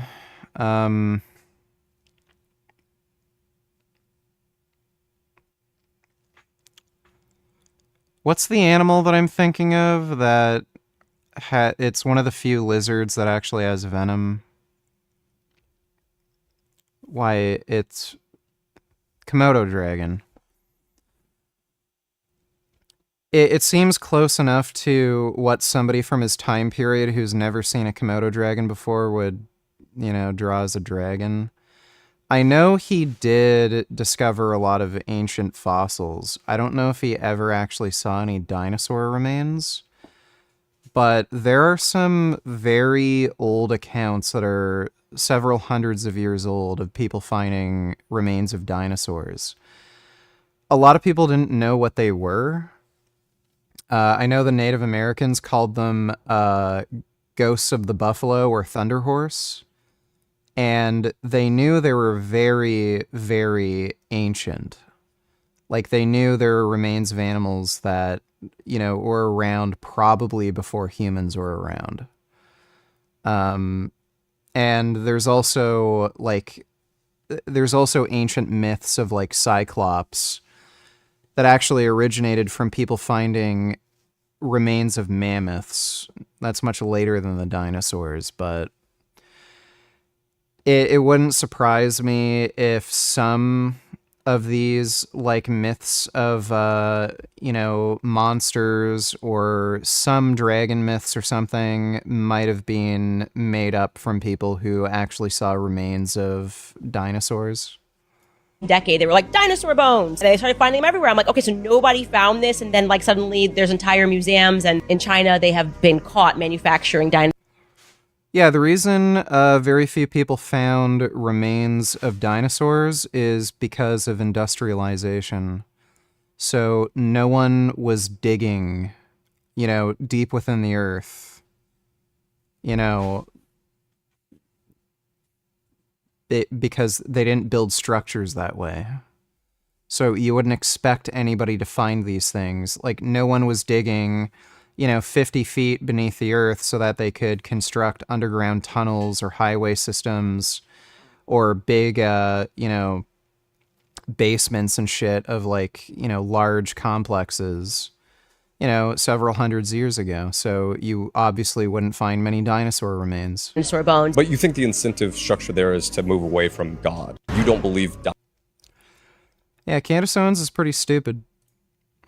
I mean, what are they talking about? How has the question of Israel come to claim such a massive role in these people's psyche that it defines not only how they see the Middle East, but informs how they view every other struggle in the world? Well, one thing is era of profound stupidity, in which, as I've said for many years, the adults have left the room.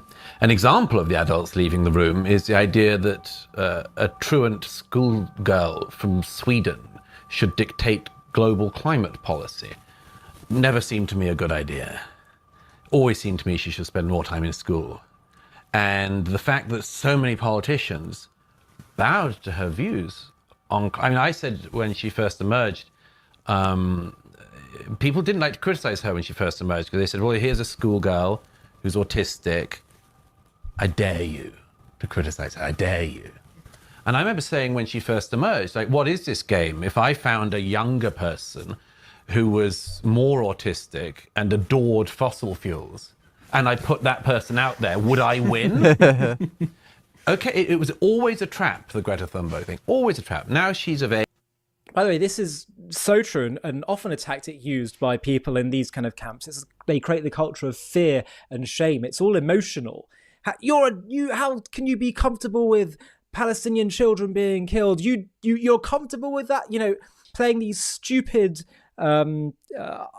straw man arguments, basically. Age, she's an adult, so and it's easier to criticize her, or it should be.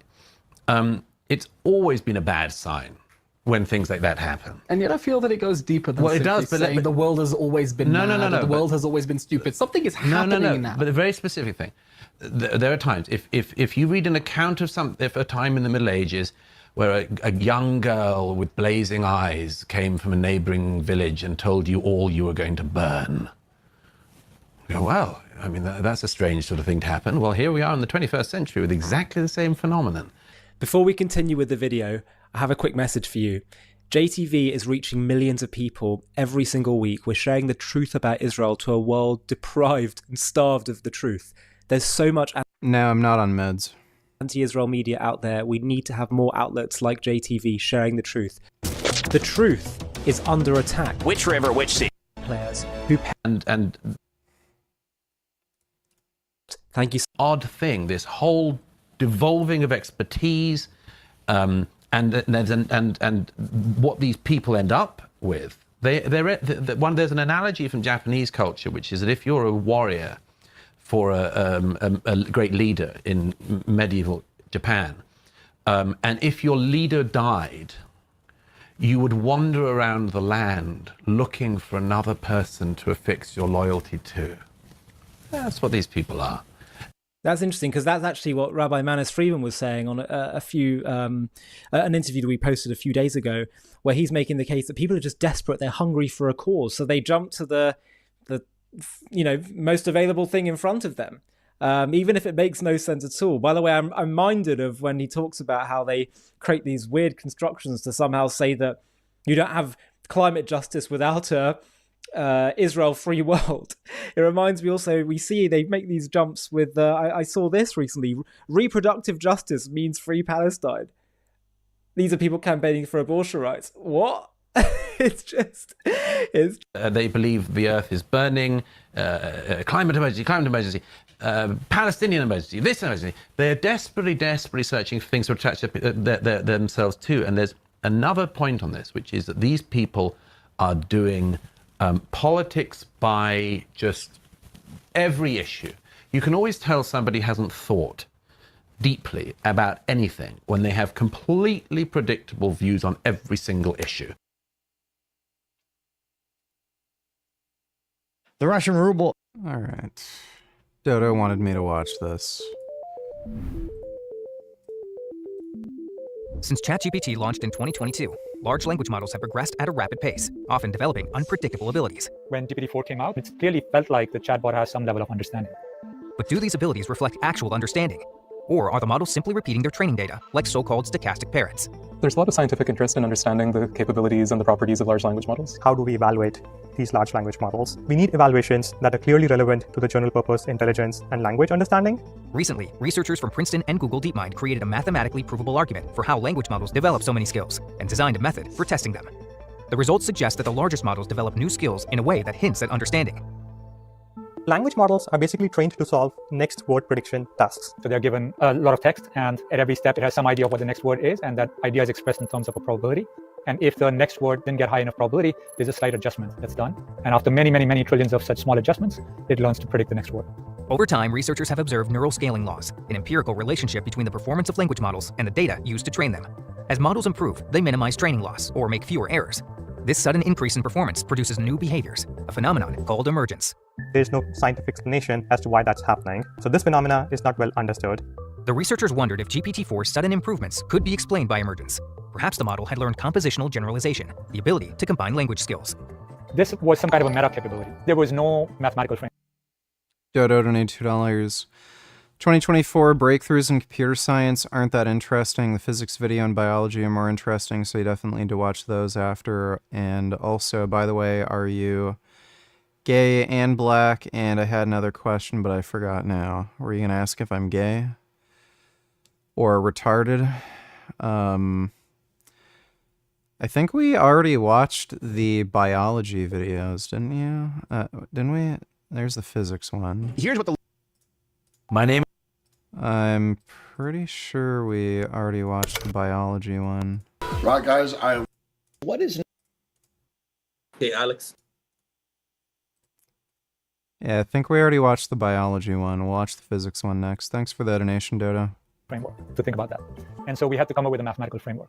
The researchers found their first hint by considering neural scaling laws. So those scaling laws already suggest that there's some statistical phenomenon going on. So random graphs have a long history in terms of thinking about statistical phenomena. Random graphs are made of nodes, which are connected by randomly generated edges. The researchers built their mathematical model with bipartite graphs, which contain two types of nodes, one representing chunks of text, and the other language skills. The edges of the graph, the connections, correspond to which skill is needed to understand that piece of text.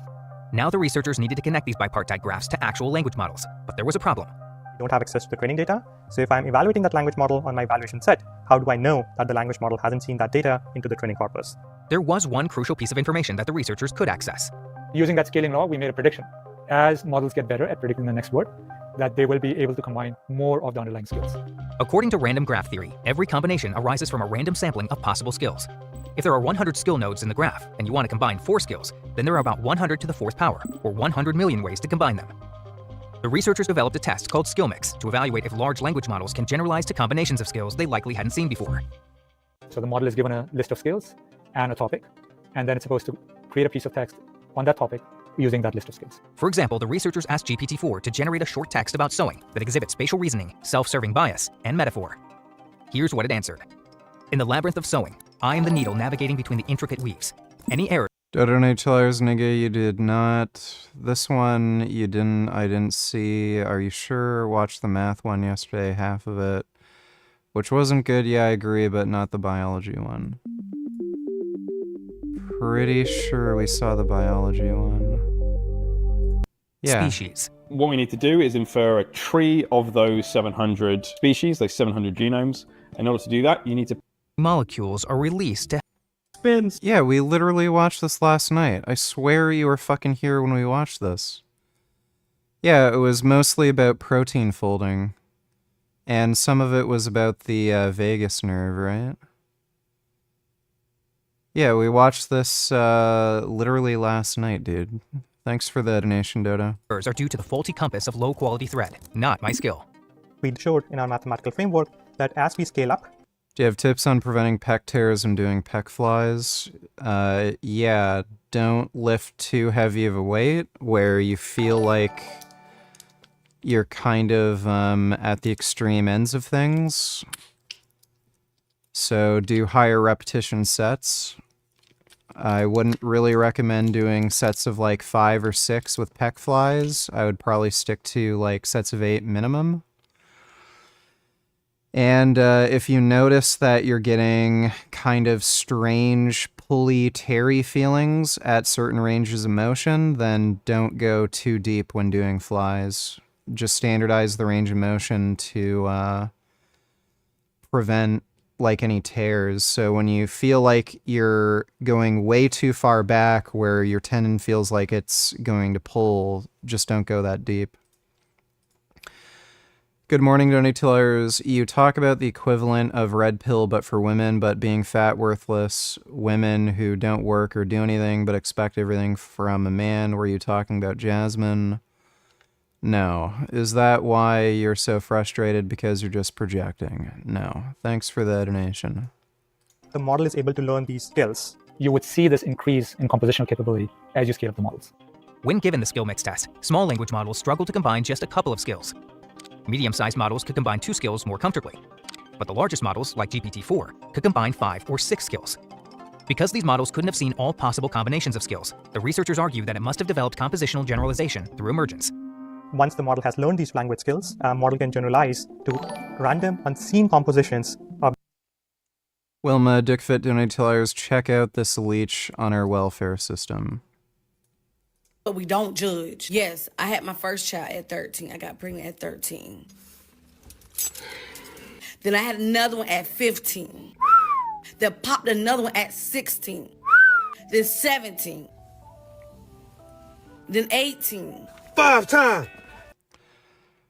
Yeah, this is a reason why forced sterilization might be a good idea. 5 times. 5 times. 19 and so on.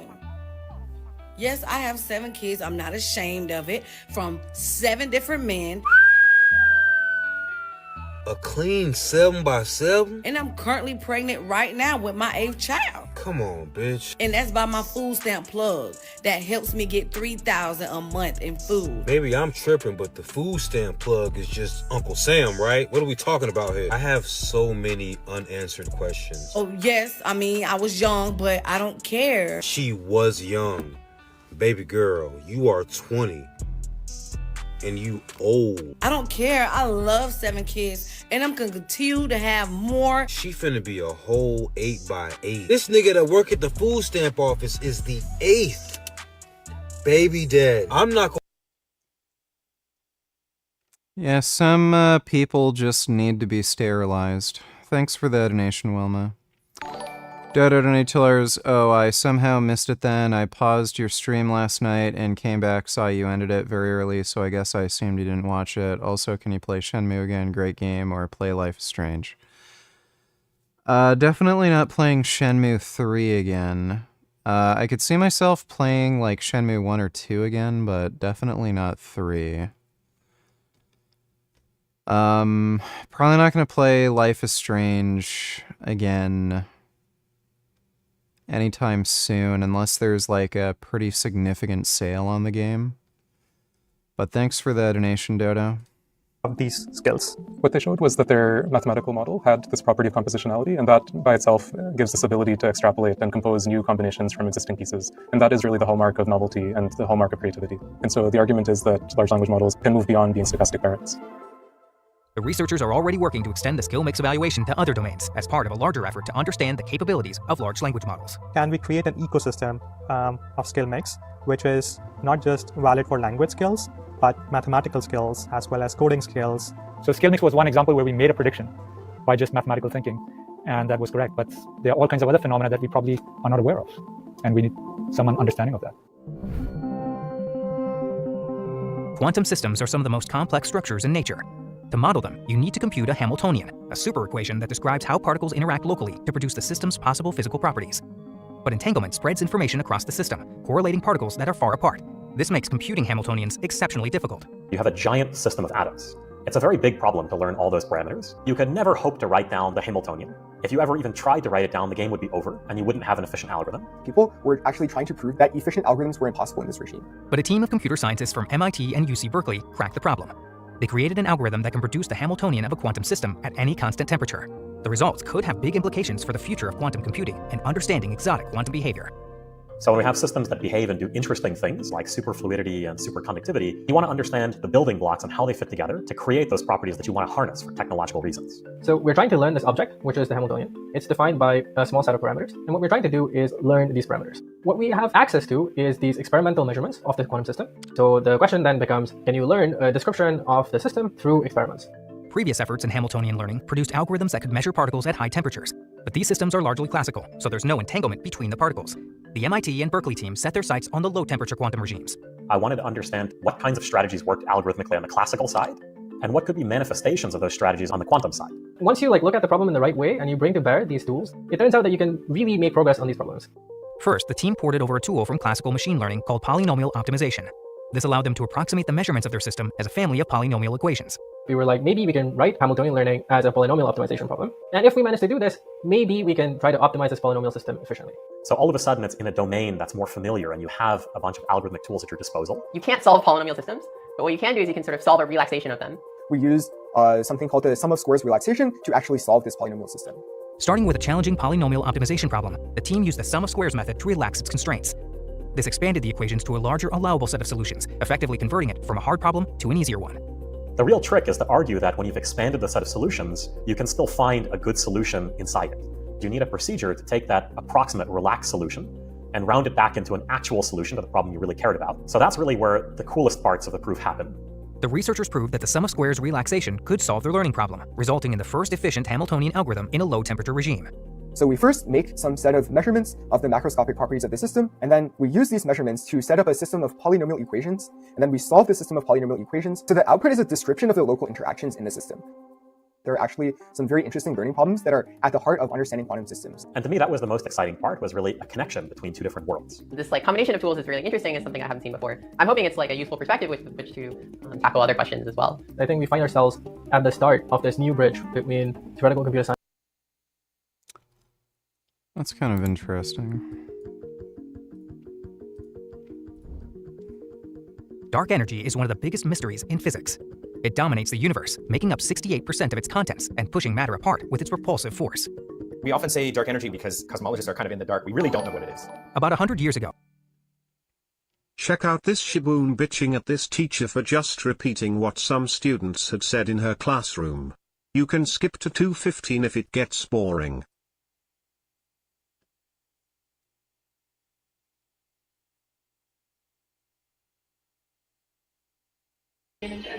You don't want your whole colleagues to know that you like to say the N-word.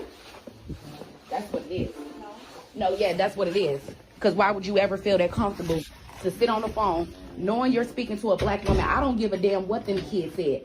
The point is, it was tasteless. You've been here decades enough to know what you said was ignorant and racist.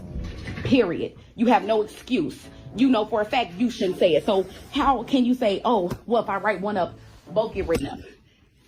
You will Do y'all know what she said to me on that phone yesterday? Why don't you repeat it since you like freely said it? Here's another black woman. Tell it to her. You want to teach 10-year-olds that it's not okay to say the N-word. What happened? Mrs. Jefferson reported that a student said... She can remember. She said it multiple times. Black pussy ass nigger. And you still saying it. You still saying it. Watch your fucking mouth.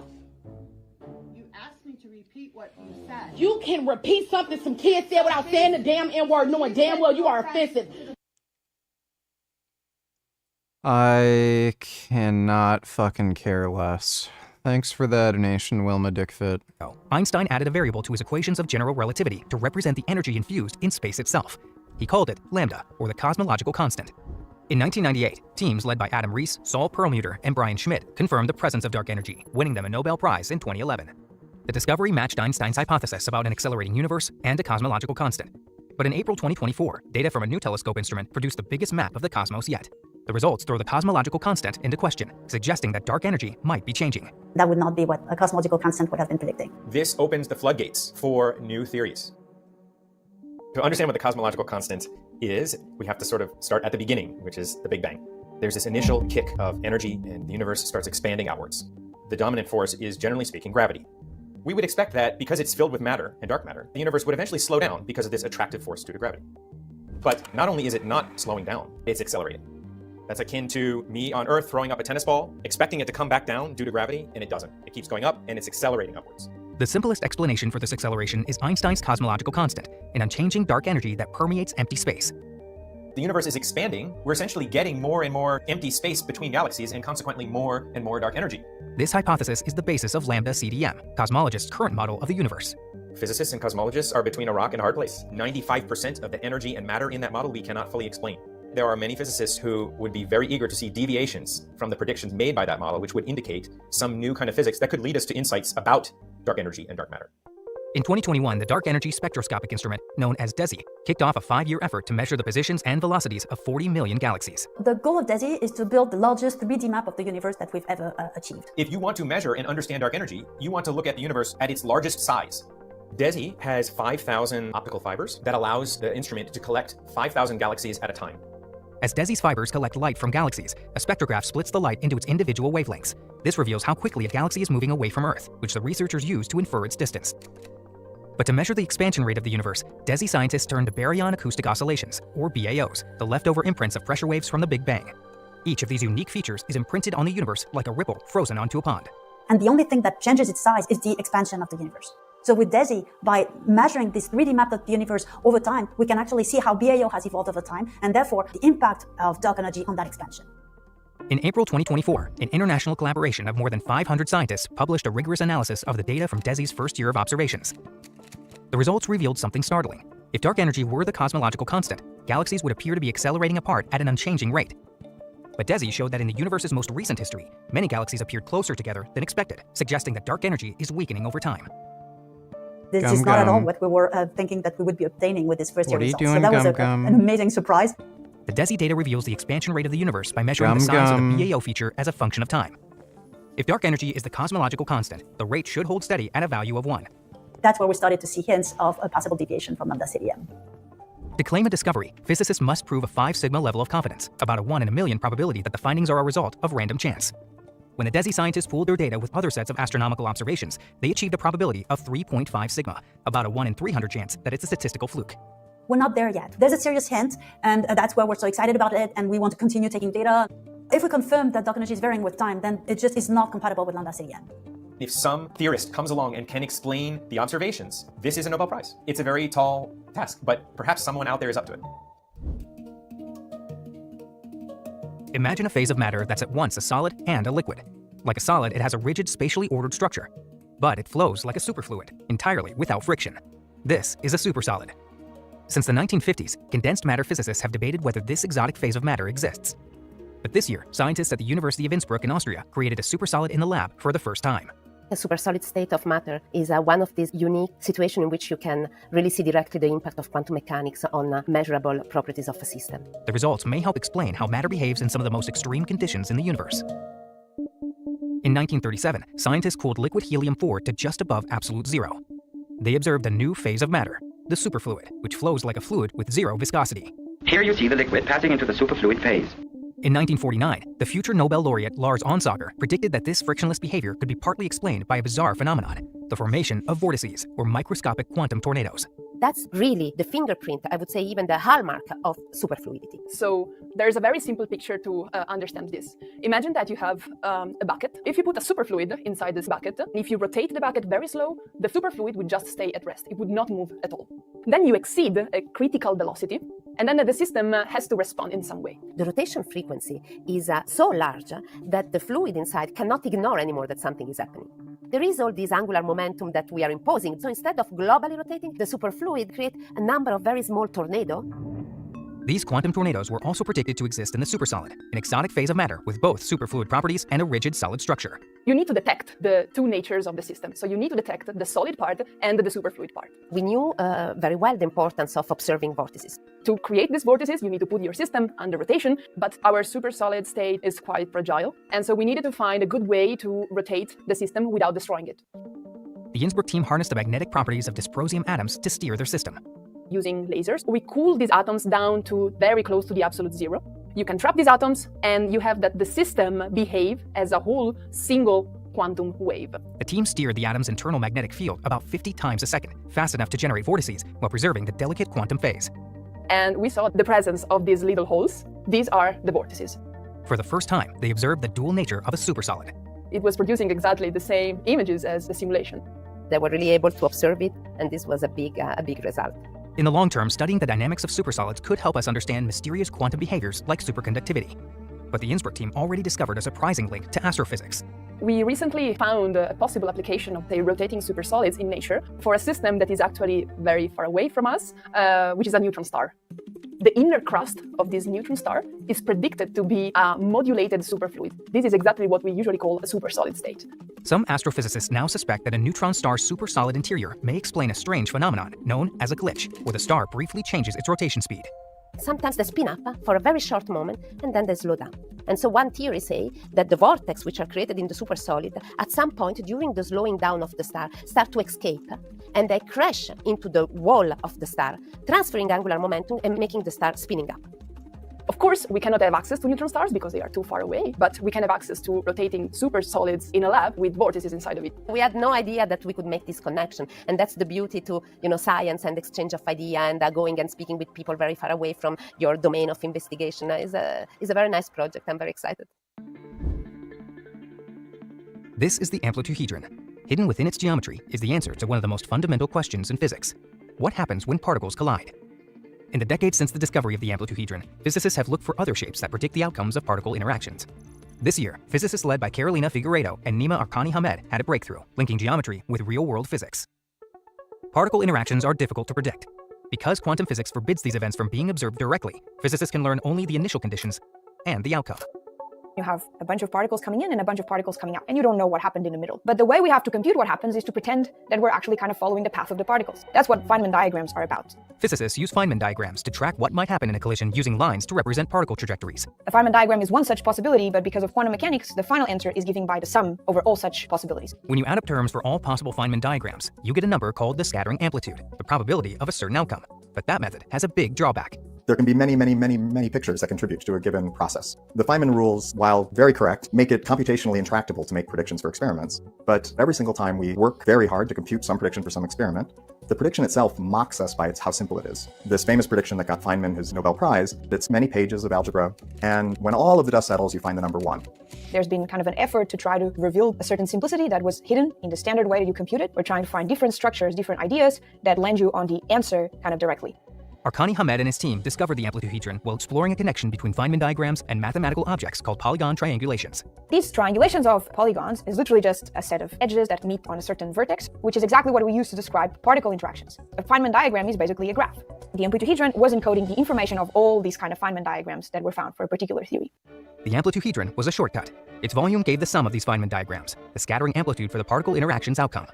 I could entirely describe how to make predictions in this theory without ever referring to even a particle, honestly. But there was a catch. It didn't work for real-world particles. Arkani Hamed's team soon identified another shape, the isosahedron, which encoded Feynman diagrams for a theory of different particles. This is when Carolina Figueiredo came across a striking coincidence. Scattering amplitudes take the form of fractions. Physicists often focus on collisions where the denominator becomes small, which represent likely outcomes for particle interactions. But Figueiredo began looking for situations where the numerator becomes small, representing unlikely interactions. There was something sitting upstairs that was encoding some extra information. First, Figueiredo used the associahedron to look at collisions involving simple particles known as colored scalars. She found that certain collisions flattened its volume to 0, meaning that they represented collisions forbidden for these particles. The amplitude is something which is related with the volume, and so from there it was easy to understand that if I found limits where this geometry collapsed, like reduced in dimension, then the volume would go to 0, so the amplitude would also have to vanish. Figueiredo also looked at collisions involving pions and gluons, 2 other real-world particles. She found that all the theories shared the same zeros, meaning that they outlawed exactly the same particle collisions. What we observed is that for 3 different theories, a similar feature was there. Not just similar, but like remarkably similar, like almost identical. This was very striking at the time just because there was no obvious reason for these zeros to be located at precisely the same spots. These hidden zeros revealed that the 3 different theories were described by the same function, deriving from curves on geometric surfaces. There's kind of a master object that encoded all the 3 different theories. The reason why we understood that there were these zeros is precisely because we had the formulation in terms of the geometry. This is the first time that amplitudes for real-world particles have been calculated in a geometric way. It builds on the dream of the amplituhedron, suggesting that the right shapes can lead to new and more efficient ways of understanding the quantum world. The complexity of the computation, it's highly reduced, precisely because you're packaging everything in an extremely nice way. You're exploiting all the structure. It's tremendously powerful to have not just a machinery for generating scattering amplitudes, but to have a geometric interpretation behind it. I'm very excited that there's an alternative. I didn't really understand anything in that last part, but the other stuff about superfluids and shit was interesting.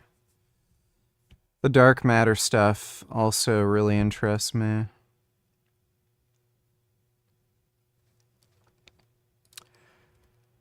Alright, well, I am going to go to bed now, I think. I was streaming for 3 hours earlier, so I've streamed for like 7 hours total today, so I think I'm gonna just go nighty-night now. The hell is this? Yeah. You see, the locals. What's that? Oh, it's called a Suron. How much was it? 2,000. Yeah, you gotta order them from China. Yeah, it's called this right here, Suron. Yeah. That was a butt. Alright, well, hope you guys had fun. Big thanks to everybody who donated on Streamlabs, really appreciate it. Should be on tomorrow around the same time, so I'll see you all then. And sweet dreams.